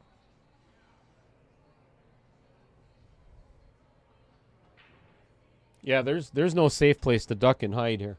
Nope. I'd get that 6 out of there right now. I mean, it can stay there for maybe a potential blocker down the road. Yeah, I mean, if you're going to shoot, then you got to shoot the 1 right now. Yep, I'd take the 1 right now. Just because it's on the rail, you got a nice angle for it. It could give you the 5. Me personally, another questionable ball. Me personally, I would play the 6 to the 1 and then finish all of those balls and play the 8 in the, oh boy, another varsity club. In the varsity club corner pocket. You are 100% correct, Eric Korb. There's not one team out of the 24 that can't win that. It is a tough field. Got to play the 2. Or the 7-3 combo. Nothing wrong with that. Hit it nice and gentle. Oh, don't draw on it. Yeah, no, just a little bit of follow. Middle ball. That way you guaranteed the 5. Yep. 5, 7, 2, 6, 8.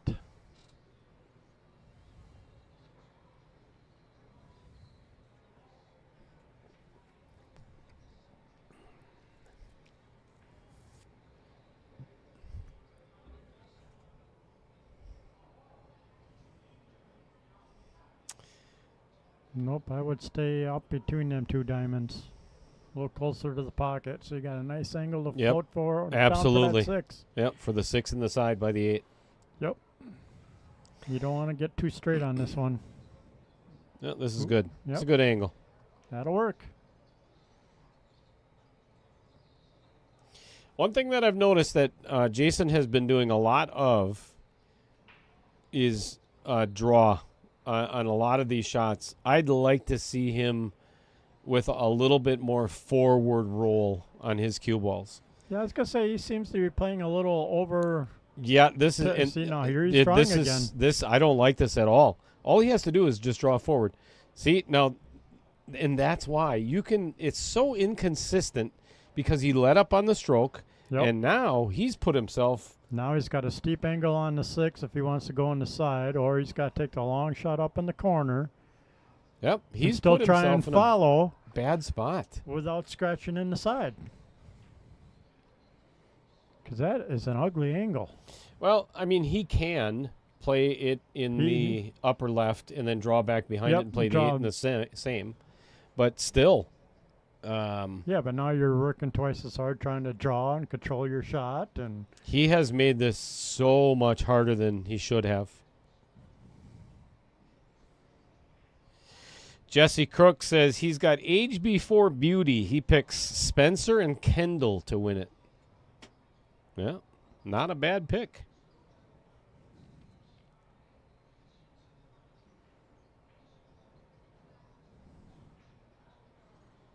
Ooh, boy. That almost didn't go That'll in. make you pucker a little bit. He had to get it with a little bit of force to draw back up, Yep. you know, but this one he has to hit with finesse. At this angle, oh my God, he missed it completely. Yep, he's hitting very timid in my opinion. He's not stroking confident. He's not shooting confident. None whatsoever.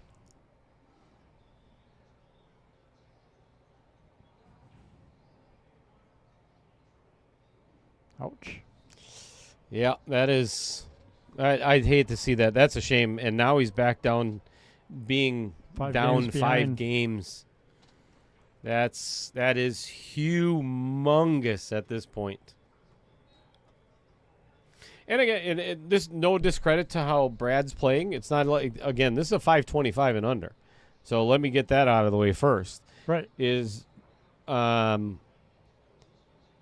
the way Jason has been playing the last 2 matches prior to coming into this is so much better than what he's doing tonight. Yes. Is Brad playing exceptional? No, by no means. Jason is giving Brad a lot of opportunities at the table that he shouldn't be. Yes, agreed.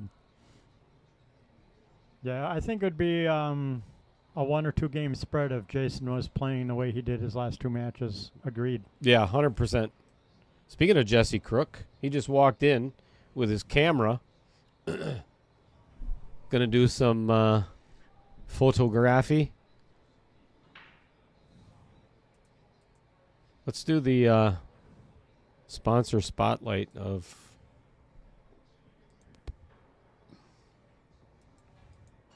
this is very simple. Sponsor spotlight of the Varsity Club. Go ahead. Varsity Club, you are here. Thank you. You're welcome. Excellent. That was exceptional. I earned my pay on that. Exceptional. I mean, Great. you really put in a lot of time practicing that one. Great pool hall, great food at a reasonable price. Can't beat it. Especially on Thursdays. Oh, man. You get the Philly? The Philly for $6.50, I think it is. Oh, with onion petals. Mm-hmm. Hello.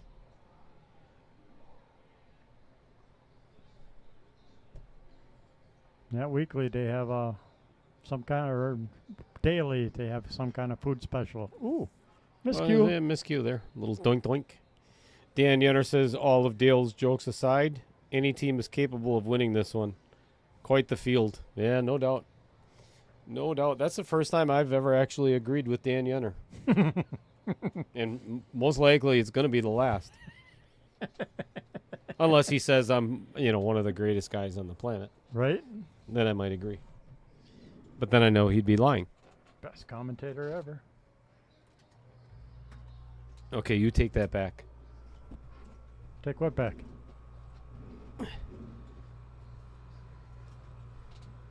I could have turned that on for you if you would have said something. I know I had to stretch my legs a little bit, though. I know, I'm almost to that point of My get up and walk for a minute. my rectal area is getting a little sore. Not that anybody in the chat needed to know that, but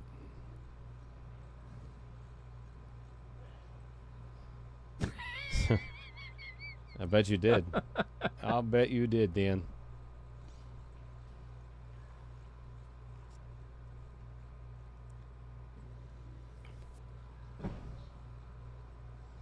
Hey, who got that last? Oh.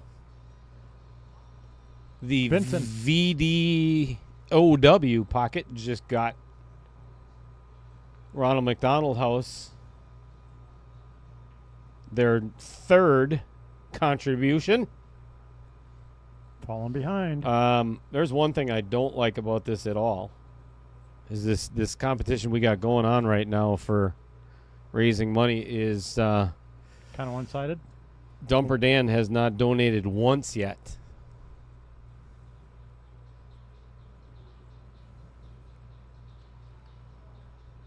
We'll just switch him and Varsity around then.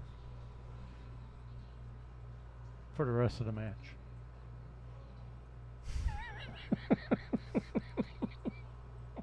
All right, folks, you You did not hear this from me or see it.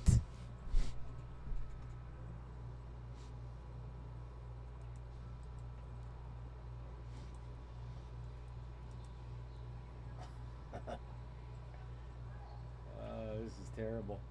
It's funny as hell. I love it. Oh, hell yeah. Spread the wealth.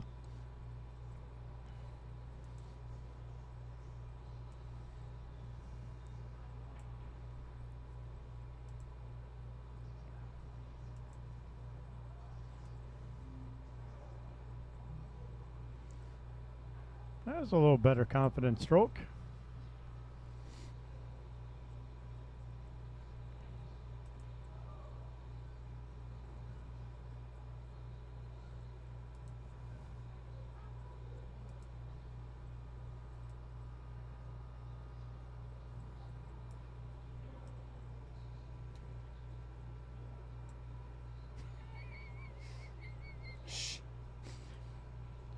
I know nothing.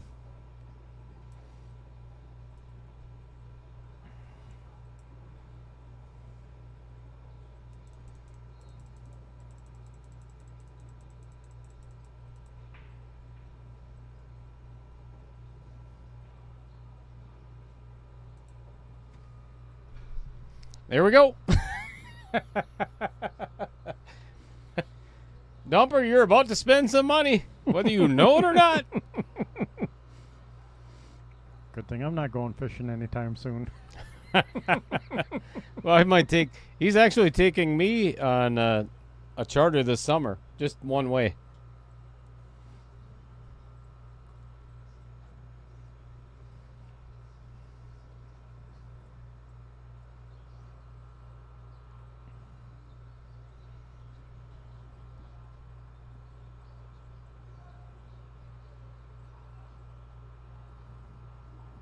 Good shot. Ooh. Good shot. Yeah.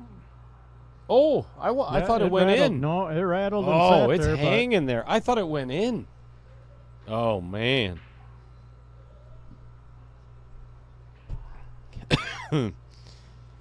I'll tell you what, Steve Kilberg, if I had that much time in between racks to do a redraw for the pockets and flip all that around and everything, man, I'd be a lot better at my job. It's not overly easy putting the logos on top of the pockets. No, there's a little bit of time involved there.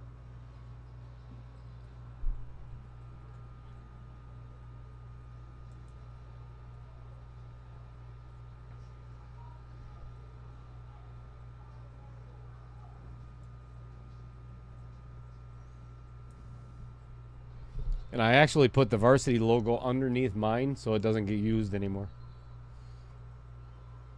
Yeah, I think that's fair. Right?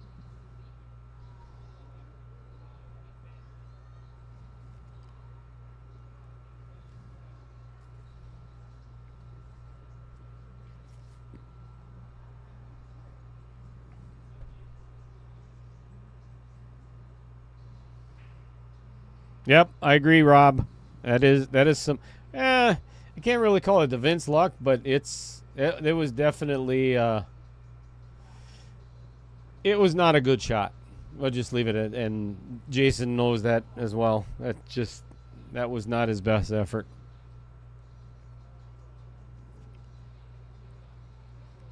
Here's a winning shot for Brad Royce right now. Almost guaranteed to win this rack. Is hit the 9 ball and stick that cue ball on the backside of that 14 right now. Call safe.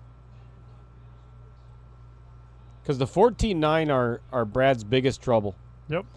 So just literally just stick that thing on the backside of the 14. He's going aggressive. This could end up costing him a game. Like I said, this could end up costing him a game.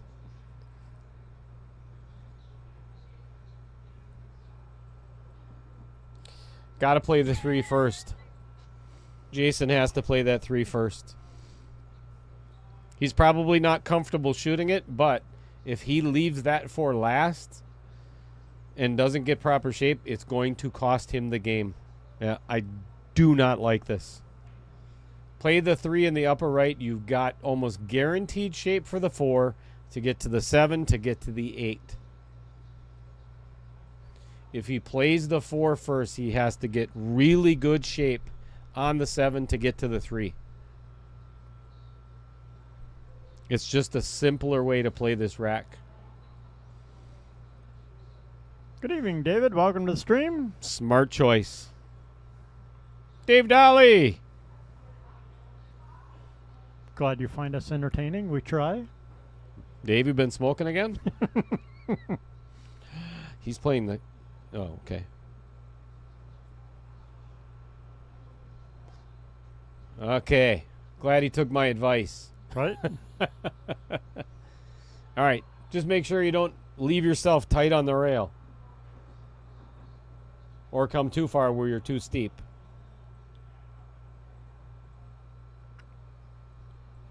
Just tap it in. Oh, boy. Here we go. Tap, Caddyshack. tap, tap, tap it in. Happy Gilmore. Tap it in. Ooh. That's what I was talking about. This is a little bit more steep than I like, but it's still manageable. I mean, Yep. just a little bit of high right or just right hand English and just kind of throw the ball in a little bit. Throw the ball in a little bit. Little throwy throw. Tossy toss. See if we can Spinach. get to where that 8 ball is. Yeah, that's the problem. Oh, boy, oh, boy, oh, boy, oh, boy.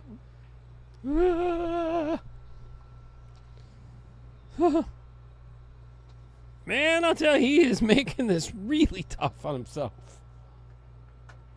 See what that... It's like a half a ball too much on Yep. that 7 ball. This is a huge pocket. Just don't scratch. Oh, almost Or got her don't- to kiss in. Don't miss. Too late. I'll tell you what. Makes the 15 and the 12 hard, though. Yeah, that's what I was saying. That's the one good thing right now But now about... Brad can play a really nice safety off that 11 ball. Yeah, but there's a lot of kicks at this 8 ball. Yep. 3 rail is wide open almost.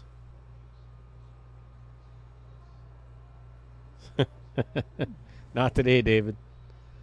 Not in many years, actually.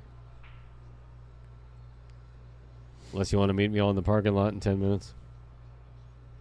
Woohoo. Kidding. Maybe. I don't do that stuff. No, thank you. Right.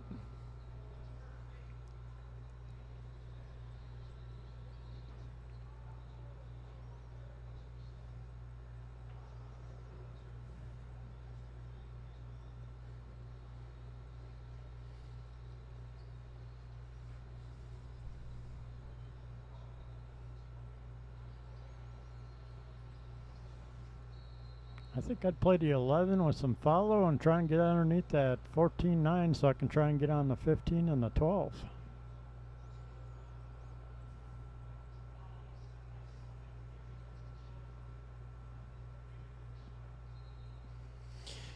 Hey, Dave, give us some insight and actually type some of it in the chat if you don't mind. Are the brackets full for the Chris Fair fundraiser for Zayden? We talked about earlier if you were not here.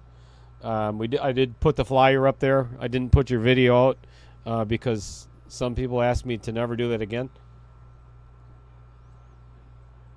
Well, this is a gift for Jason that I would very much accept. Off the rail and make the 8 ball.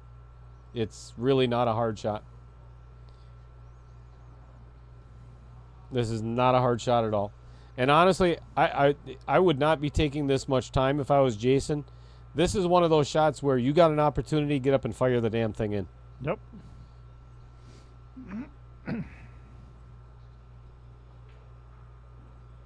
Even if you double kiss it in off the outer points, who gives a crap? Just make Yep. the ball. Yeah, don't overthink it. Just get down and... Lives in Racine. He'll be here in 6 minutes. I'd like to see that happen. Right? So, Dave, yeah, if you don't mind, oh my gosh, how do you miss?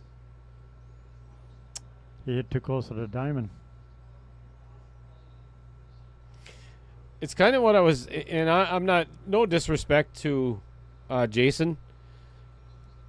That's why I don't like taking so much time on shots like that. Oh, You played this game. He hit in front of the diamond. I Yeah. mean, he was lining up behind Yeah. the diamond, and somehow he hit in front of the diamond. That's You're already in a position where you're not confident in your game. So the more that you stand over the shot, the more you analyze it, the more you're going to think yourself into what another bad shot. I mean, that's just the way the brain works. So, man, just get up and fire it in. He's thinking, oh, I don't want to double kiss. I don't want to do this. I don't want to miss the ball, and then you end up, okay, I'm going to give it a little extra. That little extra is going to cost him the game and probably the match. Yep.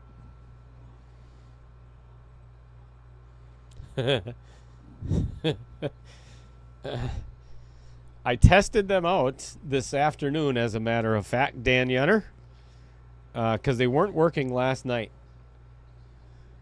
All right, to make the match interesting, Brad is out. Justin Ellickson, did you hear that? This is the potential fourth commentator's curse from Chris Green.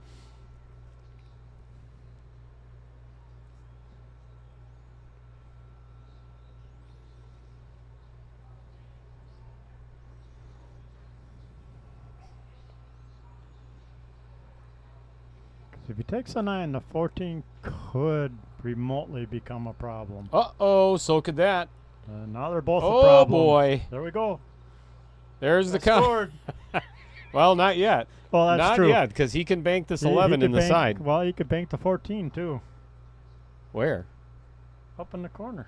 Well, you mental. Little bit. Are you out of your mind? No. You got to play this in the Johnco Express pocket. This is exactly what Jason needed. I'm serious. If I'm going to make a prediction right now. If Brad makes this 11 ball and gets out, Jason's done. Jason will not win another game. The final score is going to end up being 13-5. And that is not in. All right. I'm pretty sure that Jason's going to be able to handle this one. But I'm going out on a limb. You could go on a limb and say he pockets this without following it in or scratching over in the other pocket. And this is Kevin and Lynn Dorn about to make a contribution to what? Ronald McDonald House. Thank you very much, Kevin and Lynn. Lynn and Kevin. I like saying Lynn's name better, or first, or more. Right? 10-6. Jason said, it's time for me to make a run. He better make What a a run. huge swing. All right. So reiterating what I had said earlier, did I even say that word remotely close? Reiterating what I had said earlier in the stream, Dave Dolly is taking care of business in the chat. The lower division is full. There are 6 spots left in the upper division. $2,000 show and queue, which we were talking about earlier, among many of the raffles. Doors open at 10 o'clock. Calcutta at 11. If not in the building by 11, we go to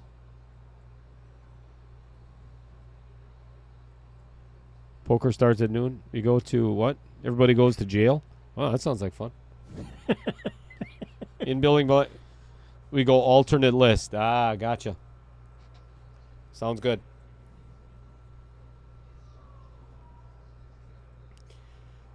If you don't know the story of David Dolly, he's probably one of the biggest contributors to all fundraisers in the state of Wisconsin when it comes to the game of pool. That man has raised more money than anybody I know, myself included, for fundraisers. Of course, he's about 80 years older than I am, but, I mean, that's just, longevity earns you that title. So Right? But still looking good, Dave. Don't worry about it. You don't look a day over 79. I believe, if I remember looking at the flyer briefly, it's a $120 entry. Yep, for the upper.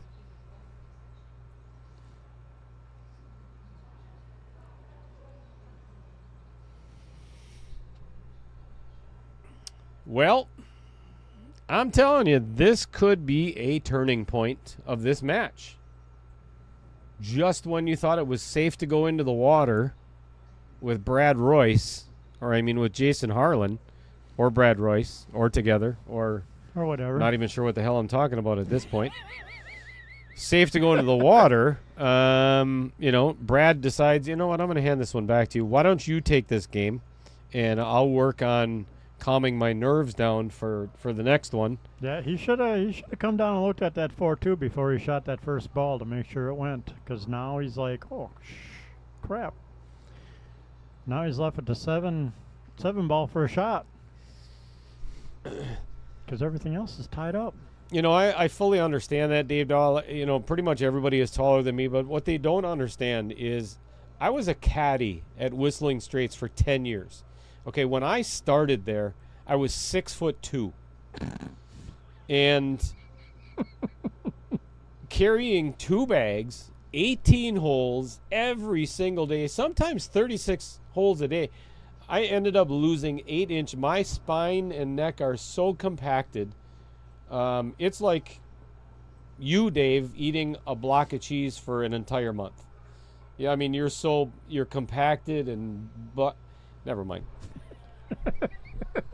Blocked up, everything's pushed together.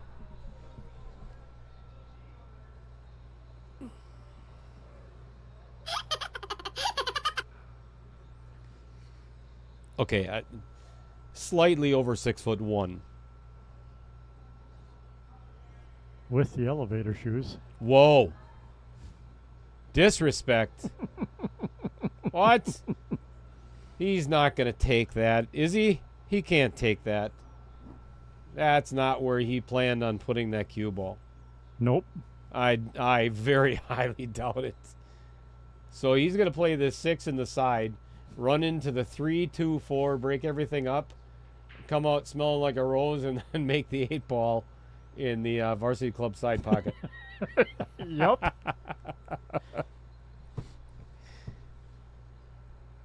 Pinocchio story, son of a... What the...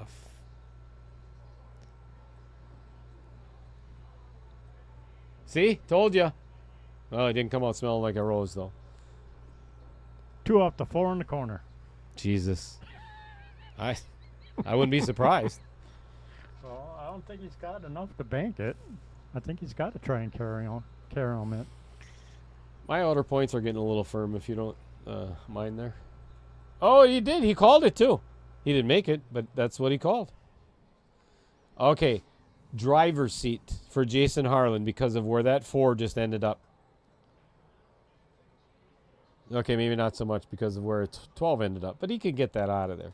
It's a lot harder for Brad to get his 4 ball out than it is for Jason to get his 12 out. Yep.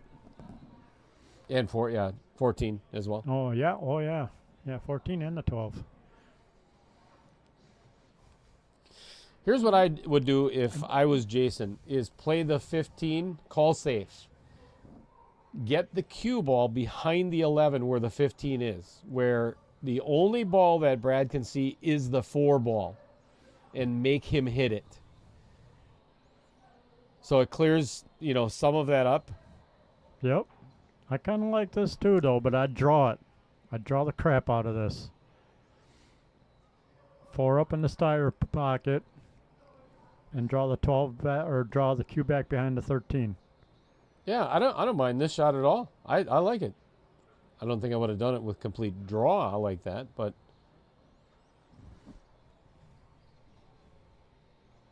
I would have done that with high left. All right, middle left, whatever. Slim, what is the ANG pilot? Somehow I feel like I should know this. ANG, Army National Guard, right? Yep. Wouldn't that be Army? Okay. I like that. Army National Makes sense to me. Guard pilot for 25 plus years and shrunk a bit. Yeah, I hear you.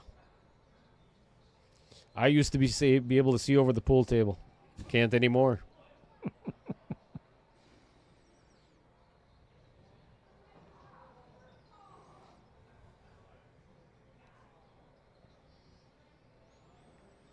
So now if Brad wanted to be aggressive yet, he could try and cut the 2 and break out his 4.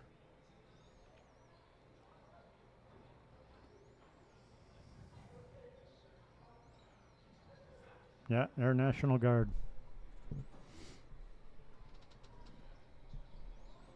Or you could play safe. I'd duck behind the 2 ball. Try and put the cue nice and close to that pocket without scratching.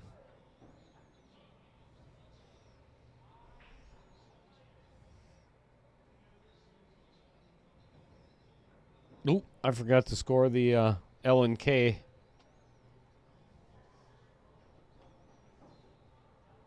Last 8 ball to go in.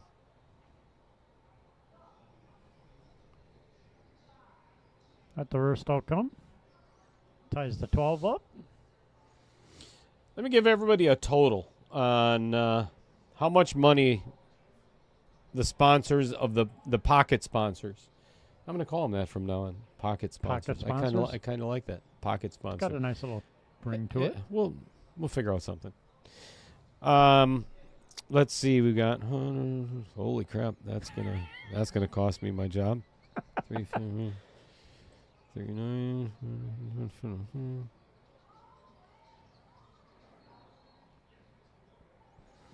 All right, Jason electing to play safe.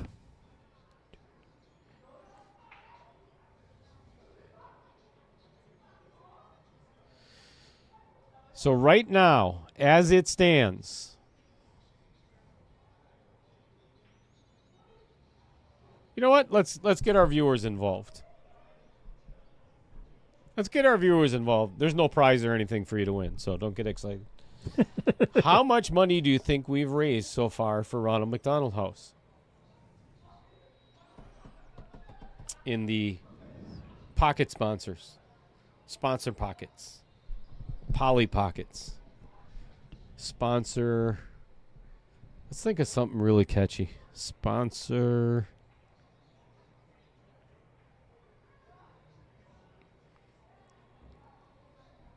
I'll think of something. You think of something? Yeah. How much do you think we've raised so far? Because it's not $50 per pocket. Again, like I said, I'm not going to tell anybody what anybody vowed to donate. That's their business.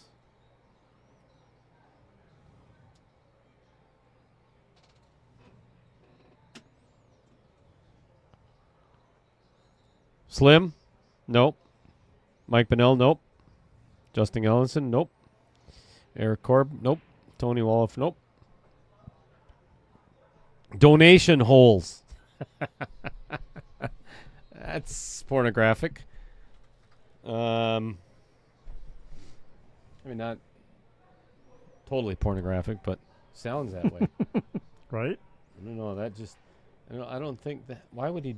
Wait a second. Why did he do that? He was trying to break out the 14. Right, but he had an opportunity to just stop it right there and then play the 9 to break out the 14. Now he's in trouble.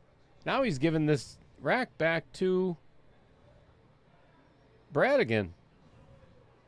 And that's not his last name. Brad again. Brad again? Oh, crap. What is he doing? I don't know, but He's playing the 10. You know what he's going to do? He's going to hook himself on the 8. Watch. I'd be playing safe.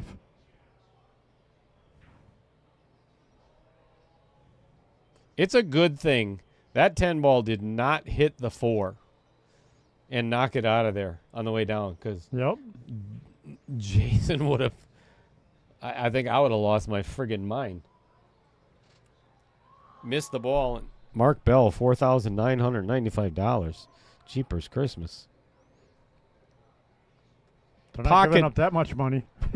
We just got it. That is the next. That's the name of it. Vincent Didio came up with pocket payments. Pocket payments? I like it. Sold. And actually, Vincent Didio is the closest guest, too. So, 2 for 1. That's a first, isn't it, Vinny? Yep. Yep. That's a good attempt. You kind of got He can make this. He can make this and win this game.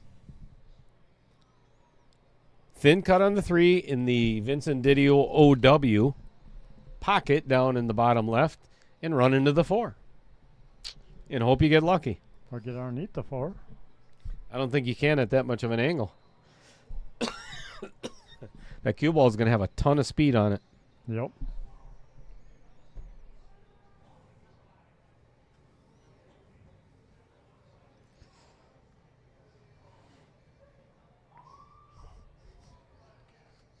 Pocket payments.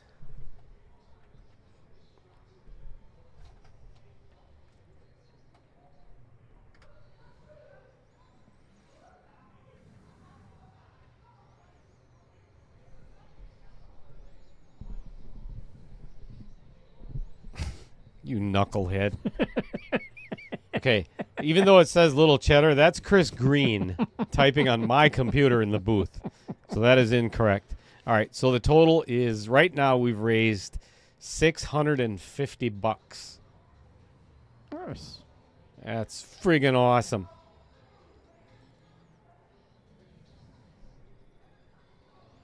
We got to get a Dumper Dan. I tell you, you know what? No matter who, Just give him half of varsities. he might be listening. You couldn't. Oh, Yeah. sorry. Yeah. Don't anybody tell Dan that. But he just lost $200 worth of. Yeah, Eric Corbin. That's what Adam's probably going to think too. Is Dale Only because Dale's afraid of getting locked out of varsity club. Dale just screwed the varsity club. Yeah, super. I'm toast. Hey, it's been fun knowing you guys.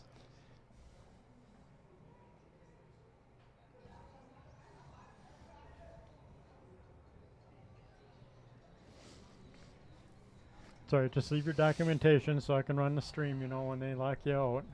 Sure. Yeah, I can do that. Like hell.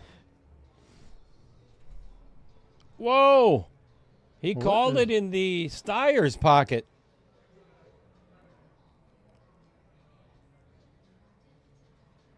Why? I like going in the Vincent pocket. You know with why? A lot of You know why? Bottom Because right. at this angle, it's.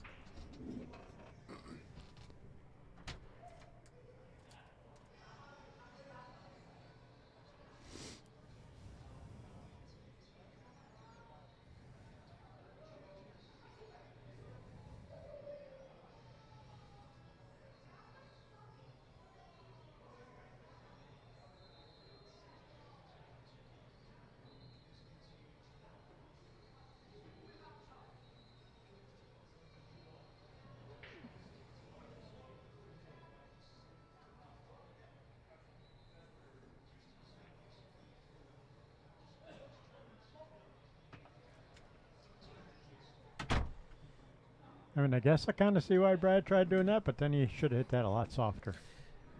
And I understand Jason having him call me out there to watch the hit for the simple fact that it could have resulted in a double hit.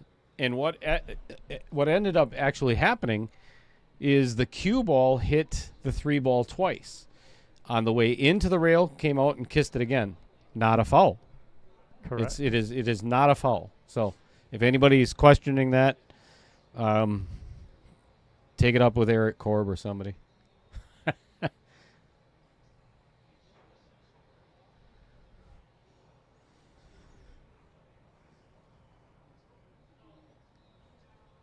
Jason has to use the kiss method here. Keep it simple. Stupid. Taking the 10 first. If not he keeping tries it to get on, simple. I was going to say, if he tries to get on this 14 right now, that would be disaster. All right. Okay, this is what I was talking about. Now, just play the 9 ball and play the 14 in the Tyler Steyer pocket. Or Yep. take what the table gives you. A little bit of inside English to maybe get straight on, if he can.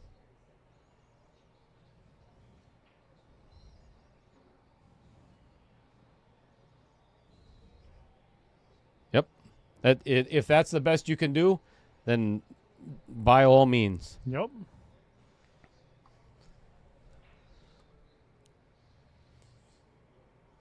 I'm a 638, 639 Fargo, somewhere around there. Here's the reason why I tell you that. If I was shooting this shot and I was down by 4 games in a race to 13, I'd be sweating freaking bullets right now. Yep. If Fargo doesn't mean crap. This is not easy for Jason Harlan at the. Ooh, I wouldn't be digging at this. Straight center. Ooh, nice boy, he hit shot. it good. Yep. Nice shot. All right. Never mind. No, this is he has to play this in the side, and that's fine because he doesn't really have to worry about a scratch anywhere. It's not going to scratch in the upper right, and it's not going to scratch in the lower right because the 4 is going to block it coming back in. So this is just make the 8 ball. Period. That's it. Just make it. To know my luck, I'd scratch in the dumper Dan pocket. You probably would. Oh, my God. Why so hard? Dear Lord. Well, can't say you didn't hit it with confidence. Jeez. It scared the bejesus out of me. 10-7. Catching up. It's not over until it's over. Mark on the. Oh, which one did that go in? Dumper Dan? No, Jaco Express. Hefner's pocket. Oh, yeah. He just cost himself some money. He doesn't even know it. Love it. Well, you were winning this much, but now we got to take 100 away for pocketing the 8 in that side pocket. Yeah, buddy.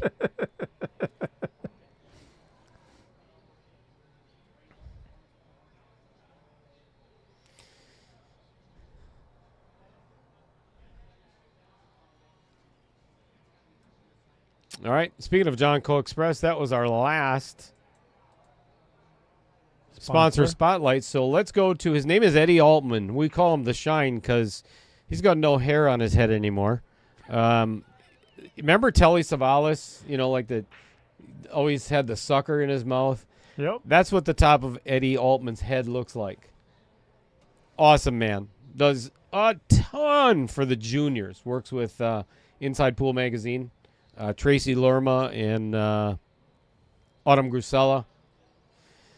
But anyway, sent me. I've got 10 of these tips, and I'm telling you what, these Cyclone, it's the Mako brake tip. Whoo, boy. Comes in either blue or orange, and let me tell you, if you don't think a tip makes a difference, you're wrong, because it does. Of course, cue ball control, but it gets the best of both worlds. Anyway, back to the action. I think Jason Harlan should win the next 3 games, so this can be 10-10. So we play a race to 3 for $8,000. I like it. Holy cow!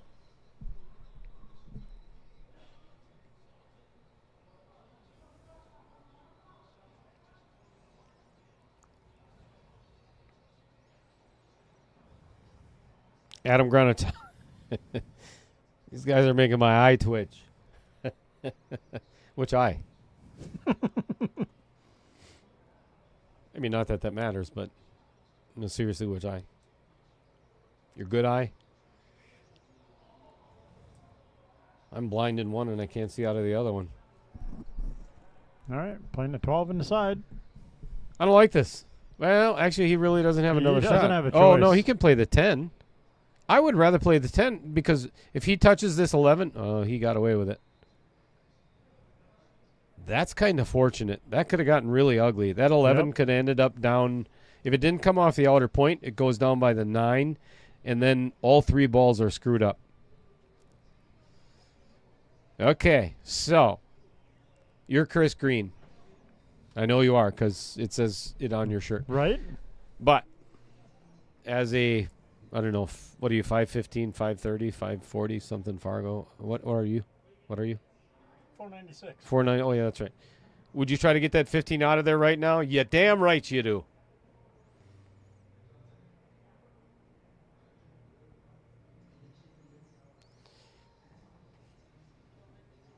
If I'm Jason Harlan, and I'm not because he's bigger than I am, I'm going to play this 15. I don't have to worry about a scratch very much. The only thing I'm concerned with is that 15 goes in the pocket because I'm going to find a way to get a shape on the 10, 11, or 9, right? Unless you put it right there. No, he's still good. Got a shot on the 10. Yeah, he's okay.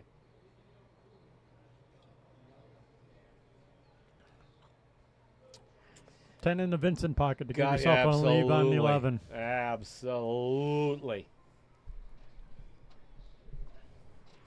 Don't think, just shoot.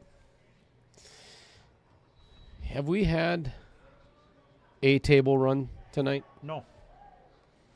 Does anybody remember a table run in any way, shape? I don't think so. One, but no, I don't think so. All right, here's the deal. If we get one table run out of the next, because we're going to go hill. That'd be 6, 3, 9 more games. Eric Korb will donate $100 to the stream. He doesn't know that, but he's going to. Ooh.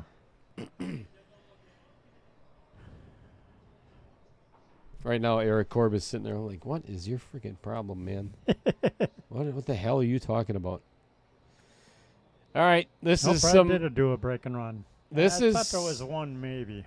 This is some trouble. Yeah, he's in trouble. He's got to cut the 11 and hopefully try and find a way to keep. He's got to avoid the 7.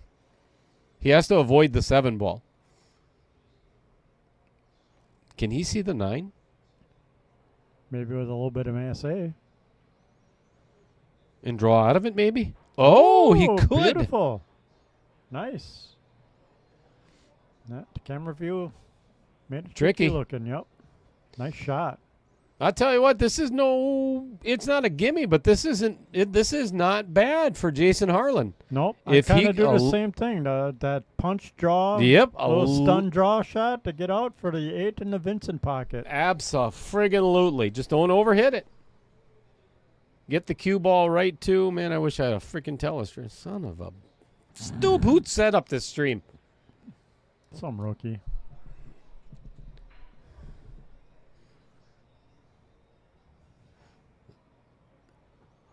Oh, no. No. He didn't get the draw part. He got the, oh, boy. He got the,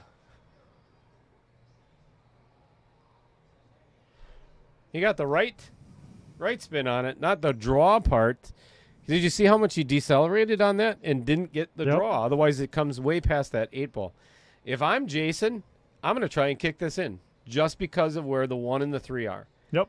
Just don't miss the ball. I'm going to kick it right in that pocket right there. And I'm going to baby the hell out of it, too. Make sure it hits a rail, of course. I would even consider going the other direction because it's a lot easier. I think it'd be a lot easier to hit it off the short rail. Yep, absolutely. And you'd almost want to leave the cue ball on that rail anyway. I mean, it is closer to this pocket, but still. Yeah, there's more chance to miss, though, because you're traveling so far. You better make sure you're hitting center. Oh, look at this. Ooh. Oh, what a great try. That is a really good attempt. I mean, obviously, he would have liked to, but this is a really good position for Jason right now. That 1 and 3 are no good. Yep. Now, if I'm Brad, I play the 5, come across the table a little bit, hopefully get past the 4, and play a safe off the 1-3. That's what I'm laughing at.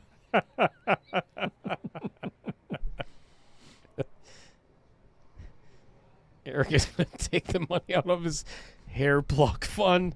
Okay. I don't care who you are, but that is some funny right there.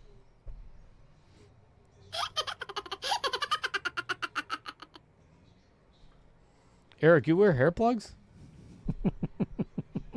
the little amount of. I thought you were growing a chia pet on your head.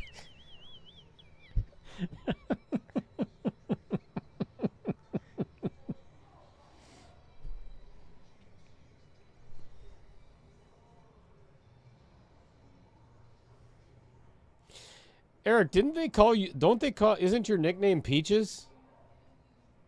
I mean, it's you. It's like a fuzzy navel on the top of your forehead, or not just your forehead, the whole entire scalp. It's like when I first got out of puberty, which was just last summer. We could tell who all Eric's friends are. He started that fun back in 8th grade. Whoa! Damn, that's a good one, Rob. I like it. What a gutsy call. Yep. I Aye. kudos to Brad.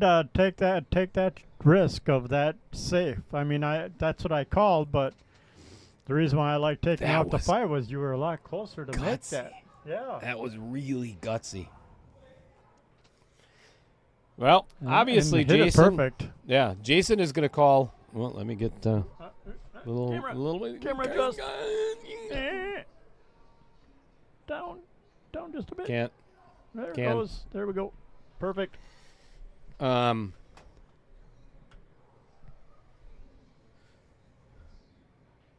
This is the one thing that Jason cannot afford at this point. A, not hitting the 8. B, hitting the 8 on the wrong side and hitting it too hard and scratching off the 8 in that corner. It's not easy, but Good speed. oh, it falls. Wow. Nice shot. Damn. Down it goes. Guess what, folks? We are within 2 of being tied up at 10 apiece. I told you. I'm not sure what it is that I told you, but I told you something. Right? 10-8. This is the way the finals has to be. You know? Right? It can't be a Some runaway drama train. and no runaway train. Vincent gets another mark for the pocketed 8 ball. Oh, yeah. No doubt. That's $1,000 that Vincent owes. He doesn't know that, but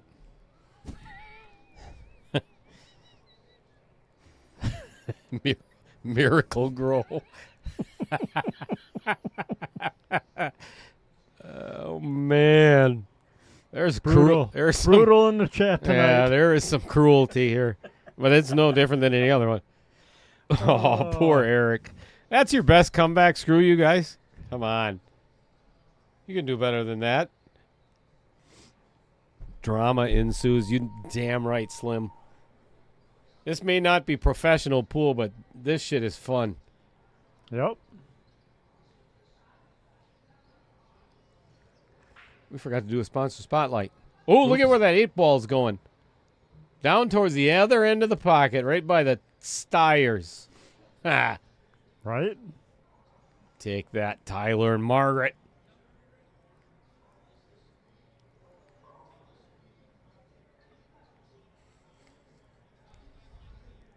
I'll tell you what, it's a good thing that Facebook and YouTube give you an 8-hour window on your streaming. We're at 10 o'clock already. Yep. Woo. Blew away my prediction for the end of the time. I don't think this is going to end by midnight. I really don't. Because we got 2 more games before it becomes 10-10. Then it's a race to 3.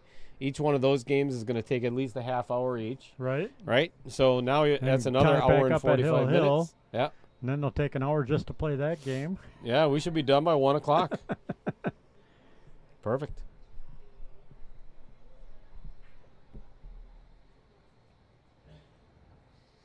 Lori Van Cooey, what's going on? Says there was a table run earlier when Jason broke. Yeah, Jason And- broke dry, and then Brad ran out. Oh, yes. Vincent said he'll pay you in tattoos. I'll take them. Wait, who's he paying in? I don't know. Me? Ronald McDonald House? I don't know if their parents are going to be too happy about giving their kids tattoos. How are you even in business yet, Vince? What kind of stupid, crazy idea is that? You can't give kids tattoos. Although Baby Cheddar got 2 of them. Nice. So. I am still tattoo free.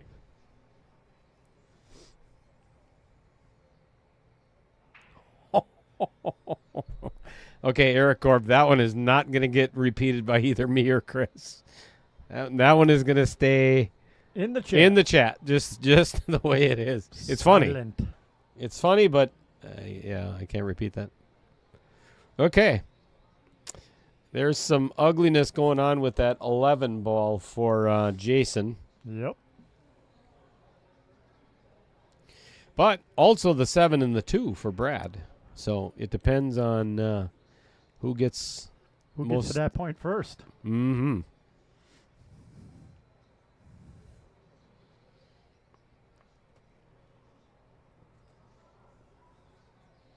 Rob Shear, I think you probably got a dig coming from Eric Korb pretty soon as well. I think he owes you one for the been doing that since 8th grade. I would if I were you, and I'm just trying to light the fire. Stir the pot a little. Stir the pot. That's Taylor Collar's job. You know what? I haven't shown that picture in so long. The pot stirrer. I'll bet you that's almost a year. You know what? Let me find that. Just for Taylor. Do. I have no idea where it is.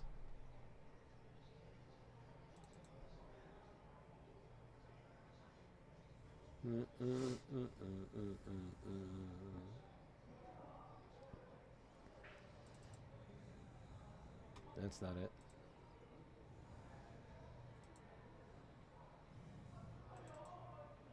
No, that's not it.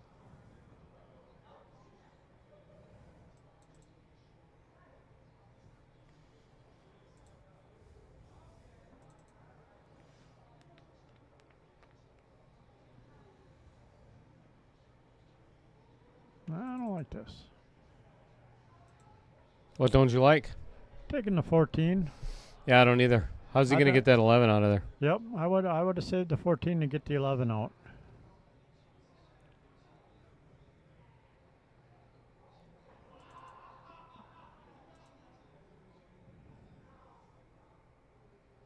Yeah, I think I'd have played the 9, 13, and then used the 11 to, or the 14 to 11 if I were to be aggressive. Now you're just digging a hole. Because now you just took away your nice key ball for the 8.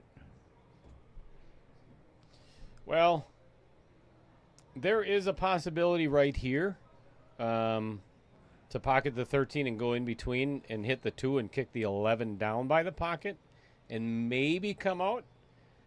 If not, that's the only way he is going to get on this because he can't play the 9 in the side. Not anymore. And break out the 11. Yeah, he didn't come out far enough. Right. And it's probably good that he didn't anyway because had he not gotten the 11 on that angle or whatever, he's got no shot on the 13 either. Or wouldn't have. I say, I mean, if you're... Chris, we talk about it all the time in amateur pool. One of the biggest mistakes is they leave all the trouble for last. Yep. And instead of getting themselves out of trouble, they take all of their soldiers off the field. Thinking they're going to get in line. Right. Thinking they're going to do it on the last ball or whatever the case may be. And then they find themselves in a position like this. Now what do I do? So at this point, you almost have to go for it. Right. You've dug deep enough into the rack. Now it's I got to keep going. Or I'd put the 9 a around place. the 7. Yeah. on the 2 to try and use it as a breakout later. Find a place to duck. Yeah, he's going to go out to 13.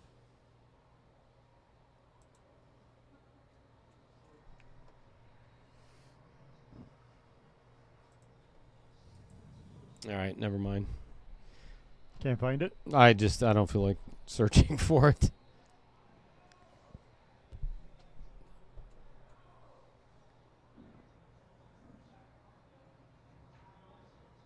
So that's what I was talking about. So now, the only thing he can do is tuck the cue ball behind the 11. Yep. And make him shoot a bank shot on the 5. I mean, there's now you're in trouble. Yep. And the worst thing is, it's a good thing the 9 is not sitting by a pocket where it's dead in the pocket somewhere where Brad can either carom it in or combo it in or whatever and leave. Right, and leave that as your only ball. Yep. I would actually try and go off the bottom rail and come up into the 11 and hope I can hook him between the 11 and the rail and get tight in there where he can't even see the 5. Whew. That's tough. Well, I'm not saying it's easy, but I think you got a better chance at that than trying to baby tap it from the side here. I think I would actually just put the 11 behind the 2. Just roll forward. Yep, right there, right where he's pointing. Put the 11 ball right there.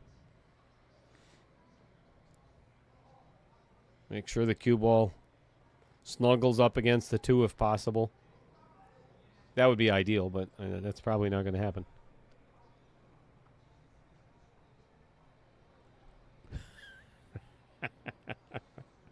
Tiernan Dotson. That would have been a great comeback 8 minutes ago. It takes Eric a while he's got to, sift through all the dirt and soil on his fingers from his Chia Pet hair. 2 blocks away from him within striking distance. Well,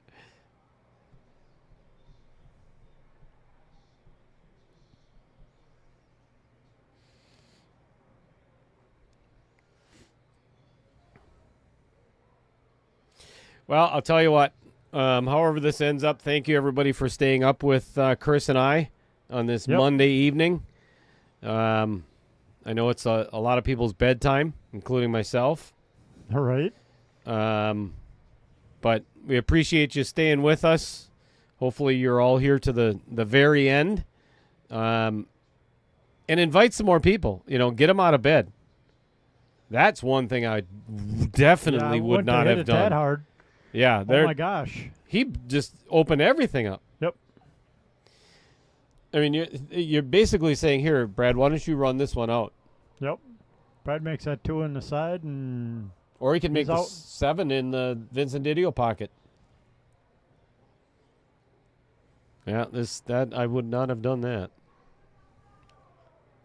So get out there, share it, like it, do all that fun stuff. Right. Call your buddies, wake them up, tell them to start watching.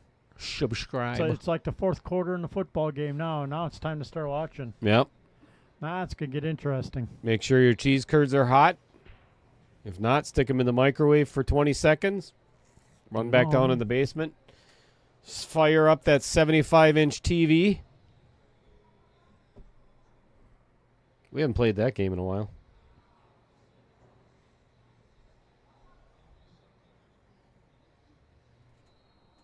Yep. Yep. The only thing that Jason potentially has going for him now is the easiest ball to get to the 8 was the 1 ball. And I think Brad's going to have to shoot it right now. Yep. So 2 to the 8 or the 5 to the 8 could be tricky. The trickiness, yes. It's tricky. Tricky. That's why I kind of like the 2 on the side. Save that earlier. 1 ball. Yeah. Yep. For my first shot. Slim agrees. Sit. Uh-oh. SpaghettiOs. Haven't heard that. How old are you, Jim? Slim? Because that's something my kids would have said a long, long, long time ago. Right? I haven't heard that saying in a long time. Right? Don't be shy, Slim. You can tell us how old you are. We won't tell anybody. Except for the other And 130. believe it or not, I like taking the 2 here and try and get underneath the 5 so you can run the queue up table for the 8.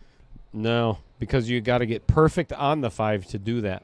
I get that. I'm not saying it's easy. I'm just saying I like it. You would play the 5 right now and draw behind the 9 ball. That's how you would play. And hook yourself and then jump over it. Jump the cue ball off the table and give your opponent ball in hand.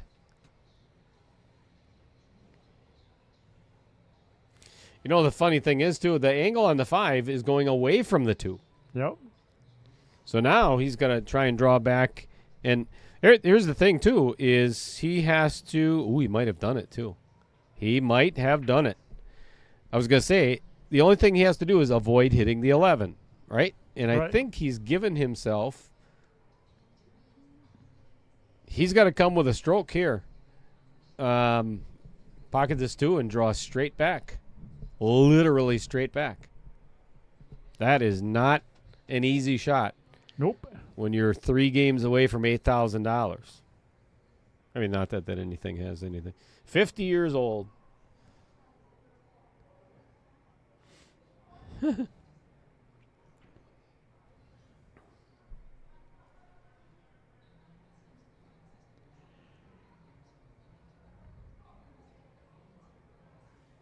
Don't think, just shoot.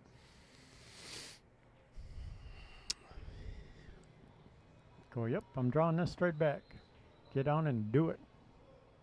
The only thing he's got a really, really long bridge right now, and that may work to his disadvantage. I'd like a little bit. Oh, did he hit this so good? He hit that perfect. Did he hit that fantastic? He did not hit that like a 522 Fargo. All right. Tyler and Margaret about to give up some more cash. Yeah, baby.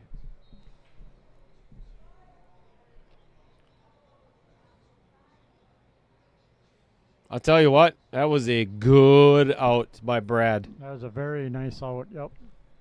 Well executed. Yeah, that's kind of what I was talking about. Well, let me mark that down for the Styers. And the score. I got the score.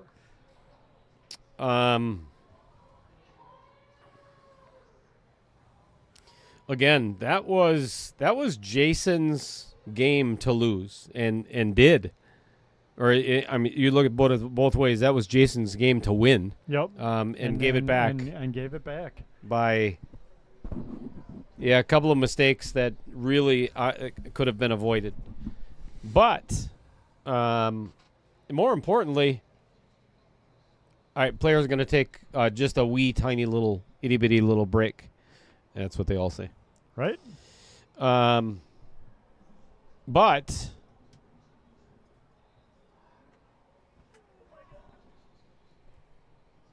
he could have pulled within 1 after being down by 5 twice.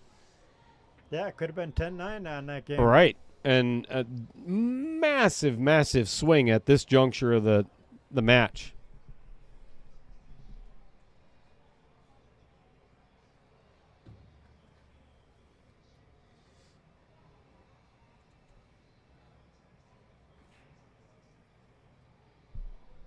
Yeah, indeed, Slim. That was a nice, smooth draw. Jamie Cole says, I think I might have jinxed him after his last match. Oh, boy, yeah. You never want to tell a player that they're good. How about a little AC there, Chris?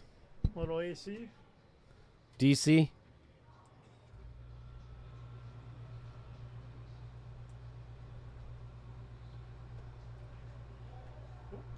Hello. Bar close. You're going to start kicking people out of here pretty soon. Bright light. I'm awake.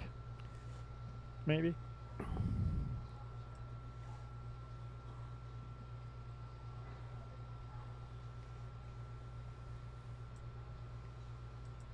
So what does everybody think of the match so far? Again, right there is the payouts for this tournament. Single elimination, 64 players. 4 players, 5th through 8th, each got $575. Chris Green got himself $1,500 plus $940, or half of that, I should say. He wishes. Right.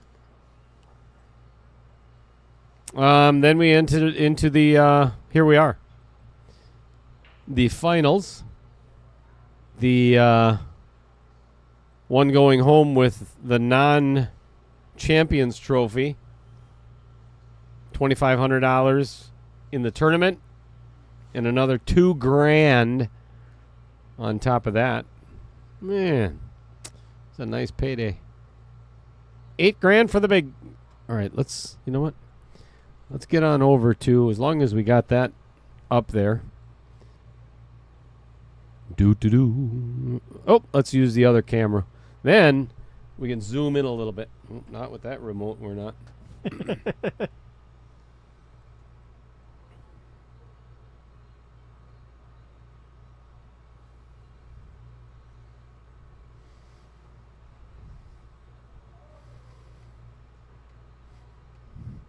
There we go. There is the Champions Trophy. I'm going to have to bring that in here some point during the broadcast,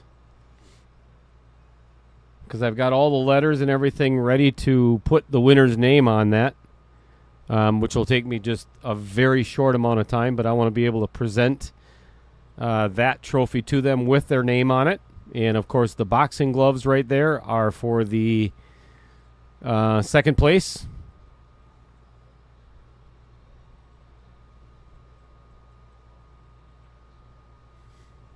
You know, I haven't really tried to see how far we can zoom in. Damn. Damn. Not a bad little camera.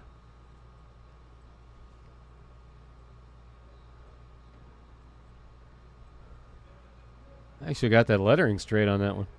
That's a first. Right? But those are all the 64 challenge chips right there. Again, Varsity Club on one side. Outer Points Productions on the other.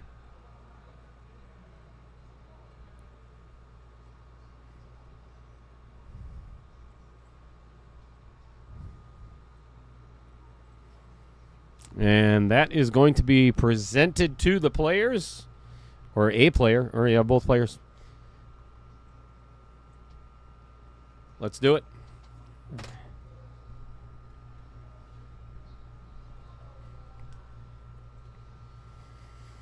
All right, let's get that cash off the table. Zing.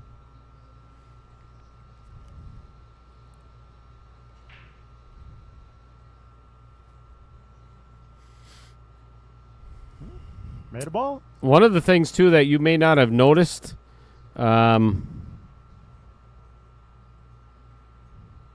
me give you an idea. So, if this is your first time watching this stream, what I did was build a boxing ring for the KO Challenge to keep everybody else out of the way of the players and give them some place of refuge. There's Andy Coons. Oh, wait. There's us. Oh, there's me. Oh, look at there I am. All right, that's enough of that. Oh, dizziness. Brad electing to take the stripes. Made the first 2 balls in the Steyr pocket. Well, right now this match is without a doubt in Brad's hands. Yep. Potential for a run here. Mm-hmm. Ooh, that is a nice little nudge. Yep. Boy, I don't know. I think I would actually leave this 14 for last. I would play the 15 to get to the 10. If you don't get on the 10, you play the 9 next. Yep. But I would want to get on that 9 ball, or I mean that 10 ball next. Because that's going to be the biggest problem. It's not a big window either. No, it's not. But if you leave the 9, from the 9 to the 14 is pretty easy, and then the 14 to the 8 isn't too bad. Right.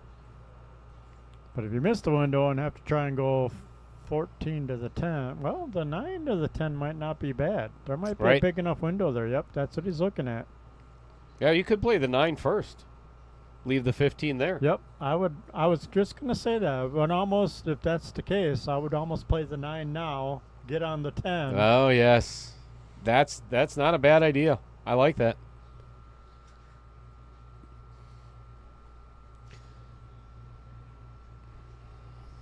I still think I'd leave that 14 there for a safety ball. Yep. Or do you play the 14, 9, 10, 15, 8? I don't know. Shooter's choice. Yeah, either way, it's going to get tricky for the last couple balls.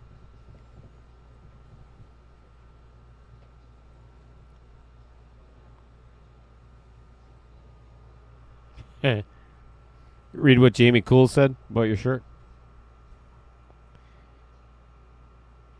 Full contact pool. Yeah. You haven't played pool with me yet, then, have you? Right. It's full contact into the rail. Shooting every ball into the rail. Yeah, he came up short on it. Now this just became really difficult.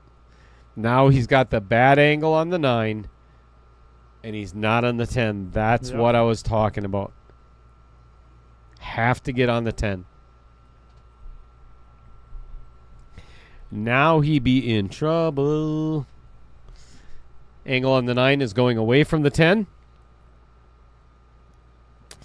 So he's going to either have to come 2 rails and into that position or draw 1. And he's jacked up over the 6. That makes it even worse yet.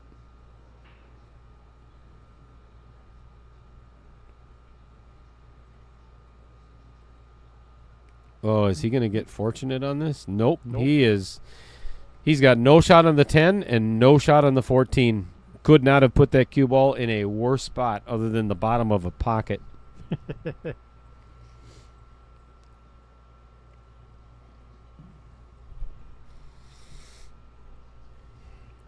Well, since I dug myself in a hole here, I think I would try and kick at the 14.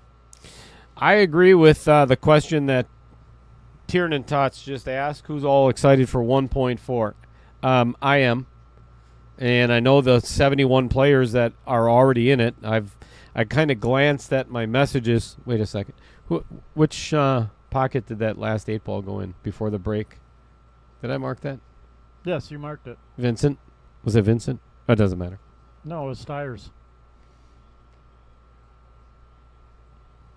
Oh, this is even worse yet. Because now the 2's in the way. Yep, indeed. And the 3 passes the 10. Yeah, this, again, here we are.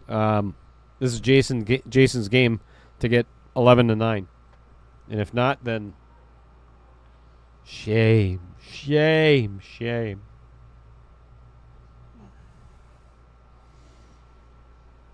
All right, let's see. I've got 3, 6, 7.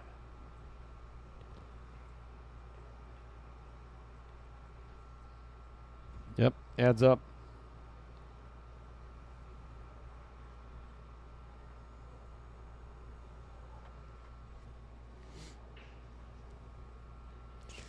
Dumper Dan still doesn't have. Yeah, we moved his pocket, but then they keep getting the 8 ball up at the other end of the table. Yeah, I'm not a fan of this.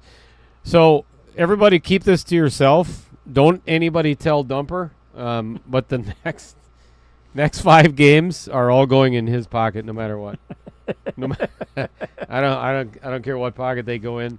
We're just gonna pretend. Ooh, that was an underhit stroke. That was a let up. That's what he was doing earlier, which is why Yep. he ended up so far away from straight on that one ball. I tell you, Jason did not put himself in a good position here. Nope.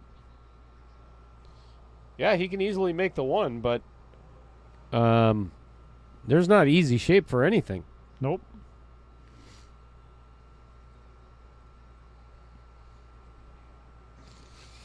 Steven Kilberg, you're waiting for it to fill?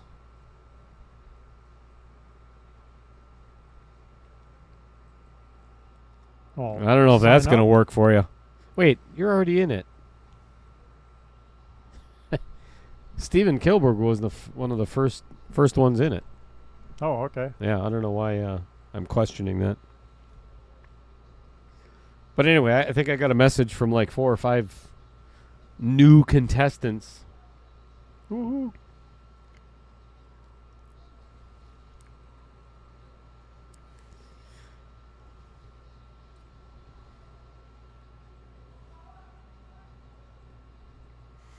I think if he can do just maybe a slight little bit of draw, yeah, and he's the issue with that is if he runs into the 14, God only knows where this cue ball is going to end up. Yep, that's what I figured. This is no good.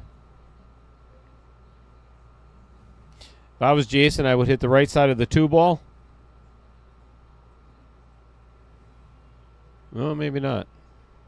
I think he can see the 4 yet. I'd cut up the 4 and go up table, up rail. Yes, if he can see 'Cause that full. The 2 is blocking the 14 and the 10. Yes, I would bank that the 4 right between the 3 and the 10. Make sure you don't hit either one of them, and get the cue ball all the way down to the bottom rail on the left, the short rail on the left. Yeah, and I think you're right. He can see it full. Because that really leaves... Oh, dear Lord, no. No. Oh, this is a no-no. You're going to open up Brad if you miss. This is the wrong time to be aggressive. Yep. Brad is 1 game away from the hill. You do not want to let him get on the hill. Oh, and he's drawing. Oh, this is going to go right into the 4. Oh, he could make it. I did not realize you could see the 6. You know what? For the rest of this match, Chris and I are just going to shut the hell up. Well, at we're least not. Chris is. No, we're not. You're right. But still, you're still not sitting perfect. Again, I'd play safe. Well, Tiernan Tots, what are you waiting for?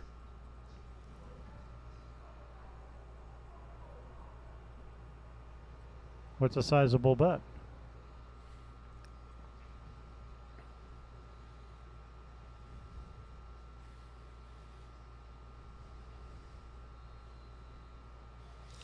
That's one of the things I get questions all the time. Hey, will you do a challenge match? It's one of the things that I mean, unless it's on a professional level, you know, where I've got Tyler and Margaret playing, or whoever. That's just one of the things that I honestly I wish I could, but man, I just don't have the time anymore.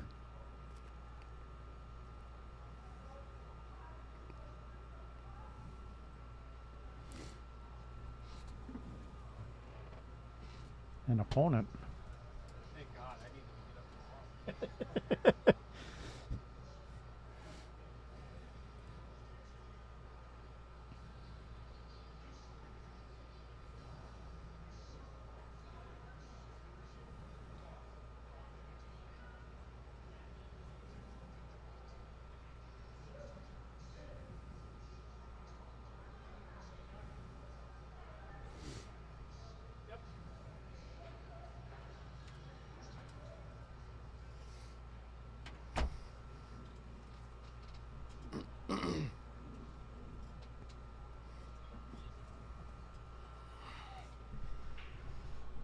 Jeff Hefter, why didn't you just stay here at Varsity Club so we didn't have to listen to you in the chat?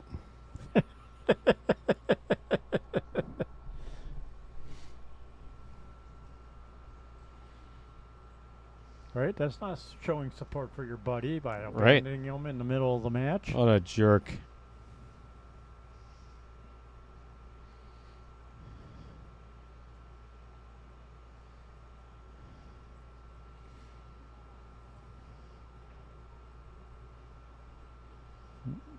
Brad's going to play it safe.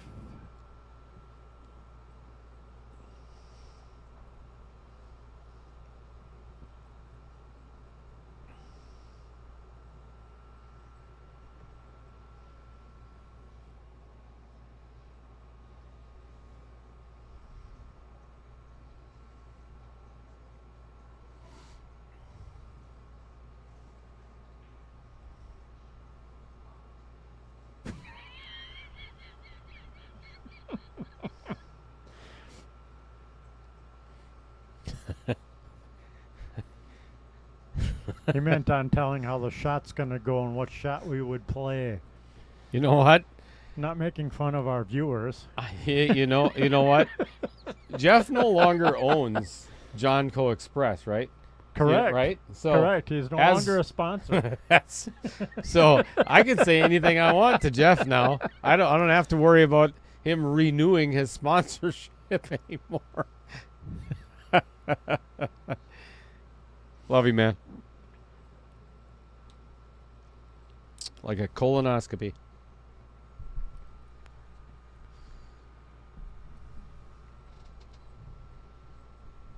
You get one of those once a month, don't you?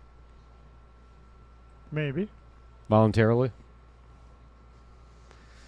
Are you one of those guys that volunteers at the airport for the full cavity search? Well, yeah. Okay. I'm just checking. Especially, when it's a nice looking TSA agent. Whoa.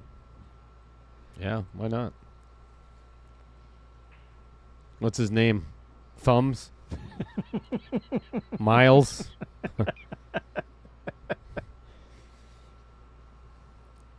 Snap, crackle, and pop.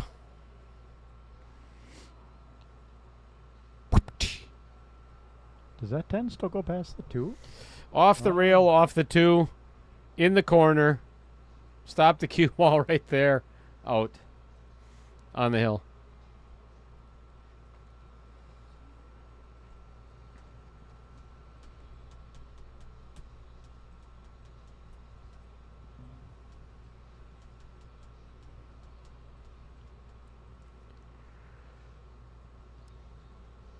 All right. For those who voted for 11:30, It's looking pretty good. yeah, I'm pretty sure. Especially if it goes hill. Well, I think I said it an hour ago, or maybe a little bit longer, that if Jason doesn't win this game, I think it might be lights out. What do you mean starting to get silly? Yeah, we've been on the air for a year. Amy. Yeah, he's calling a 10 in the corner. Yeah. Off the rail, off the 2. Get the 2 out of the way, make the 10.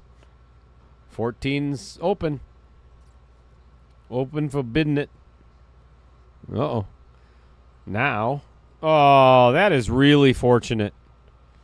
That is really, really You fortunate. can't get much luckier than that to have that Yeah. big of a miss and retie everything back up.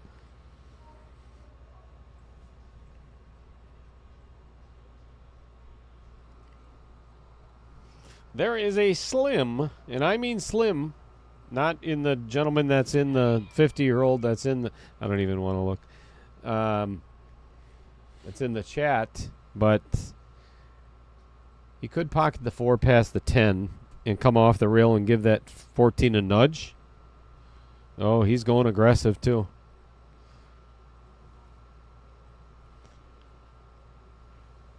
Yep, it's like I called it. Yay me. Yay me. Look at this. And he's got an angle on the 2. Yep. Oh, 2 all the this way is up. perfect. This is perfect. follow it all the way down. You don't want to get completely straight in on the 3 anyway. Just make Correct. sure you get past it. Well, yeah, for sure. Give yourself a little bit of an angle to come off the rail to play the 8 in the. Well, it's going to be the dumper Dan, no matter what. He hit it on the far right side of the pocket, which you still got a shot at it, but.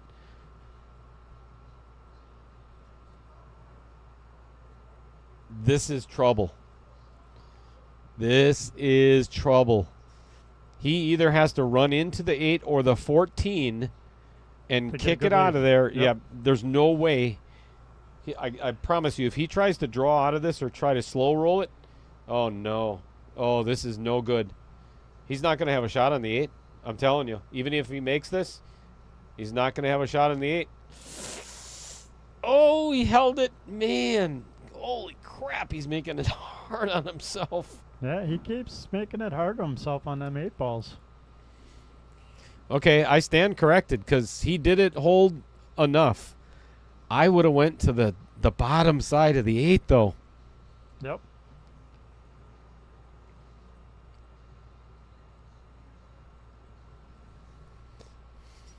What is wrong with you, Kevin Dorn? I mean, other than the obvious.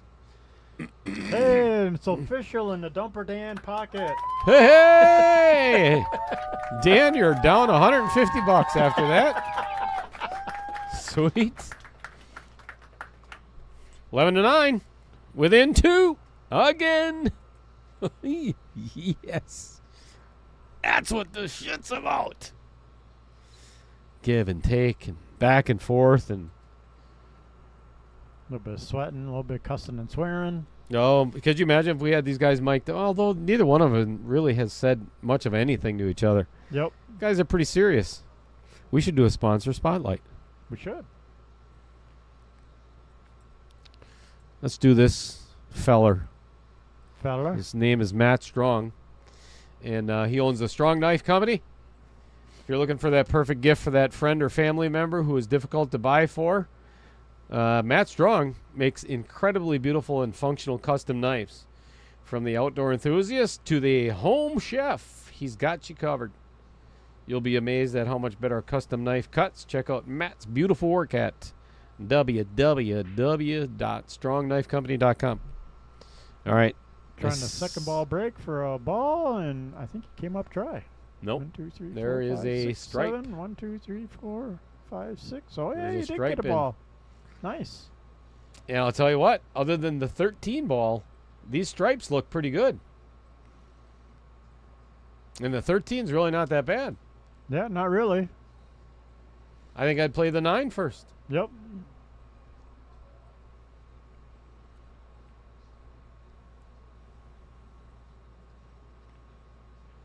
Nine, 15, 14, 10 in the side, 11 up in the Vincent pocket with a stop shot, 13 in the side, 8 in the Vincent pocket. That would be my pattern I would try. The biggest reason I like stripes is because of where the 6 ball is. And that's the only reason. The 10 is playable, but the 6, the only pocket it really has, I mean, you could play it the side, on the right side. Yeah, I like this.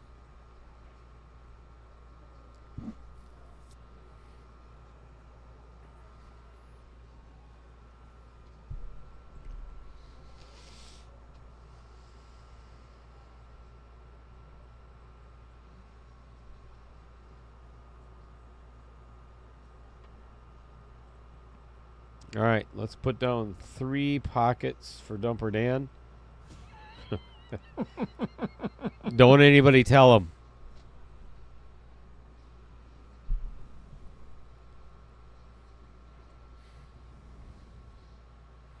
I think he said if it gets to this score, he was going to pay $500 per win? Wouldn't that be fun? If it's progressive. Ooh. We could call it progressive pockets. Progressive pocketing payments. Yes. Triple P. Progressive pockets where the numbers continue to rise. as the match goes on. Oh, I like it. I like it a lot. This is still doable, but now I would take the 10. No. I would play the 15 to try to get on the 10. And if I don't get on the 10, I've got a shot on the 11. Because if You you could come around above it and put the 10 down in the corner pocket. Yep, I guess I like that. it's a hard shot on the 10. It's not a gimme in the side. He didn't leave himself in the best position for. I would actually. I think I would go rail first. He was eyeing up the 10 in the side, so I think that's what he was trying to play for.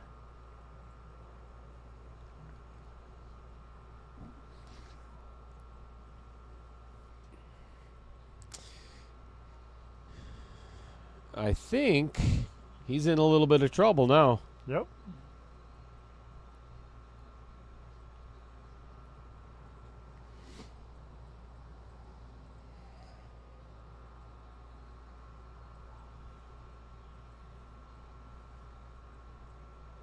This is what Jason's been doing to himself all night long. He's going to shoot the 11. If he does not get perfect shape on this 13, he's going to lose the game. Potentially. But, I mean, this has to be hit perfect. I don't know what that solved. I mean, I guess he's got a shot. Well, now he can try and Jesus. put the 13 down in the Dumper Dan pocket and try and force his way over to break out the 10.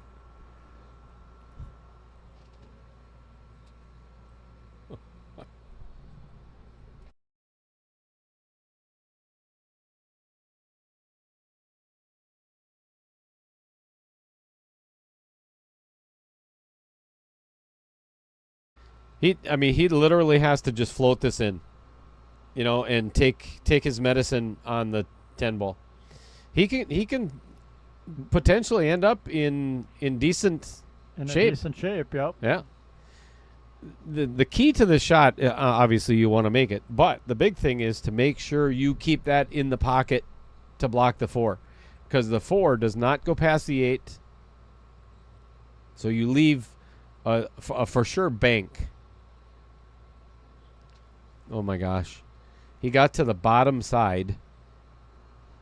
And now he's back where he was looking at the 10 the first time. Oh, Lordy. Here's the thing. If the 6 acts as a stopper for this. He should be all right. Without having to draw it. All he has to do is pocket the 10 and he's going to get shape on the 8. What a pivotal shot. 2 balls to get within 1 game again. I would actually consider the bank here.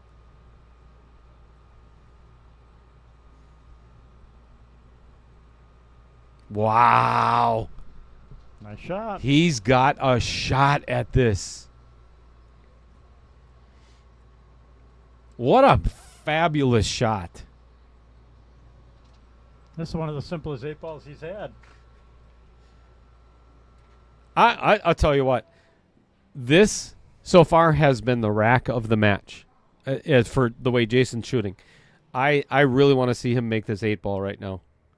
Just by the way this game has gone. Yep. Oh, and he overcut it. That's the one thing you never do in a...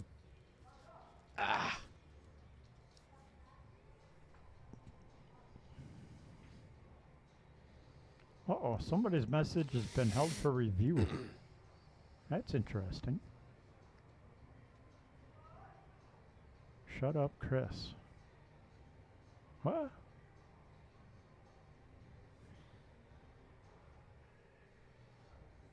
Which Chris are you talking? Jamie.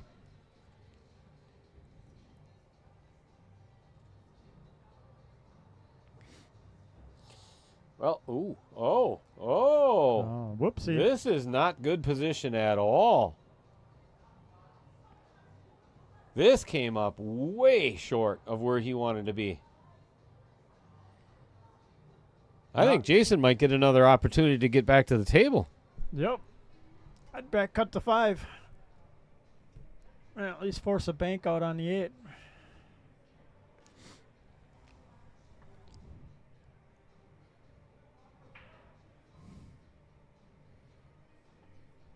Kevin. Well, it was the easiest 8-ball he's shot so far this match. I don't know if that's what he was referring to, but Yeah, that's what he's saying. The easiest 8-ball yet. Yikes. yeah, and it wasn't. I mean, it was pretty much full table. Oh boy. There's one pocket for this 8-ball, and I got a feeling it may go in, and that's the bottom right.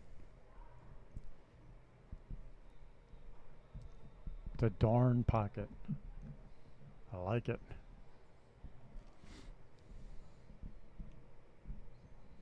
This is another one of the.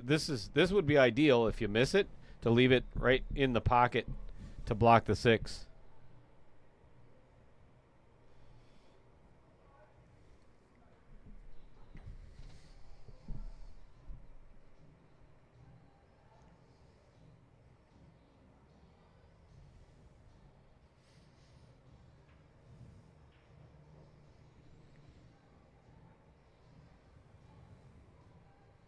Yeah, I agree with Fred for the most part. That was one you never want to overcut that ball, and there was no confidence whatsoever. And again, this is 525 and under, so that's why they're here. So, Yep.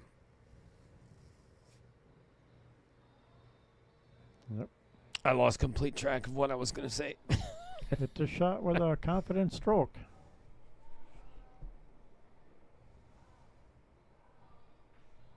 In. Holy cow! Beautiful shot. Woohoo! Guess what, folks? It's 11-10. I knew he was going to make it. Of course, I wasn't recording it. What a dumbass I am. Again. Damn it, Trevor.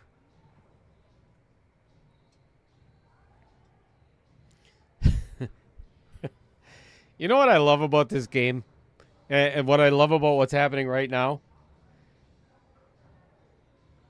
Jason just missed. Wasn't a bunny. Wasn't an easy 8-ball. Yeah, it wasn't an Missed overly that. easy, but Comes back and drills a freaking bank shot. Full table. Center pocket.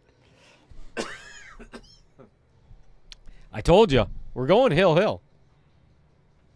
We need a sponsor spotlight for this.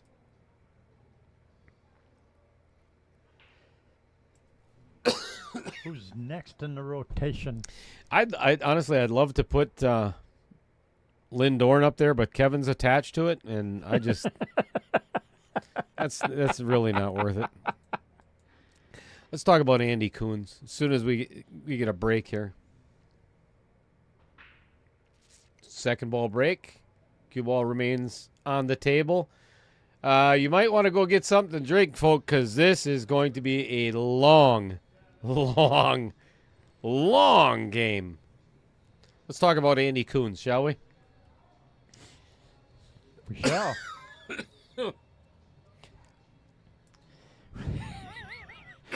Andy Coons, Wisconsin Pool Players Society was created to share tournaments, knowledge, and discuss other pool-related topics. With over 11,000 members now, it is the largest Facebook pool group in the Midwest.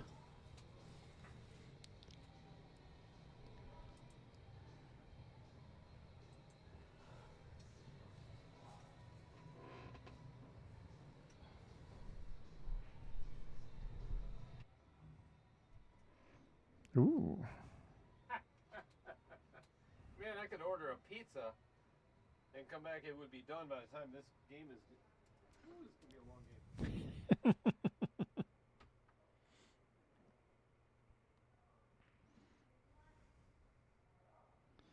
game. All right. Time for the safety battle.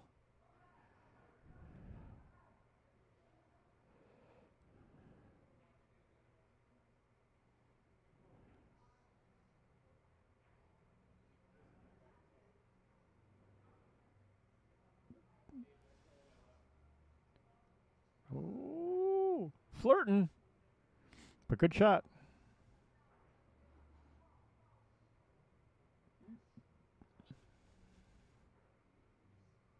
Sometimes distance is your best friend.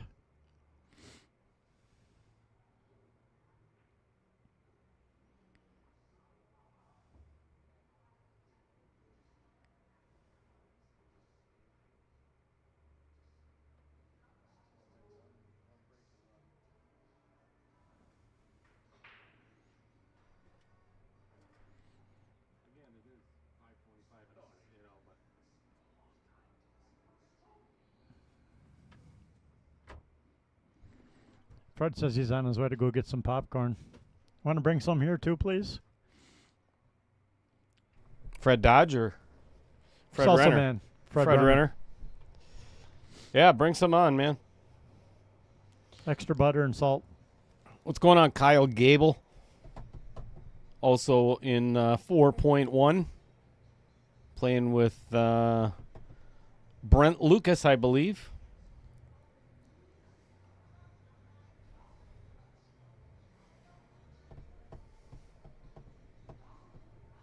Scuba Steve. Back in the chat. Not yet.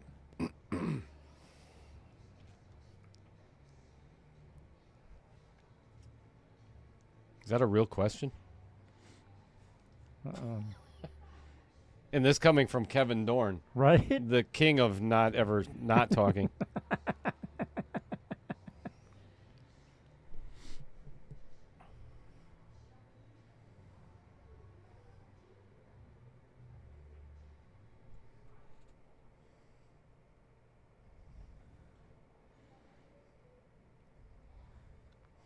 Well, if I'm Jason, I am going to just nicely run into that 3 ball and leave the cue ball right behind that 6. Yep. Force Brad to shoot at the 10 ball.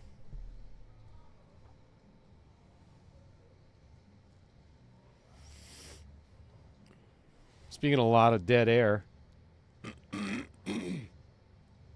Kevin's still here.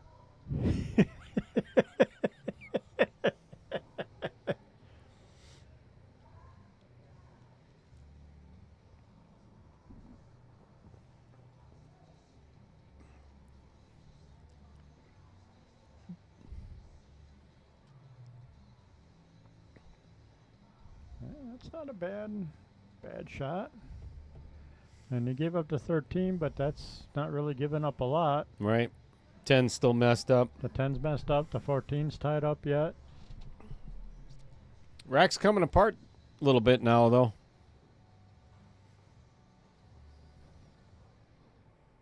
Sean Carpenter joining us in the chat. I think if I was Brad, I'd almost go after that 11 ball for a hit.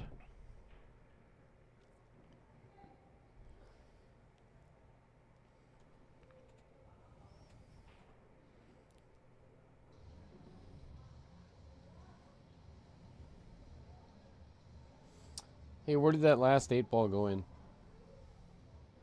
In a pocket. You son of a...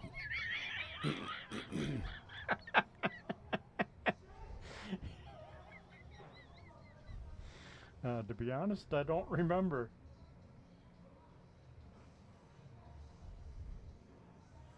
Let's see here. Play.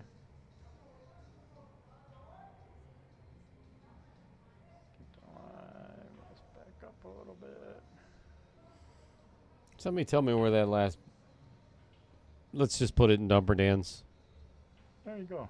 Yeah, it went in that pocket. yeah, that's it. Oh, that's a good shot. Got a shot on the 9. I'll tell you what, if if Brad plays his cards right, he can get out of this rack.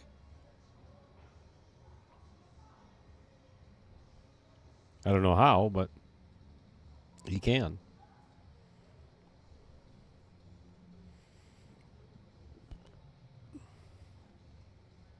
Oh, he banked it in. Duh.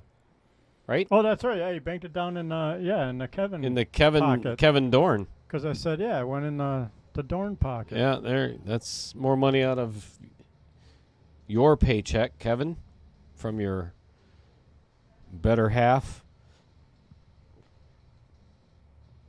Yep. Fred even had it in there before I got it. Yep. How did I forget that? Duh. How'd you forget that? I don't know. It's getting late.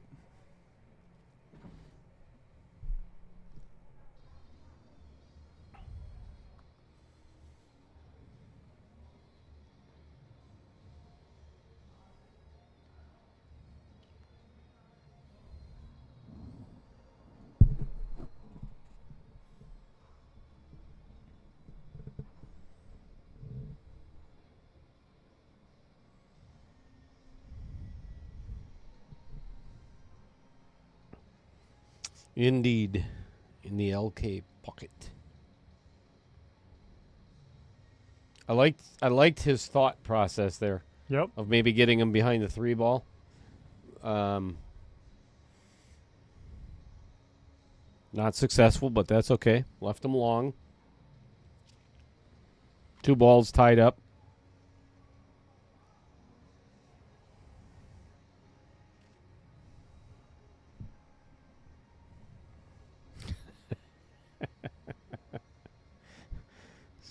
Slim. Yeah, only had 21 8 balls to remember. Thanks. Well, were you on number 21? You know, either way, I think we should put that in Dumper's pocket anyway. Yep. I agree with Sean. As long as, the 140 viewers that we have don't say anything. That'll be easy. Plus the 600 viewers that are going to watch this tomorrow. Oh, boy. That's an overcut. That might have been intentional. I doubt it, but it might have been. Just blast it.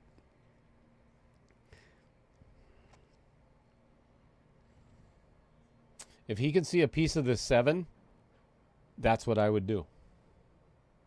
Yep. Just a little piece of it. Or he Even actually, if you got to jump for it a little bit, I would try and hit the 7. If anything, I'd call the 1.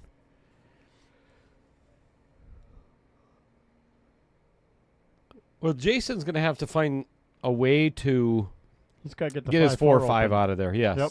So I it's mean, not the worst idea of just giving the 4 a little love tap, but then you're kind of playing with fire. He might be able to see the. Yep, he could see the 7. That's a good shot. I like that a lot. Yep. The only ball that Brad can hit now is the 10 ball. Yeah.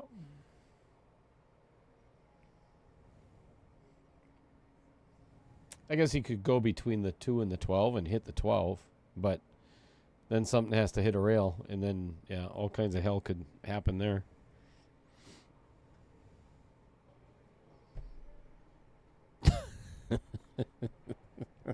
Well, like I say, if he does want to mess with it, you could again go around the 10, try and hit the 11 for a hit. You, Mike Bunnell. You son of a...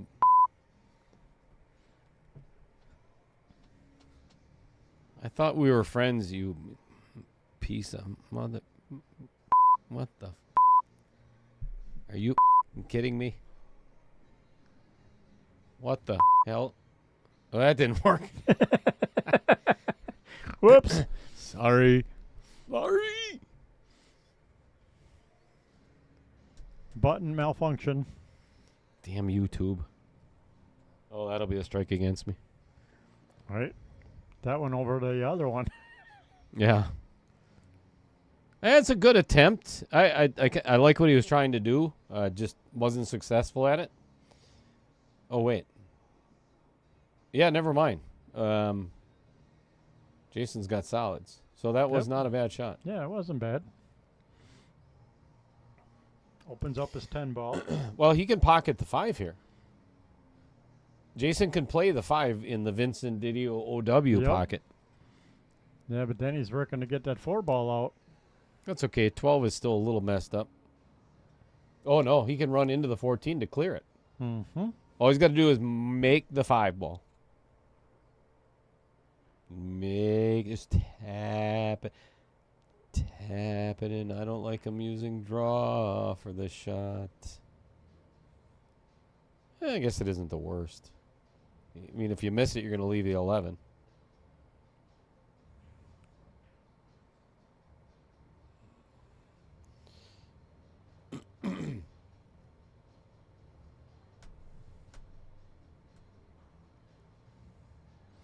Interesting.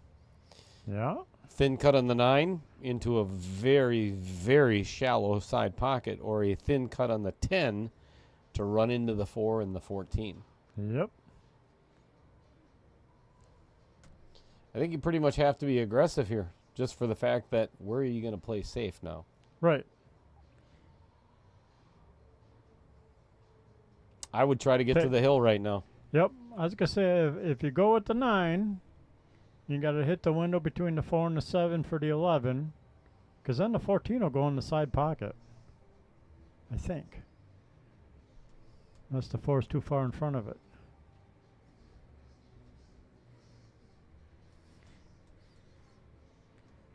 F the FCC. Slim. FTFCC. Man, there's not many people left in... Ooh, we're at 11 o'clock. We are officially at 6 hours.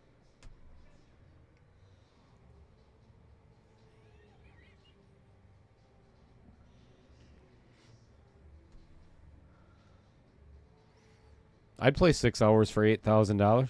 Yep. I'd play eight hours for $8,000. That's a good average. If I win all 8, Yeah, thousand an hour. I'll play for that. that's more than I make. All right. Jason has a cut on the 2 ball to run the 12 right into the 4 and break up every ball that he's got. And I would take it. Well, if I was Brad, I'd have taken the last run. Yep, me too.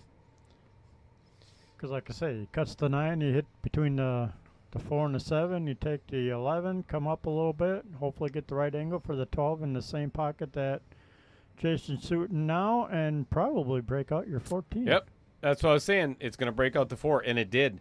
He's got a shot on the 4. Yep. That's a doable window. Not a hard cut on the 1 in the corner either. Nope. A little bit of a back cut. That's pretty doable. Yeah, that's not bad at all. I'd take that over trying to hit my 4 ball right now. Or trying to pocket the 5 in the side. I think he's looking at the 5 in the side, which I think is a disaster idea. Yeah, that's Oh rattling out. no. I don't like this at all unless he makes it. Right? If he makes it, it's a great shot. That's the professional commentary of I honestly think Not it's going me. to rattle out.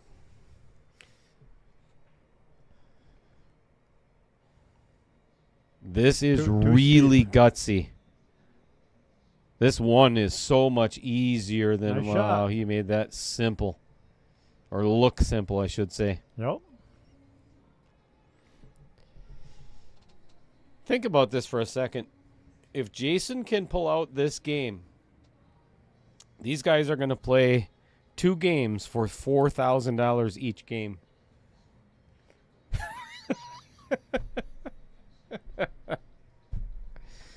I love it. You son of a...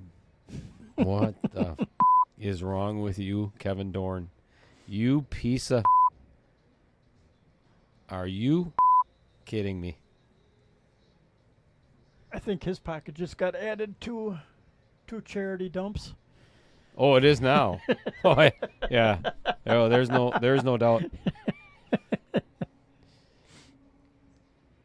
There's without a doubt he has to play this 4-ball right now.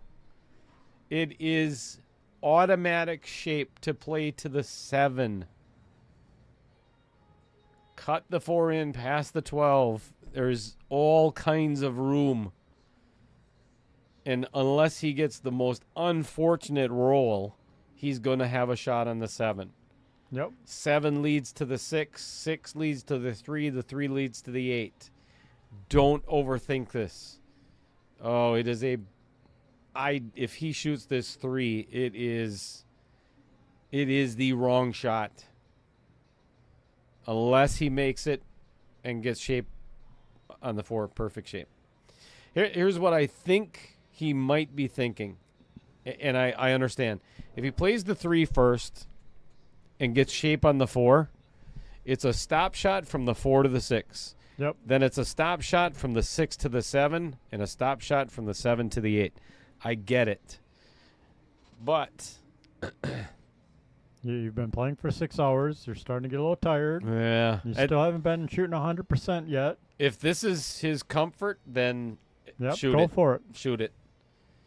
Hit it with a little speed to hit the rail and roll out to get between the 914 for the window. That's what I love about 8-ball. Everybody has their own. They see the patterns differently than we do. Thank God. Yep. Because 90% of the time, Chris and I are completely wrong. I'd still play the 4, though.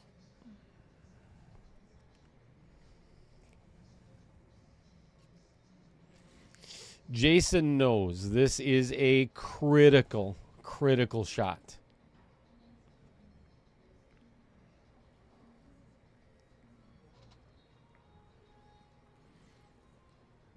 Yeah, now he's looking at the 4.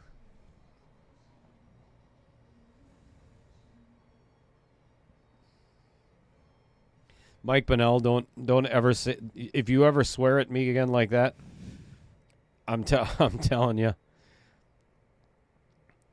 don't ever say that Taylor Collar is right. Ooh, yeah. Honestly, that didn't make the 8 any worse. Nope. He's all right yet. Yep. Now a stop shot on the 7. Maybe even a little bit of a draw. I don't think it's a stop shot, but I think he has the angle. Yeah, I can see drawing up. No. Let me pull up the teller. The teller. The teller straighter. I think the angle is coming down here and then come back out. Uh-oh. What is he doing? Hit that wrong. If anything, it should have been a straight follow, not trying to What was he? I don't understand what English he put on that. top left to get it to go to the left, right? Yeah, I don't know what he was thinking.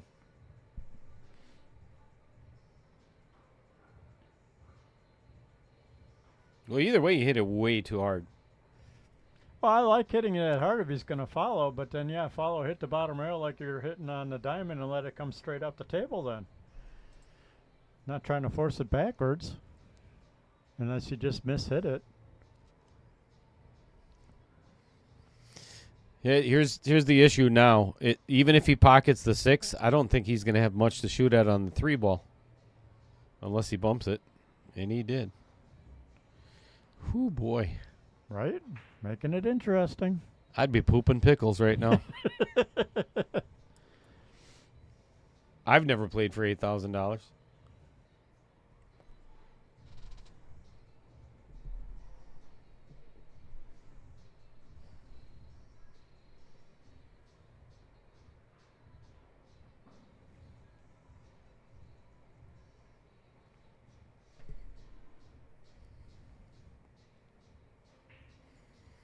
This is, oh my gosh. He tried to get too cute Yep. with getting shape on the 8 ball. Well, he tried Just getting too cute getting on the 6 ball. Yeah. That's what Yes. really cost him. For sure.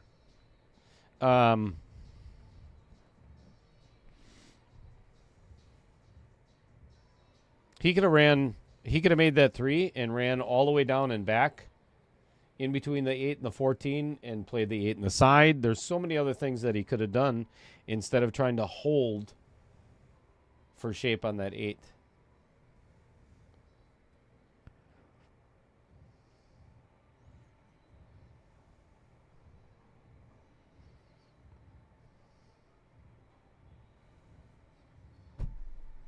Jim, that's a damn good question. I'm not going to answer it, but that's a damn good question.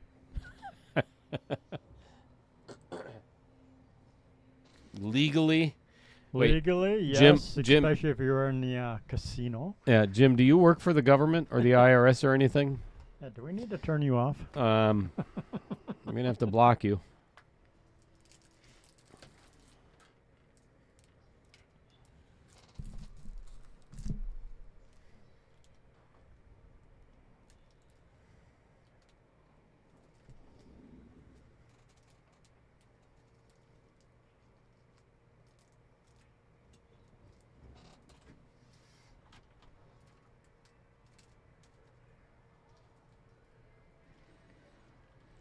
All right. Now, do we take the 11 to get a little better leave on the 9 in the side? Or do we go for it now?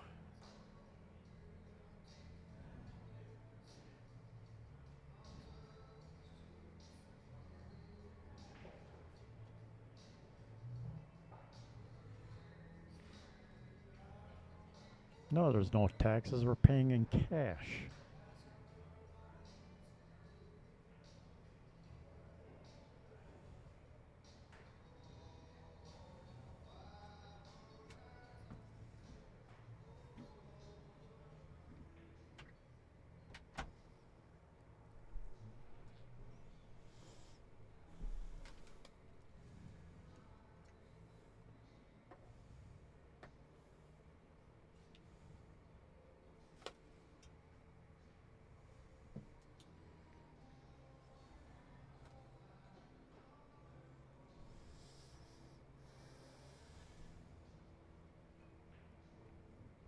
Nice shot.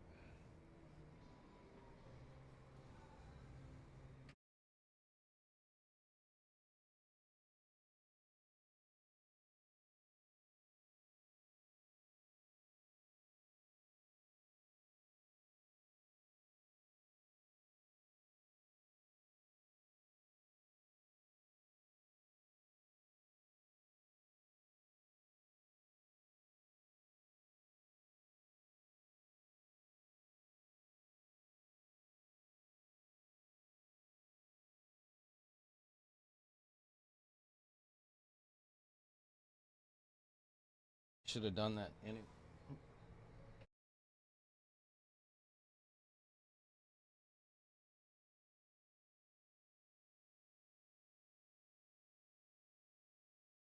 Here's the shot of the match. How do you play this one? I would just draw it. Yeah, I think I I'd would hit the too. side rail and float out. I got it in the corner. If Uh-oh. it bounces hard enough, I'd Uh-oh. have it in the side. Oh, boy, oh, boy, oh, boy. Ouch.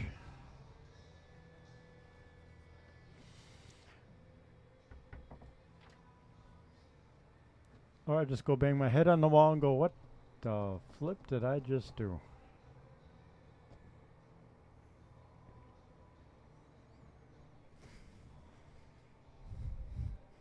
Whoo, boy, this is... I tell you what, folks, this is a thin cut in this side if that's what Brad decides. And you know what's going to end up happening? He's going to scratch in the lower right. Oh no, it's gonna come around 3 rails and scratch up in the corner. That's where it would scratch for me. I'd make the shot, come around the 3 rails, and I'd scratch in that flipping corner.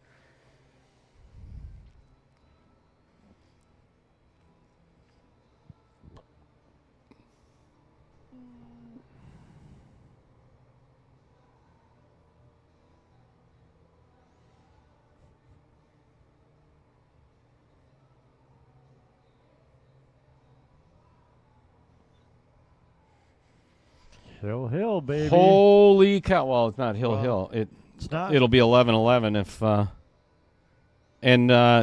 This silver platter right now.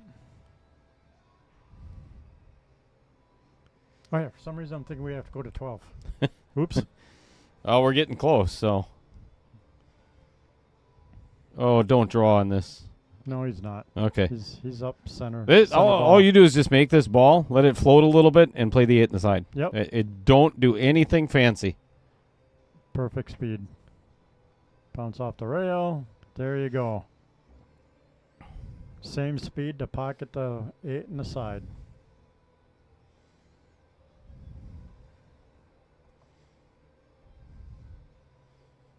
Yes, I'm standing. Stretching.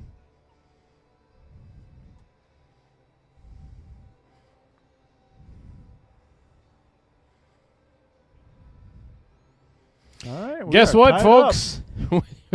We are tied at 11 apiece. Race to 2.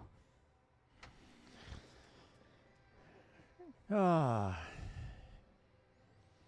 Brad's sitting in his chair a little disappointed.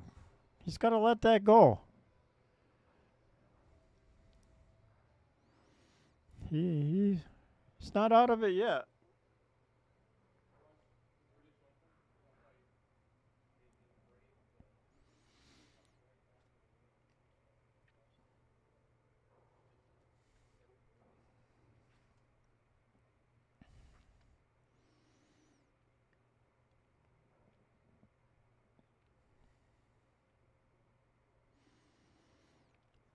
All right.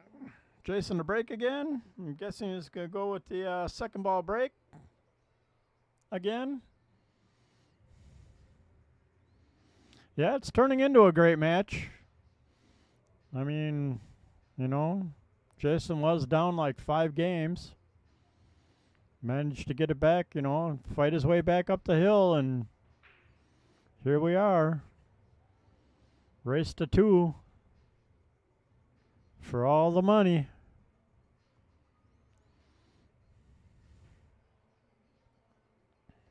Yeah, dry break.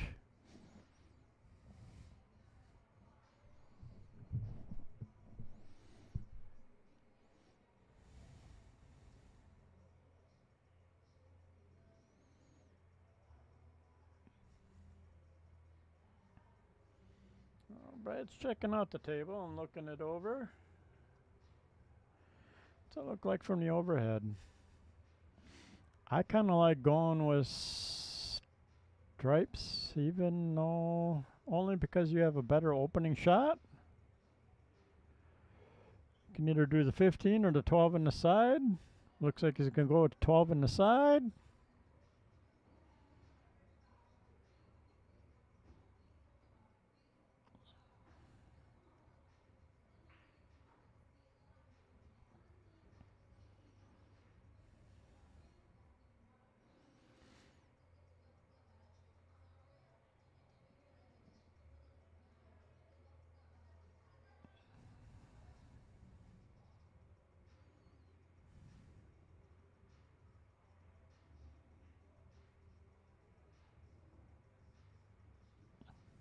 All right, Brad missed his leave on that one.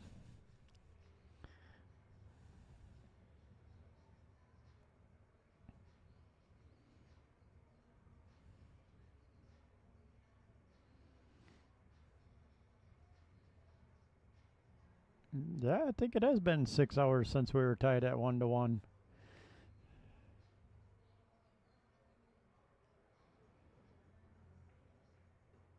Oh, a little gutsy on that.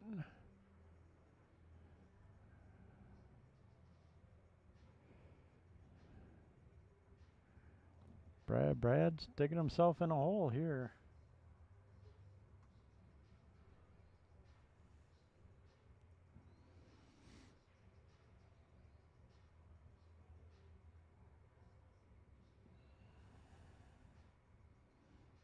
Yeah, that's tight trying to cut that 13 in the side.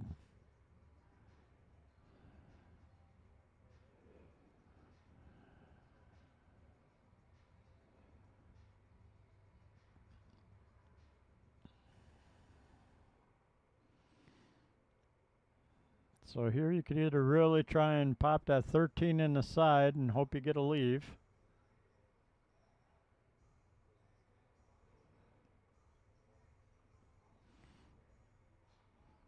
Or you could thin the 13 and send the cue all the way up on the top rail and well, tied up the 5-2 a little bit.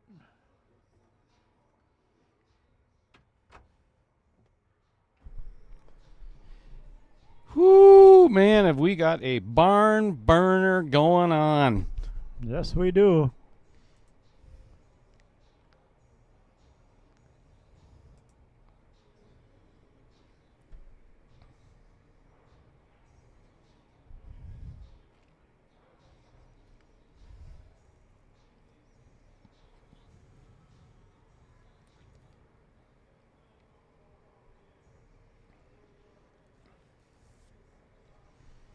Yeah. Brad's a little upset missing that 13 in the side and getting in that position, but really, where he put it. Oh, what a good shot. Oh, not a huge reward, but he still has a shot on the 2. He still has a shot on the 2. You know, it forces Jason to come with a shot. This is not, man, I would not be too upset about this. No, I'd be happy to have that cut on the 2. No doubt. He's kind of lucky to be at the table right now. Yep.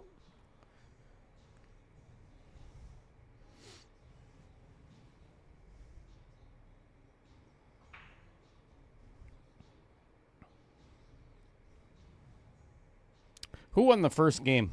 Does anybody remember? Do you remember? I want to say Brad won the first one. Brad won the first one. I think and then you're Jason right. won the second one to tie it up at 1-1. So the reason I asked that question is Jason has never led in this match at all. That was... Ooh, boy. Did he give him the window? Yep. That 10 goes past the 8. Right between the 8 and the 3. Super thin cut on the 15 if he so choose, but I would not do that. No, I'd take the 10 if it's there. Yep, it's there. It's snug, but it's there.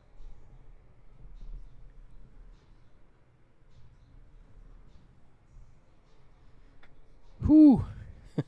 Looking down at it, man, it's close. It's pretty tight. Yep. Maybe 15's the way to go then.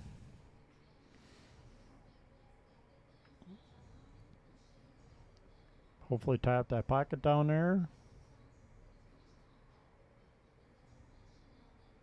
Did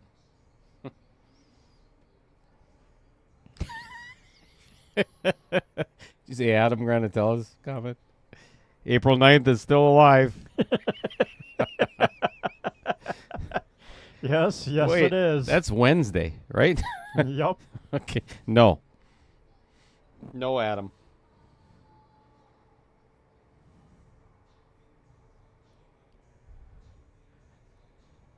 Oh, did I mark the last one for the 8 ball? I don't think I did. It went in the dumper pocket.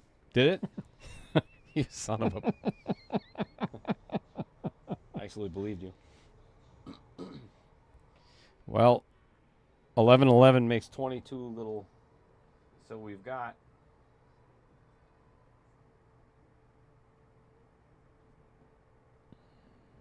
I only got 21. All right, somebody help me out again, for goodness sake. Oh, Brad made it in the side pocket, in his own pocket. Yep. Yep, in the Johnco Express. Well, if not, it's going to be.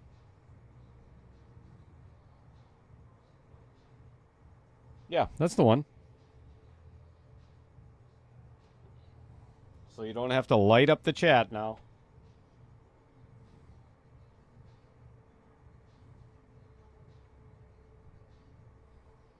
Yeah, everybody, well, other than Mike Bunnell, he's usually not right in most things that he says.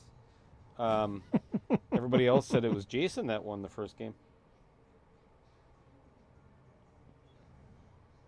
Yeah, no doubt. Scuba Steve says too. First player break, Jason was down 7-1. No. Wasn't it 7-2? 7-2. Yeah, it was 6-1 at one point. The most that he was down was 5. Yep. Yeah, he's never been down 6 games yet. Obviously, yet is a foolish word to use because he can't. he'll never be 6 games. Never happened now. No.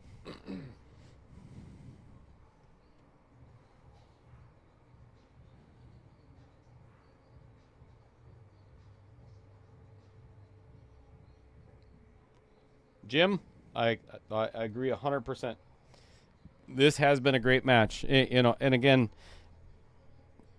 I have to constantly remind myself of the fact that this is 525 and under. These are not 650 shooters. There's going to be misses. There's not going to be a ton of table runs. It's going to be back and forth and back and forth and back and forth, and the handicap is proving itself again. Who would not want a hill match for the finals of? Did he hook himself on both? I think so. He may have hooked himself on the 5 too. Yeah. Because I just saw the naughty F word come out of his mouth. Uh-oh. Then he must be. So for sure he hooked himself on the 7. But yeah, you might be right. He might be hooked on the 8 for all 3 balls. Mike Bunnell said he went back and looked, and yes, Jason won the first game. All right. As I'm sure many times in your life, Mike Bunnell, you have been corrected. Oh, it hurts so good.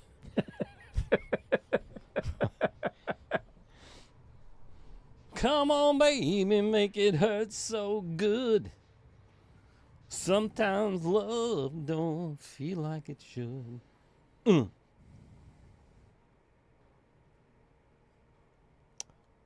Like to apologize to all of our viewers and George Thorogood. Their half of them just dropped.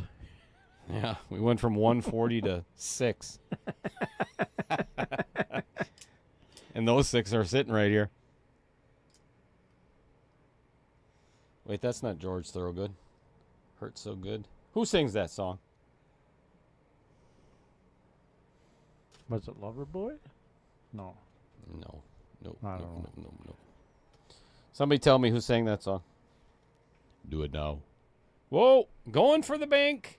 Trying to leave it in front of the pocket. Not a good choice. My opinion. Well, I mean, if he was don't hooked, have much of a shot anyways. Yeah, so if he was hooked, then it's a good choice. Yeah, 13, 15, 9, 10, 8. Oh, you're gonna hate having to hear this one, Jeff Effner, John Cougar. John Cougar.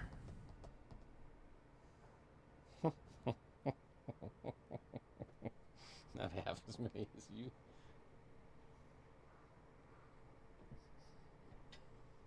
Living on a Prayer. That's not John Cougar Mellencamp. That's Bon Jovi. John Bon Jovi.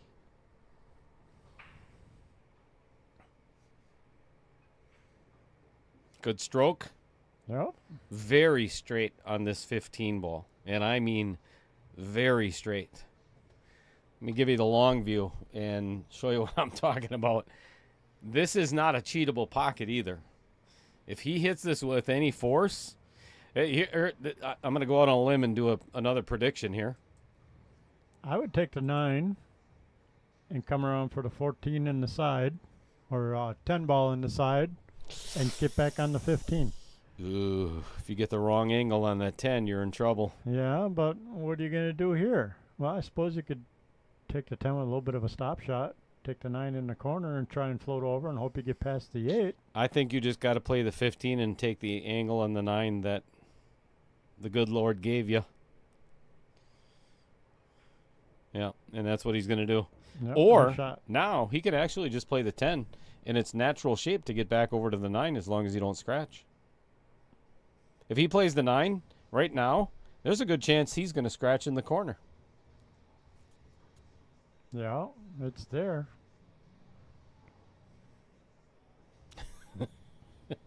Why would there not be drama? Dilemmas. God forbid it's easy. If he takes the 10, he's going to scratch in the Johnco Express pocket, giving Jason Harlan the business.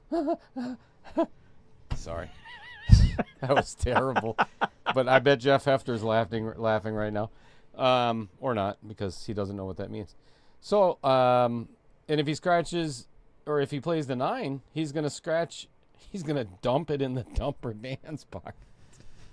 I'm sorry. It's freaking 11:30 at night. Yep. Getting tired. Which way do you go? I'm Slim, I agree. I'm better. taking the 9. I am too. I think I'm gonna risk it. I'm taking the 9. I'm gonna play. I would play the 10. I would play the 10 all day.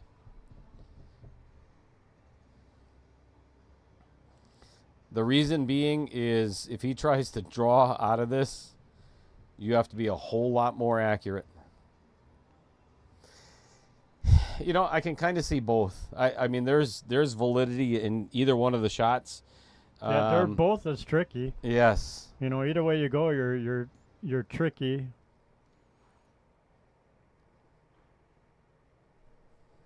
Oh, now he's looking at the 10. 10 it is. Slim, don't compare me to Collins Newey. I'm gonna have to come to South Dakota. Road trip. All we need is more cowbell. Yeah, that good shot. He got there. I want a much better leave and cut on the 9. Yeah. Yep. He got there. Now, this is not simple. And let me tell you why. Unless you could get married on the 8 if you hit it wrong. Yes. If he just rolls straight forward on this, I think he's going to catch the backside of the 8. I want to say I would draw out of it, but now I'd be afraid of over-rolling it. Right, and you're going to run into. Well, either that or miss the 8 and get on the other side of it. Now you're trying to put the 8 in the same pocket that the 7's blocking. 100%. Yep. 100%. Yeah, this is no gimme. I don't love this. 6 months to get to this point. It just he could avoid it. Nice job. Ooh, another one for the Jinko pocket. Oh yeah, this pocket. This might cost this shot might cost Jason more than what he had hoped for.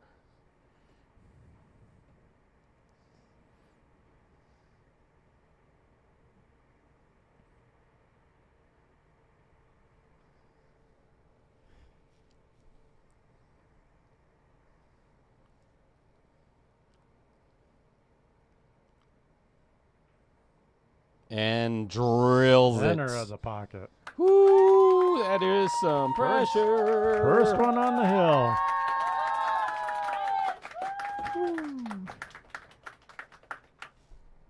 Well, yet again,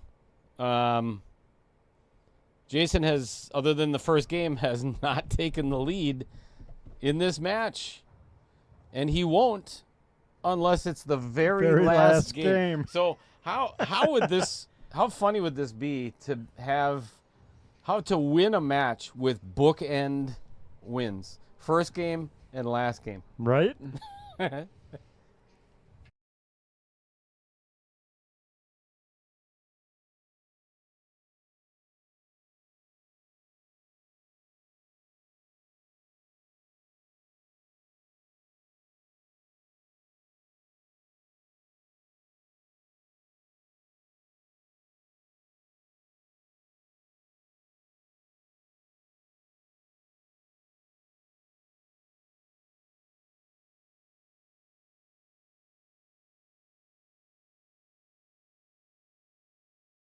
I'll tell you what, that is probably the best break of the match. Those balls were hit hard and everything spread and has to take stripes. If he Can can you see a stripe? I Well, don't maybe the 10. I think he can see the 15. I'm not 100% positive. I don't think he can see enough of the 10 ball.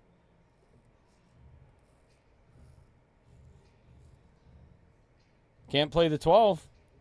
Well, no, but you could play the 12 into the 4, follow it over, and now you got the 5 in the side to continue your run. Yeah, but then the 12 is going to block the 7 and the 3.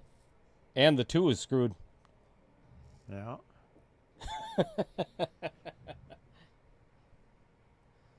The drama. Right?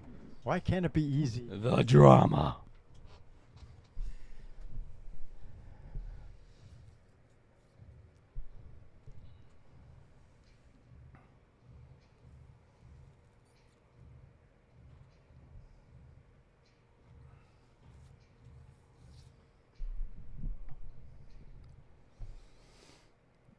There's people signing off. They'll be like, you know what? I'm going to come back and watch this tomorrow. All right, I'm going to watch the last couple of games tomorrow. There's no way I could do that. Even if I was only getting 2 hours of sleep before work in the morning, I don't think I could turn this off if I was at home. Nope. I'd have to watch it now. Yeah. If I'm this late into it, I'm going all the way. You know what, people? Don't start it if you can't finish it. Worst case scenario, you're looking at 2 more games. I like this shot, taking the 15. I think if he pockets this 15, it's going to be the winning shot. Yep.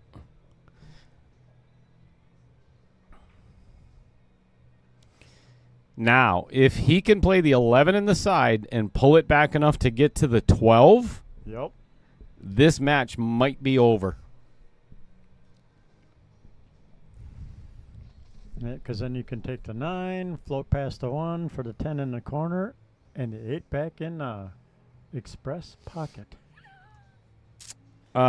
Slim, to answer your question, it is not take what you make. It is BCA rules.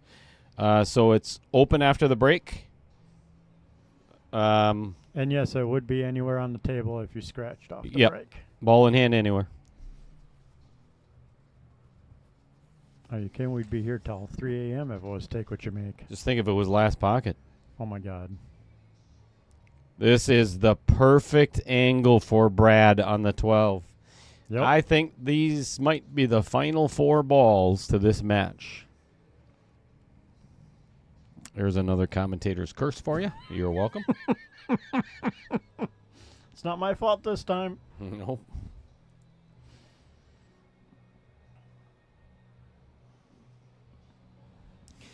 Folks, if it ends up being this for the last game of the match, don't go anywhere. Do me a favor and let's give these players the respect that they deserve.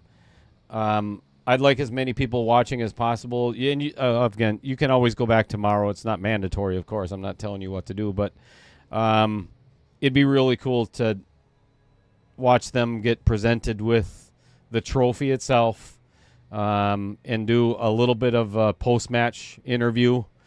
I don't know if Jason's going to want to. If he loses, I don't know if Brett, even though we did a pre-match, we're going to attempt a post-match because unlike a different match in the finals, I have faith that both of these guys are going to take it pretty well. Yeah, Jason's got nothing to be ashamed of. He did a great job catching back up. Oh, my goodness. Why? I don't actually mind this too Yeah, much. I was going to say, now that I look at it, it's a nice angle to pocket the 10 and not hit that 2 ball. Man, I really want to see this go hill, but I'd hate to, for the way that Brad has played this game, I'd hate to see it fall apart on the last ball, Agreed. Ooh. All right, let's see what he decides. Does it stop shot and play the 8 in the side? Oh, no! Keep rolling. Oh, my goodness. He almost hooked himself.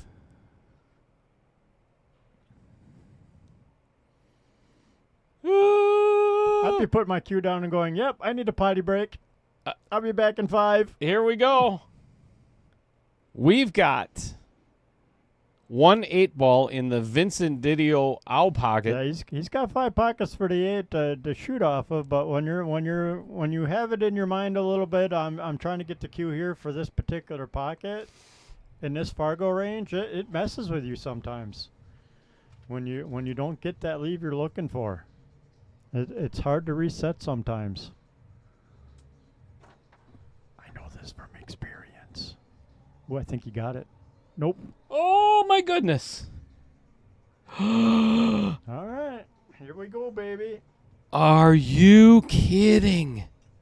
But look at the mess that Jason is faced with. Yep. Yeah, it's no easy out for Jason. Oh, no. Yeah, that was a $4,000 shot. You know, but that's what I'm talking about. It's like, okay, I planned on getting the cue here. I was going to go in this pocket. And the next thing you know, I'm not there. Wow.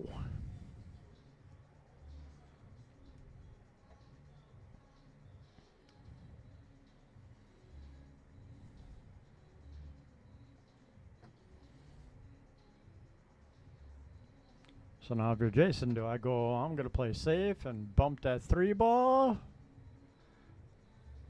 Or am I going to make an attempt to run out here?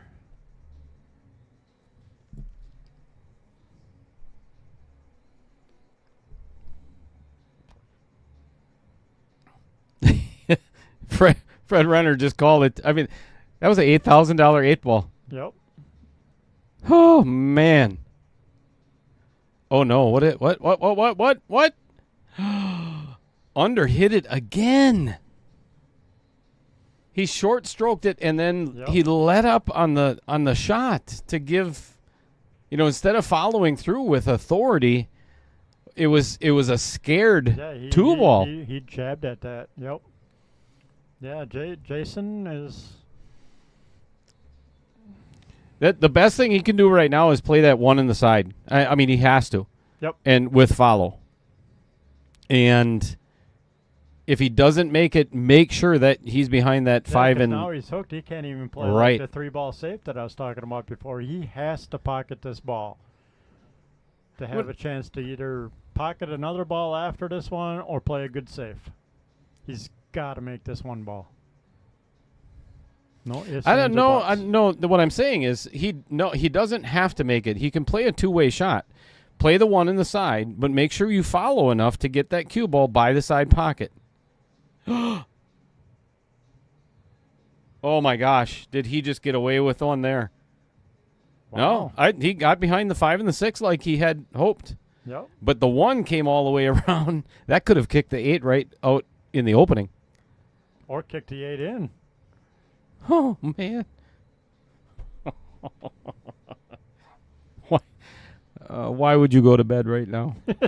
Why? Why would you go to bed?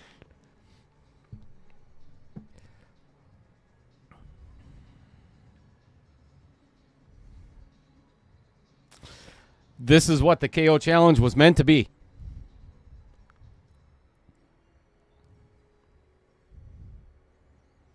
Put your hands in the air if you want to see Jason win this game. That'd be me.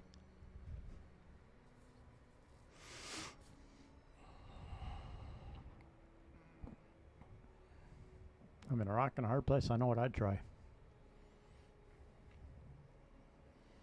They'll Jump. Tell me I'm smoking. No, I'd 3-rail it. What? What? There's no way to get there on a 3-rail. You'd have to be super tight in the pocket like for a 5-rail bank and try and beat that side pocket and then come across.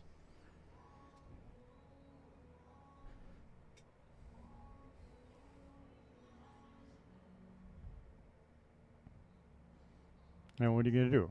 Try and bump the 8 and play safe and give him the 4. That breaks up to 3-7. I think I have a meeting at 8 tomorrow, so I can cheat and maybe sleep in and work from home for the first hour. I hope Heather wakes you up. at gets like up- 4 o'clock in the She morning. gets up at 4 a.m. She never wakes me up. Chad Wagner. Yeah, work is going to suck. Hey, thank you, Slim. Thank you. Thank you, thank you, thank you. That's going to go right to the Ronald McDonald House Fund. Much appreciated.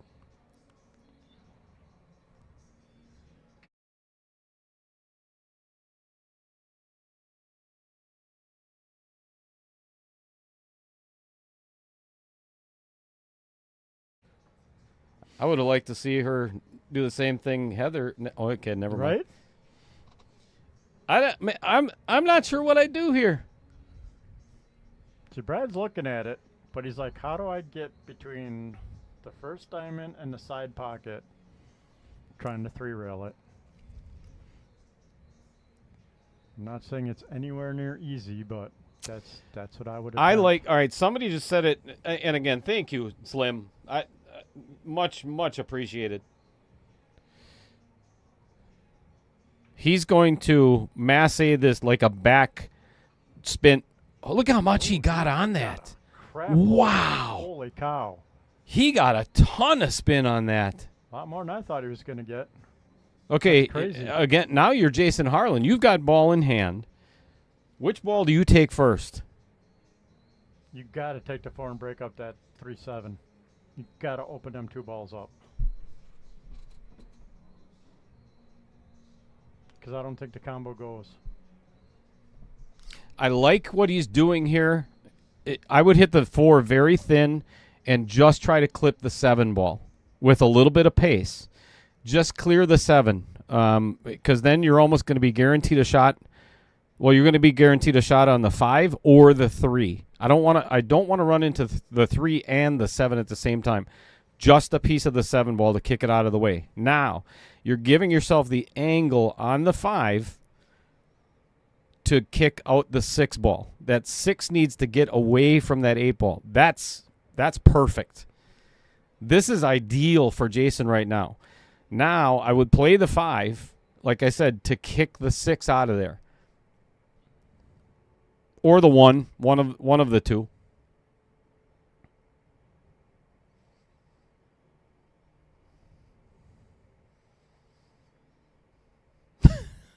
I'm sweating bullets. Yep.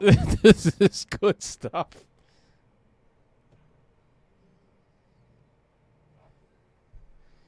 Jesse Crook, actually, I kind of liked his idea there of the Z-Bank? the- Yeah, I didn't even think of or that. Z-Kick. Or Z, yeah. Z-Kick would have been a possible win, no doubt. I didn't even see that myself.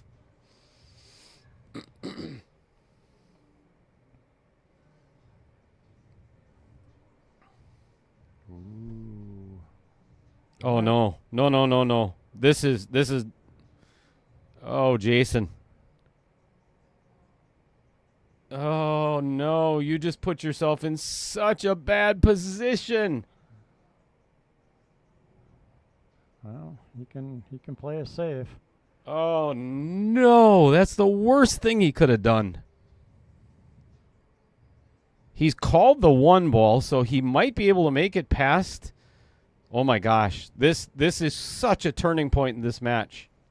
Yeah, but you could push the 8 on the 5. Yeah. You got away with it. I'll tell you what, right now, this bank is possible. Bottom left-hand corner. This can go. And it's almost like a 45-degree angle away to make it a legal hit. I'd play safe all day long. I think you have to. Give it on the table. I'm playing safe. I mean, I see the 8 is there, and normally I'd be going, "Hey, hell yeah, I'm gonna go for this shot and kick it down." But I don't know. I'm on the hill. My buddy's right behind me. I am tapping this 8 ball and putting a.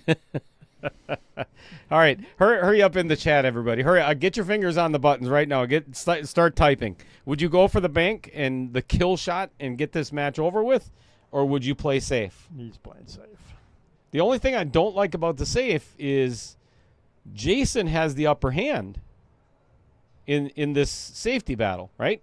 Okay, now what is Jason going to do but hit the 7 ball and leave no shot whatsoever at the 8 ball? That's the only reason I would have not then. I would have gone for the kill shot instead of letting your opponent back to the table. So far, we got 2 safes and a bank. Well, Scuba Steve and Slim are the smart people, and we already know Mike Pennell. Now we're tied at 2 banks, 3 banks. Dennis Maltson, absolutely. If you've got a chance to win that match, you go for... this is a huge mistake. This is... Oh, I would have not done that. You just took away your break ball. Yep, and that's what I You was gonna just say. took away the break to get your 5 free. Yep. Oh, If Jason would have played the Jason. 7, I'd have kicked the 1 out of there and given ball in hand back to him. Oh, no. Now Brad can do another little soft baby kick, tuck up on that 8, and only give the 1 ball for a shot. Yes, Slim, 100%. Hit the left side of the 7 and get the cue ball behind the 6 makes it almost impossible for him to get a hit. Now you've got ball in hand with the 1 and break your 5 free. That's a good hit. Yep. And here we are again. Okay, now, if I'm Jason, I am going to call safe and pocket the 1. The worst spot right now for that 1 ball is where it is. Yeah, but now if you play the 1 and call safe, now with that Or just call the distance- 1. Just call the 1. Yep. Hopefully you get an angle on the 6 or the 7 to break out the 5.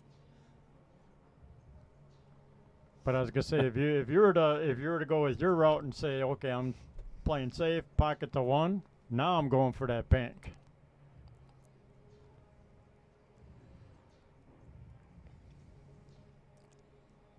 Vincent Didio, ride the 9. You nut job.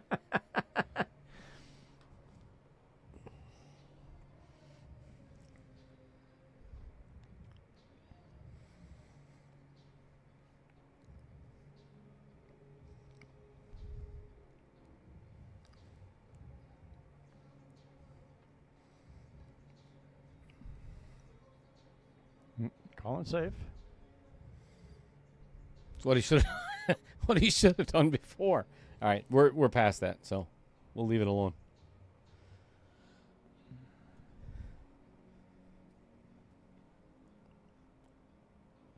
And again, the trouble with what Jason created is he doesn't have a ball now to break out his 5. I'd pocket a 7. Brilliant idea, actually. Pocket a 7. I'd give start, him ball in hand. yeah, I'd start pocketing his balls. Start pocketing Jason's balls. Only because he moved to 6 tight on that rail. Because now, like you say, he lost the breakout for the 5. I would pocket his 7.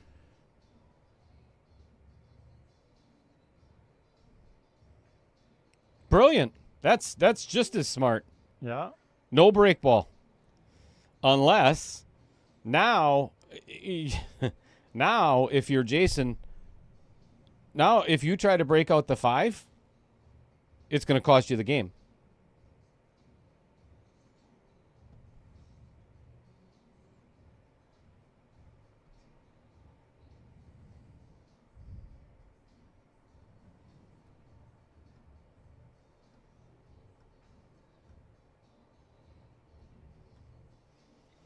Yeah, actually, Mark Bell, that wouldn't have been a bad idea either. Just Yep. push it right into the 5. Put the 6 and the 5 together. Yep. Try and get like a cue ball's width between the 8 and the 5 then. Mark Bell, has that ever happened before? I mean, even Kevin Dorn is agreeing with you. That's, whew. Just kidding, man. Kind of. Not fully. Okay, a little bit. All right, I'm not kidding. Oh, Jason. You need to call safe.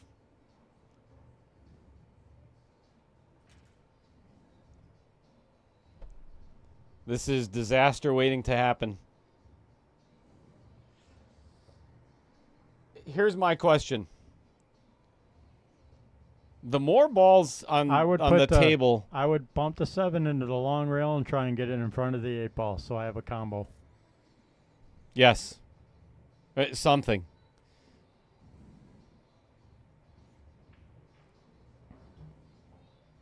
Okay. This is what I don't like about what Jason's doing is if he's thinking of using the 7 for a break on the last shot. I've talked about this a million times. You don't do that. Nope. If you're going to do that, you should have been that first ball. Absolutely, ball first in hand, shot. Take the 7 and try and break out your 5. After that, you've got them other 2 balls as a safety net to force a long bank. And everybody, everybody's gonna have how they, everybody's watching at home on how they would. Holy crap! He just called the bank. Yep, he's calling the bank. I hope he's not playing this with follow to run into the 8. Oh, he was.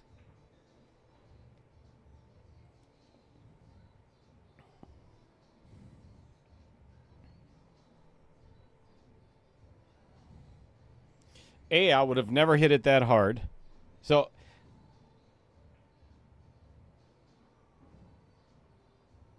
why not just... Okay, I'm going to just shut up.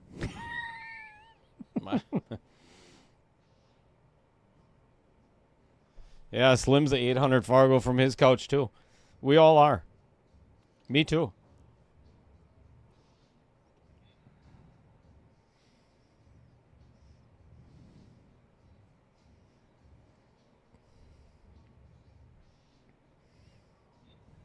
What if... You're gonna end up in a stalemate. We're not going to get done till 3 o'clock in the morning. Right? Dear Lord. Just hit the 7. Just hit it. Don't. Yes. Fred Renner. 100%. That was... No, his first mistake was not playing safe behind the 6 and putting his 5 where it is. Putting the 5 is where it is was his biggest mistake.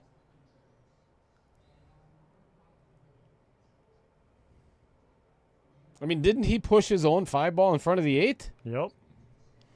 Yes, he did. You purposely block one of your own balls. Jesus.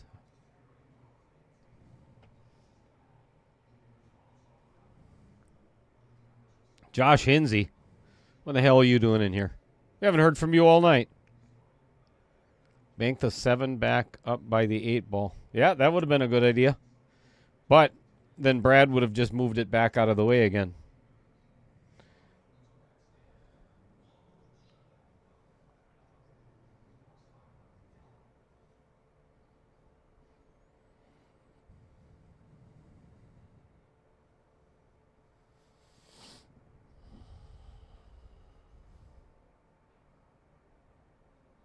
This is too much pace. Ooh, missed it. Yeah, and it... But that's not such a bad thing. Good thing there's no 3 foul in 8 ball. Right?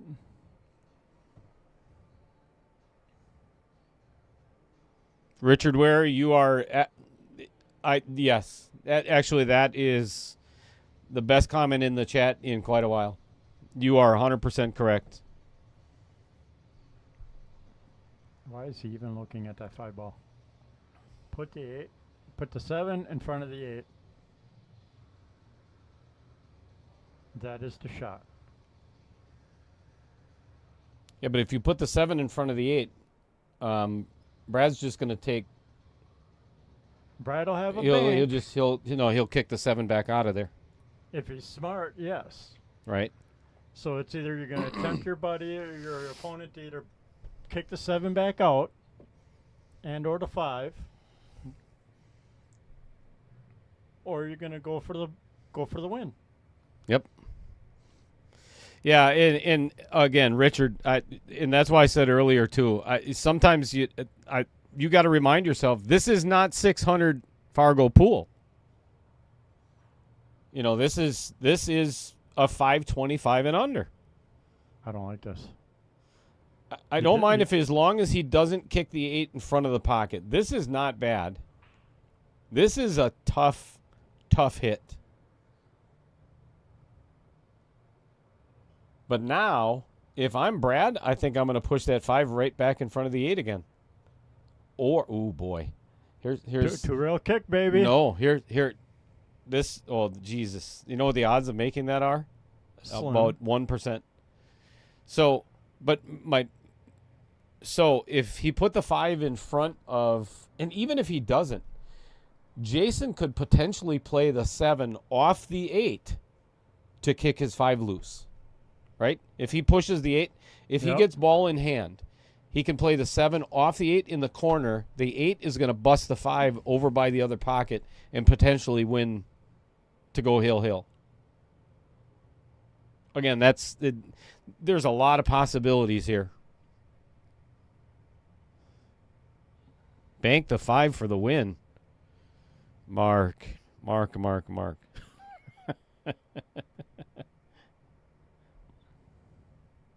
And again, that's why we're. Is he gonna mass A around? He is. Look at this shot, folks. Get the replay. Oh, ready. I'm ready. I am ready. He called it right here. He's gonna mass A. I like it. No, No spin. didn't work. All right. Okay. Here now.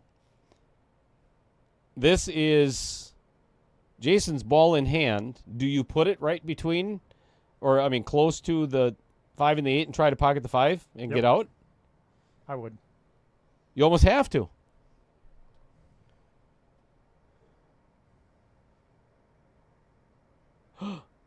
Oh my God! He almost fouled. Yep. With his hand. Almost banged the 8 ball with the cue ball.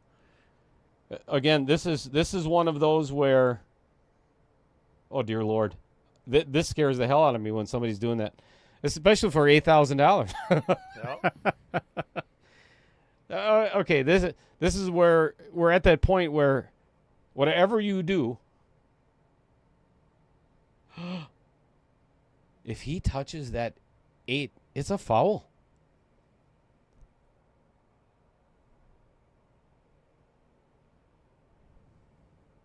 Okay, I don't know. Oh, I'm nervous as hell. He got a lot of draw on that. Yep. And I think he's in some trouble. Yeah. I would have gone the way he was going the first time to get to the center of the table, so I have an angle on the 7 to get back on the 8. Yeah. Here's now the worst. You got to try and power draw this. Or go forward. Right. Either way, you're stroking. And here's the worst part try and about get it cut. too is you're going to be he's partially jacked up over the 8 ball.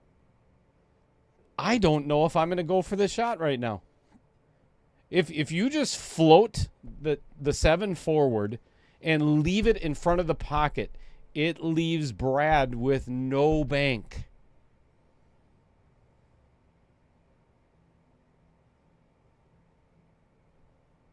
I'd call safe here.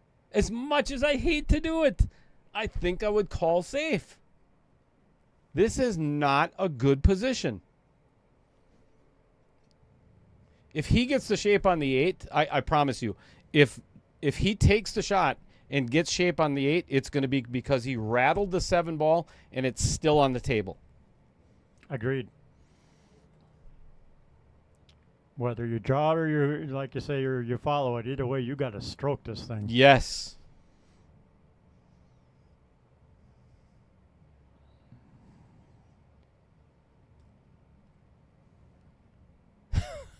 Yeah. Punch drawing on this table is not a recommended thing. Nope. And not in that pocket either.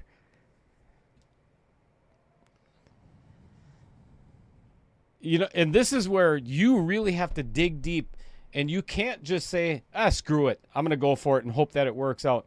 This is $8,000. Yep. And you're going to lose sleep over that shot for the rest of your entire life. Without a doubt. He called safe. He just called safe. I think this is the right play. Scuba Steve, yeah. As much as you hate to do it, you have to tell yourself that, okay, I got in a bad position.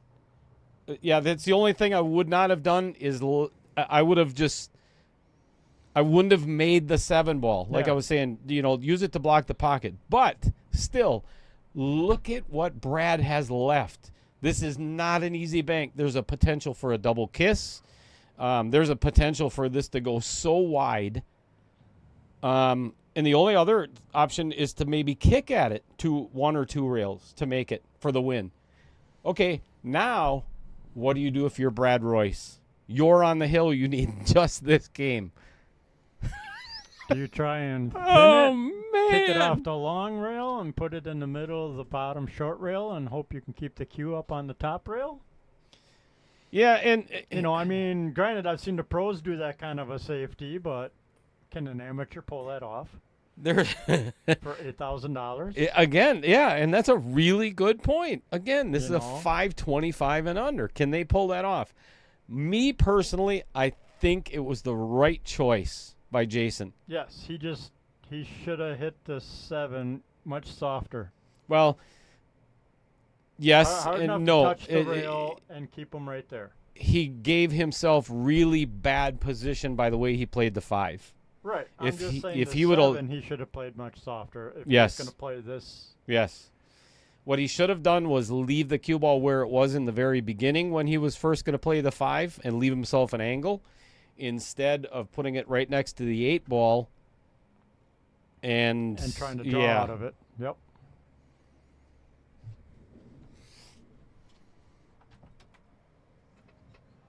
Kevin says, kick it in, the diamonds line up. I'd go for the long bank. I like this bank. You're coming across the front of it. I think there's enough angle to miss the double kiss. Here we go. For $8,000. If that, oh my gosh, and it sits right by the side for, guess what, folks? We're going, you know what, I'm not going to, I don't believe in the commentator's curse, but I think we're going hill, folks. The only thing Jason could do wrong here is hit it too soft, a little too thin, make it in the side, scratch in the corner. I would hit this with just a hair bit of pace, a hair bit of draw, and make sure I miss that corner pocket. I'm serious, folks. I'm a nervous wreck right now in the booth. Just sitting here as this is what the whole thing is about.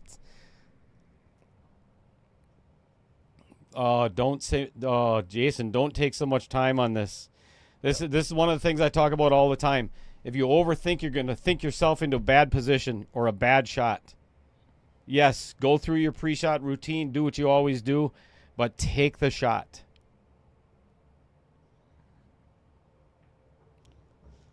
We're going hill. Woo, baby! Holy! Wow.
Well, made a couple balls at the second ball break, but now it's a huge cluster.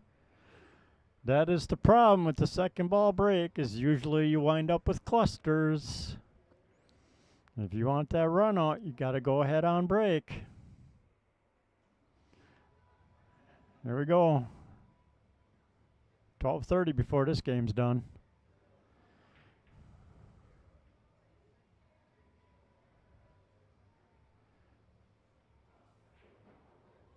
Dale's my hero. Bringing us another pair of sun drops. Because we're going to be here for another half an hour.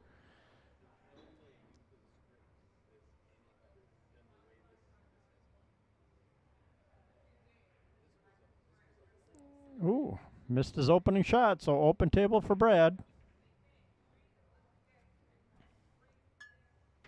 Thank you.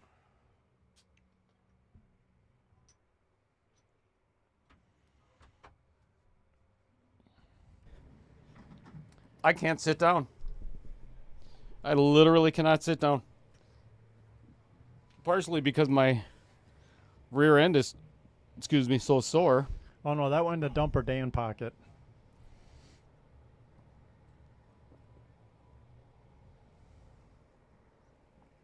Are you not entertained?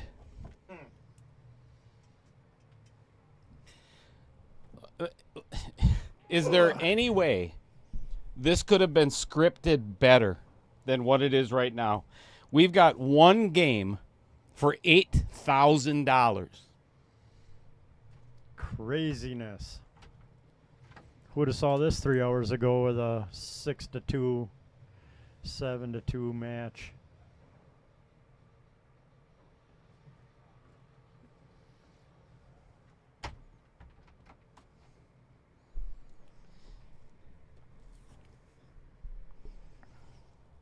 Well, Taylor's still with us. All right, let's try to keep it positive.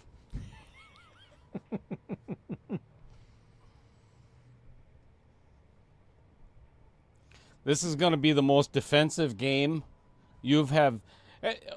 Let's picture this right now, folks. Everybody that's still here with us. First of all, thank you. If you haven't hit that like, how many likes do we have on this so far? 24? Showed 24. Let me refresh just to verify. Oh, man. There's 100 people that haven't. Oh, we got 43 43. likes. All right. Hit that like button. Hit the share button. Yep. Hit that little notification bell. Please make sure you're a subscriber. Now, picture this, if you will. You're the player at the table, and you're shooting the last 8 ball for $8,000. As an amateur player, 525 and under. Free entry into the next KO challenge. The Champions Trophy, 64 chips. It's a title that nobody could ever take that away from. It's yours forever, right? I'd play my and one. it's one 8 ball. 1 8 ball. That's it.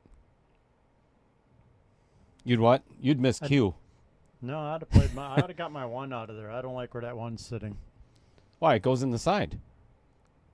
Yeah, maybe. Here. Easy. Oh yeah. All right. Fine. Mark Bell, yawn. You know what? You just shut your mouth, Kevin. Ooh. Yeah. Who's the guy that said it was going to April 9th? We're like 23 and a half hours away. It's 12:15 right now. Jason just dropped All off. Brad's 7 ball. Richard Wary. All offense this game. Right? Nobody talks about that safety shot. They all talk about that phenomenal run out. Look at Chris Milling. Right.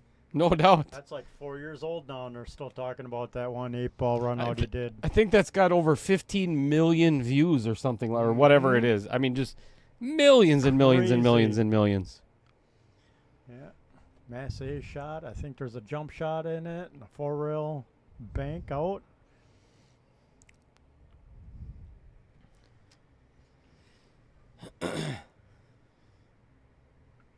There's a chance that this might go into Wednesday. I'd put my 2 back in front of the 10. But what does that solve for the end of the game? What does that solve in you winning this game? If you get the 2 in front of the 10, you might be able to carry them off the 4, 10, 2 and try and break out your 4, 5.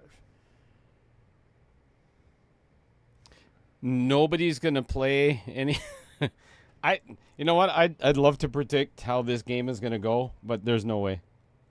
I have no clue as to what's going to happen. Chris, what time do you work tomorrow?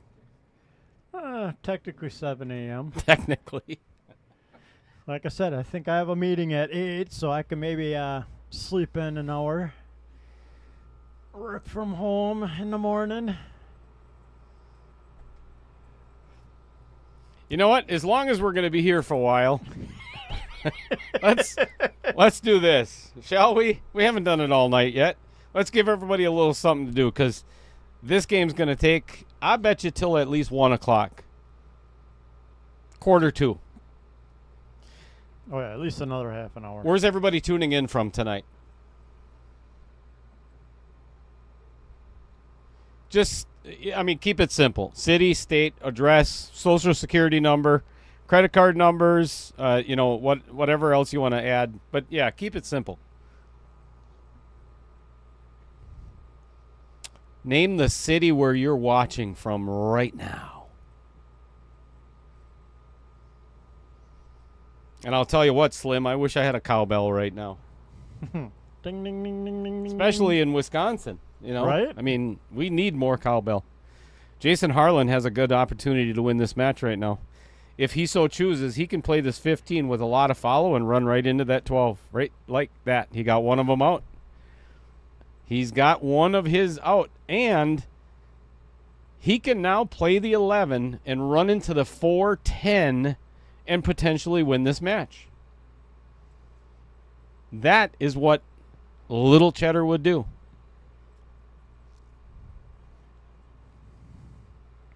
If he takes another ball off the table, he's putting himself right back into position where he's done all night long. Or he can take the thin cut on the 14, which I would not recommend, and go directly into the 10. But, man, I'm getting this 10 out of there. Well, I don't like it. He could still use the 14 for a breakout with the right leave. I think what he's thinking of doing is jacking up over the 14 and trying to draw on this 10. He is. Told you. He's going to play the 12 and try to break the 10 out. I don't like it. Nope. Now you've got another ball off the table. There's no way you were going to break that out of there that way. So now you're minus another ball. Kevin Dorn just said it. Chess pieces. When you go into a game of chess, typically what does the winning player have left on the chessboard? The king, the queen, maybe a rook, a knight, and some pawns. Always, almost always has some pawns left on the table. Third rock from the sun. Who said that? Pool Hub. Hey, what's going on? Haven't seen that name in a while.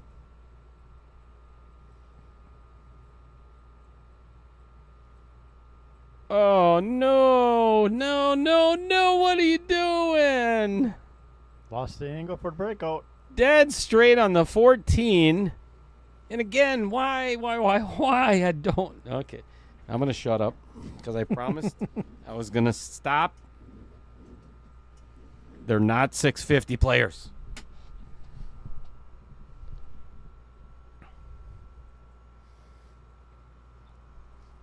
He's in some serious trouble. Yep. Now, thinking like a 500 and under.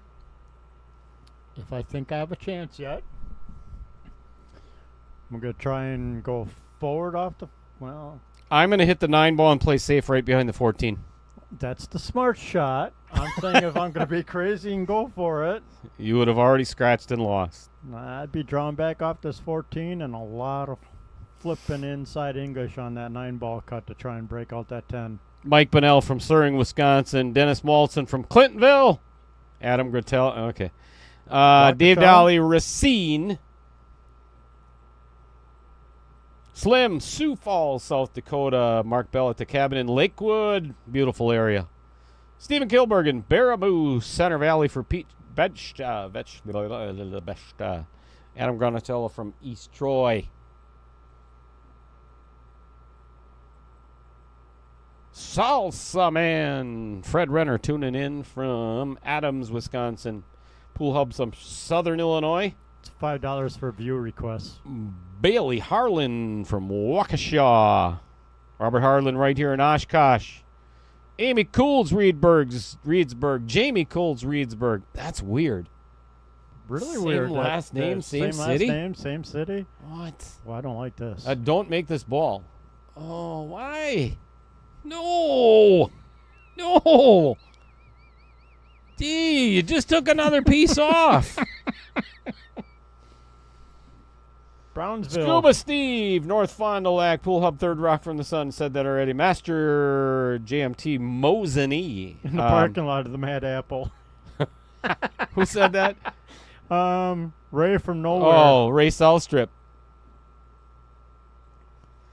And again, Jason is in such deep trouble right now. Yep. Baby tap that 5. Get him buried on that 4. All of his chess pieces are gone other than the 9 ball. And if he doesn't get absolute perfect shape on that 1 ball, he's dead in the water. Dave Davies from Brownsville. Mad Apple parking lot. Sean Carpenter tuning in from Sheboygan. Fred Wolf, Oshkosh. Fond du Lac. Sheboygan.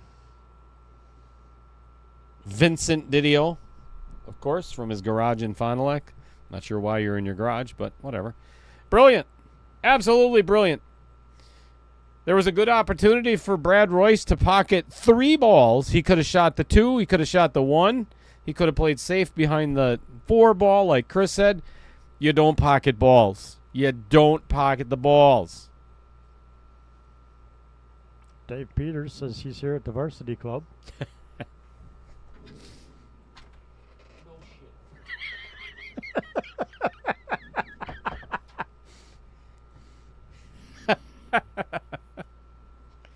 Dave is the first one right outside the door.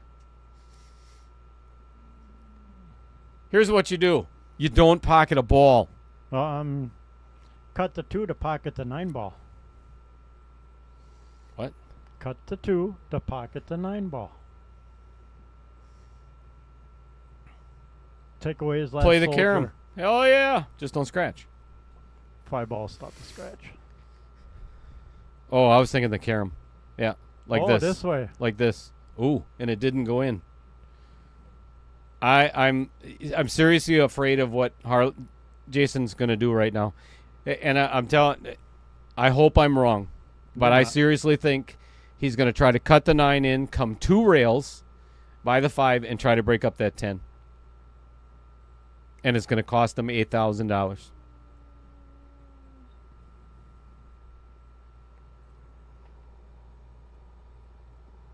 Jamie Cools is sitting. Why are you sitting in your own driveway? Is Amy not letting you in the house again?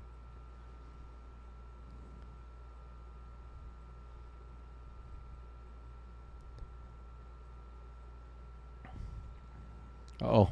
I might have to go out and take a gander. Never mind.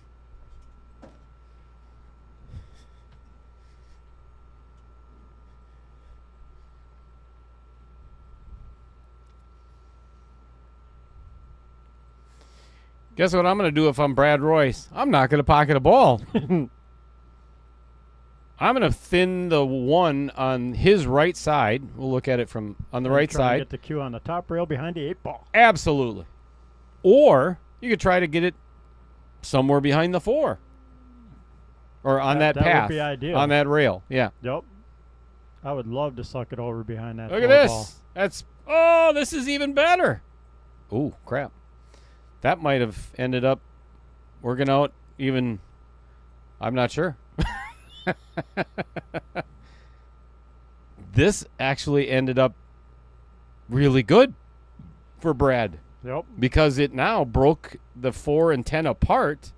The one goes past the And 9. yeah, and didn't give him a look at the 9 ball. But he can play. Oh boy, that 9 is a nasty spot for that. I don't think I'm going to try to open up this. I don't think I'm going to try to make this 9, because you don't know where the 10's going to end up. If you do make the 9, right? But if you miss, you probably just opened up the pocket for Brad. Well, actually, Pocket is 1. Give him ball in hand. I don't think there's enough space between the 10 and the 4 to try and get in there. I don't know what the hell I do right now. I would have messed this up a long time ago. It's so easy from the booth. Richard Wary, double carom.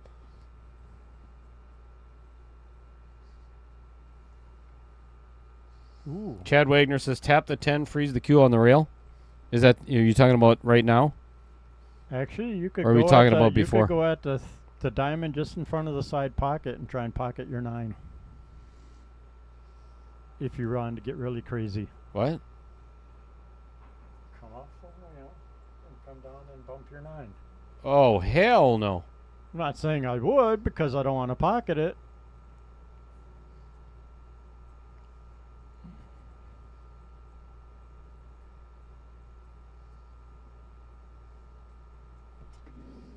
Oh, shit. Set your camera. Calling me out on Hill. You want me to go?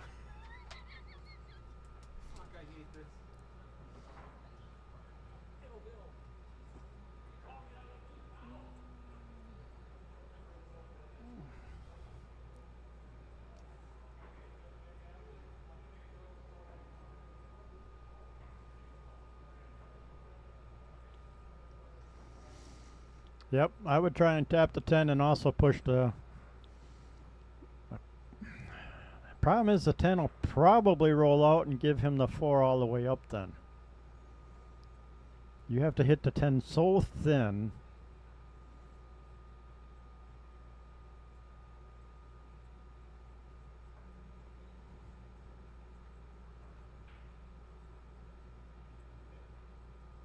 I'm not sure what you call it, but it was a good hit.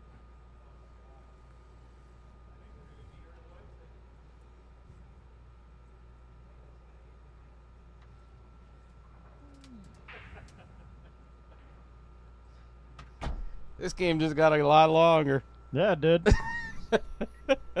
Well, again. Yep. Dump his 9 ball. Jason Gibbs, you're 100% correct. Yeah, you are 100% correct. And that's actually what I said to... I don't think it was... Oh, what a great shot. That's a great shot. But, okay. He's got nothing to... Well... Yes, he does. With Because the right angle with the 1, he can break out the 8. Absolutely. And be guaranteed a shot on the 4. So, they had me... I kind of mentioned to Brad, why do you have me out here? And I understand, yes, this is one game, but it's very obvious if that 4 moved at all. I mean, in any way, shape, or form, it was a foul. So it was a very obvious, but I get it. I all right, this all depends on the break and where the 10 ball goes after he pockets the 1. Yep, and I'd go for it. You have to. I got ball in hand. I'm going for this all day long. You're never going to get a better opportunity than you've got right now. You got to have the faith in your shooting, a little bit of craziness. I would not play another safety. No. Okay. This. Oh, foul. Yep. You're This so is nervous. This is what J.R. Villegas did.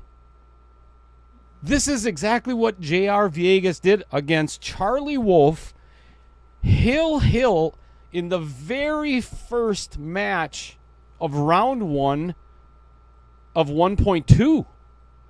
He did the exact same thing, called a foul on himself. That little bit is probably going to cost him $8,000. Yep. This is the easiest safe there is. I wouldn't even play safe. I'd get behind it and pop that 10 here in the side pocket. No. Oh, no, you got no place to go with the 8. No, you play safe. Yeah. All you do is push the 10 in by the pocket, just right by the pocket, and leave the cue ball behind the 8. Anywhere behind the 8. Anywhere. Yep. Just make sure you get that 10 ball clear. Brad was so worried about hitting That is beautiful. hitting that 4 ball so soft that he double tapped the cue. That is a perfect safe. This is why I would have gone for the 1 in the side and powered it. Holy crap. We've got, are you not entertained, people? Well, you've got 3 balls to try and hit. Well, you better come 2 rails. Your best bet's to try and aim for that 1 and or Yes. the 4 ball. Yes. To hopefully get on that side of the rail so you don't leave an easy cut in the pocket.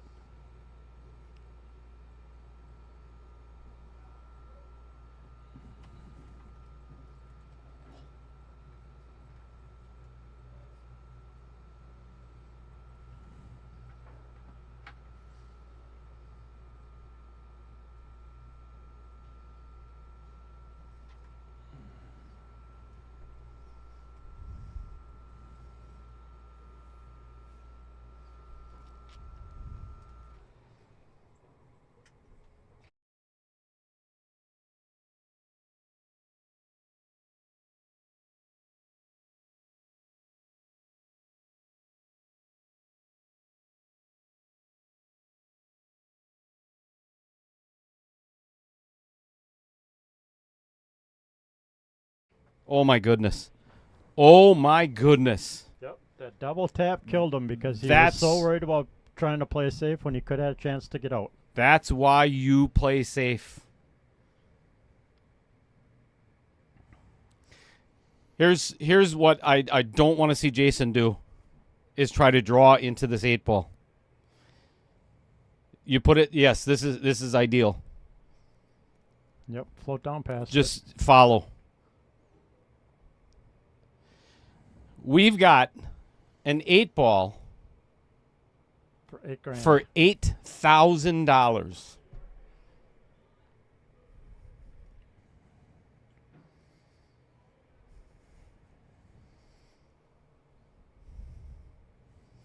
I'm shaking. I am literally shaking.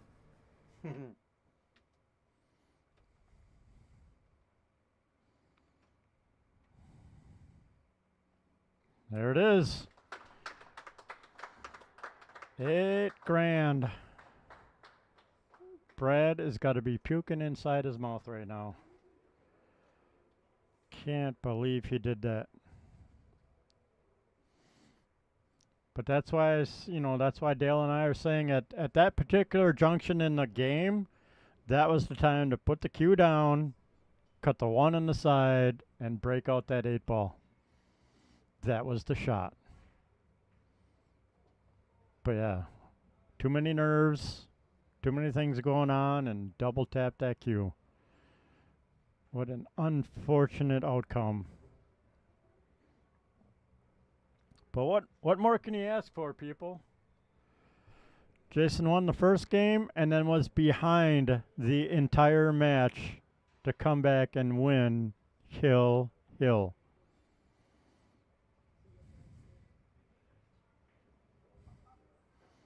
That is absolutely crazy. Dale's putting the name on the table for the trophies. We'll bring the trophies out for the people.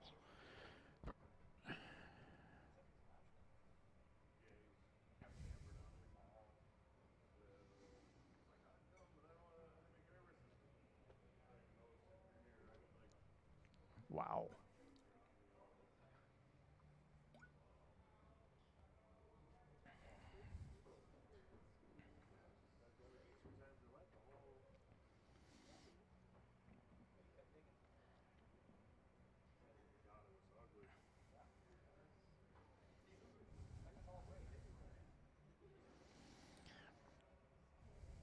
Yep, definitely a great match. And definitely mediocre commentary. But that's what we strive for on this channel.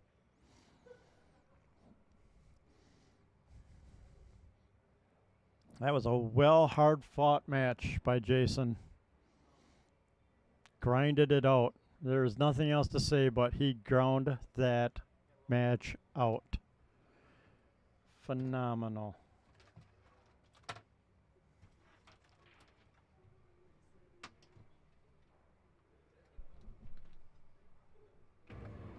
All right, let's get into a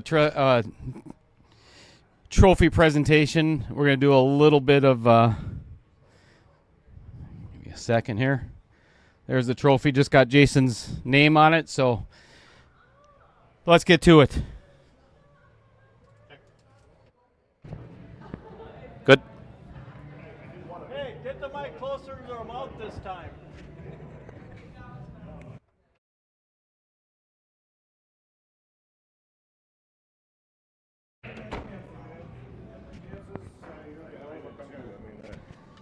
All right, Dale's out to talk to the players. Thank you all for who's sticking around to watch this part of it. What a match! Holy cow!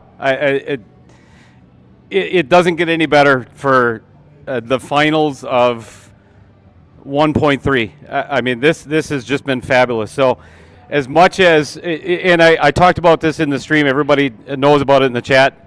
What happened in the last post-match interview, I don't feel like that's going to happen with these two gentlemen. So if you don't mind, Brad, come on over. First of all, congratulations. It's tough. I get it. I get it. Where would you feel we talked about it in the chat all the time. This is a 525 and under. You guys deserve grace and exception to this is not a 650 and under tournament, you know. So hats off to both of you, first of all. To get to this point, a hell of an accomplishment, without a doubt. So how do you feel, right? And it's an easy question for me to ask and a hard question to answer. I understand that. You know, a little devastated, you know, just being that close. But it was a hell of a match. I was happy with the way I played overall. You know, there's a couple of shots that are going to keep me sleepless for sure. But, you know, Jason did a hell of a job coming back. He played phenomenal down the stretch. I didn't. And, you know, he did what he needed to. He played great. Yeah, and you know, there's again the Fargo level that we're at. There's a lot of misses. There's a lot of makes. There's an incredible bank shot that you know, Jason needed, you know, down in the corner over here. Yeah, congratulations. Again, hats off to you. It's the worst part of being a tournament director in the Knockout Challenge is only one guy can win it all. So. I appreciate it. Thank you very much. Yeah, you bet. I'm fine. Oh, wait, don't go anywhere yet. So these, along with a lot of other things, the authentic, if you will, Knockout Challenge boxing gloves. And if you really want to, you can go punch Jason in the face with one of them, just, you know, momentarily. I will do that. So. Thank you. Can I do it on screen? Yes, absolutely. There's a whole bunch of other prizes that are coming and some cash and everything else, but we'll get to that. Come on over here, champion. Everybody in the chat, please put your hands together for this gentleman. Congratulations. Holy crap. What a struggle. What a struggle. Brad got off to such a hot start. I was in trouble. I'm not making balls. not playing well, got way behind. Just kept fighting.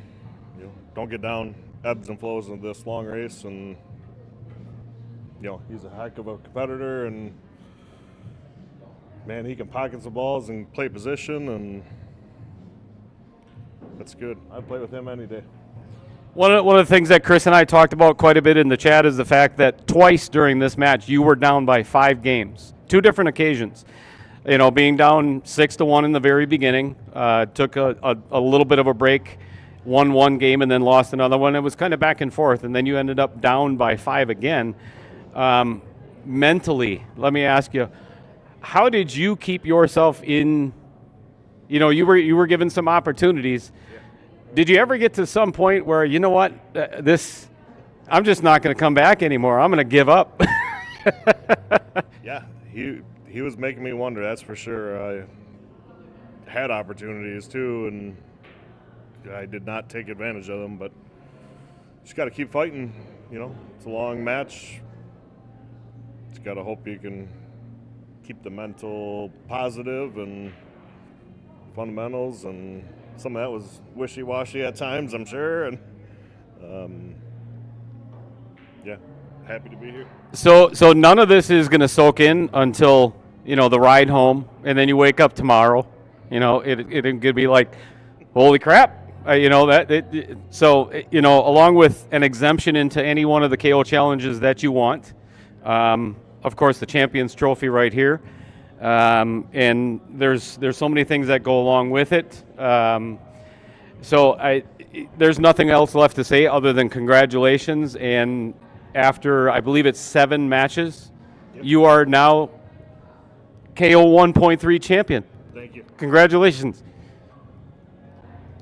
All right, everybody. Here's the cream of the crop, if you will. And it already has Jason's name on it, so come on over here. That is all yours. Hold it up for the viewers to see.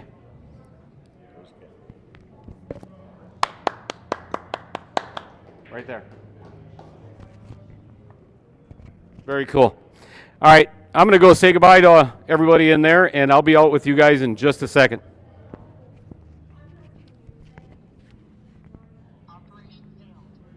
He locked me out of my booth.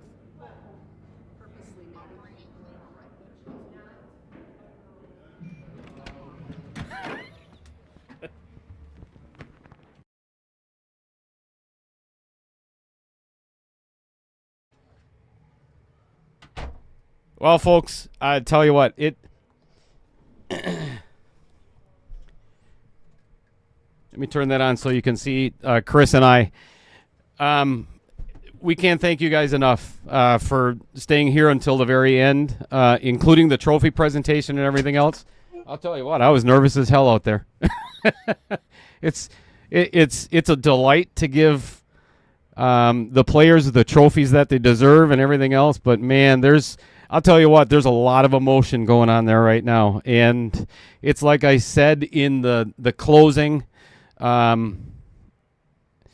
hats off to both guys. This has been a long, long road for a lot of money at stake. But it's kind of like I was alluding to earlier, is the cool thing about it, Chris, is the fact that Jason was only ahead twice in this entire match. Yeah, the first game and the last game. and the last Holy game. cow. And it's going to be a highlight reel extraordinaire when this gets on YouTube.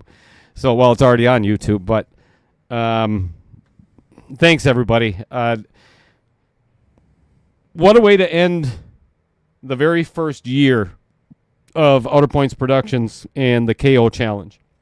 So, there's one other person that I need to thank tremendously for all of the time that he's put in, and that's the guy sitting right next to me, looking at his phone right now, probably texting whoever. But Chris Green has been here since the very beginning, commentated on some of the matches, even though he was still in the tournament, has been here from beginning to end, and has helped with IT and a lot of other things. So, Chris, seriously, thank you so very much. You're very welcome. I'm glad to be here and be part of it. You're a staple to the Varsity Club and Outer Points Productions, and I hope you're not going anywhere anytime soon. Not So planning on it. I gotta give. Not unless you fire me. Yeah, that's every day. So real quick, everybody, I want to give a shout out to Vincent Didio, and the man behind tonight's donations. I think we're at somewhere like $900, whatever it is.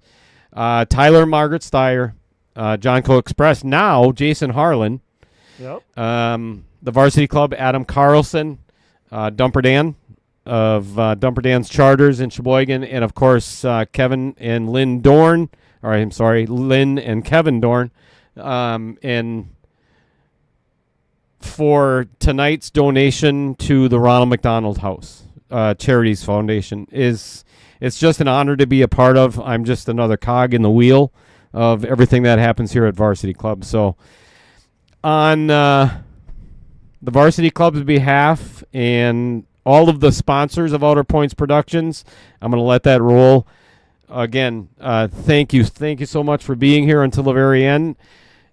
If you're not doing anything on Wednesday, you might want to come back and see the very first match, because right? it is going to be a barn burner of a match. All 4 players are going to be mic'd up. We've got Tim Stockinger and Hua Lee taking on Dan Welch, Dumper Dan, and Mike Niver. So should be a good match. we're just going to Should be keep. fun to watch. You betcha. We're just going to keep the ball rolling here at Outer Points Production. So until then, Thank thanks. you very much. Thanks, of course, you, the viewers. That's most important. Yep. Without you, Have- this wouldn't be any fun. Oh, and whoever guessed, what time did we end? Like 12:30. I'll go back and look at it. 12:30-ish, somewhere around there. We got some jerseys to give away 35. and all kinds of good stuff. So, good morning, everybody.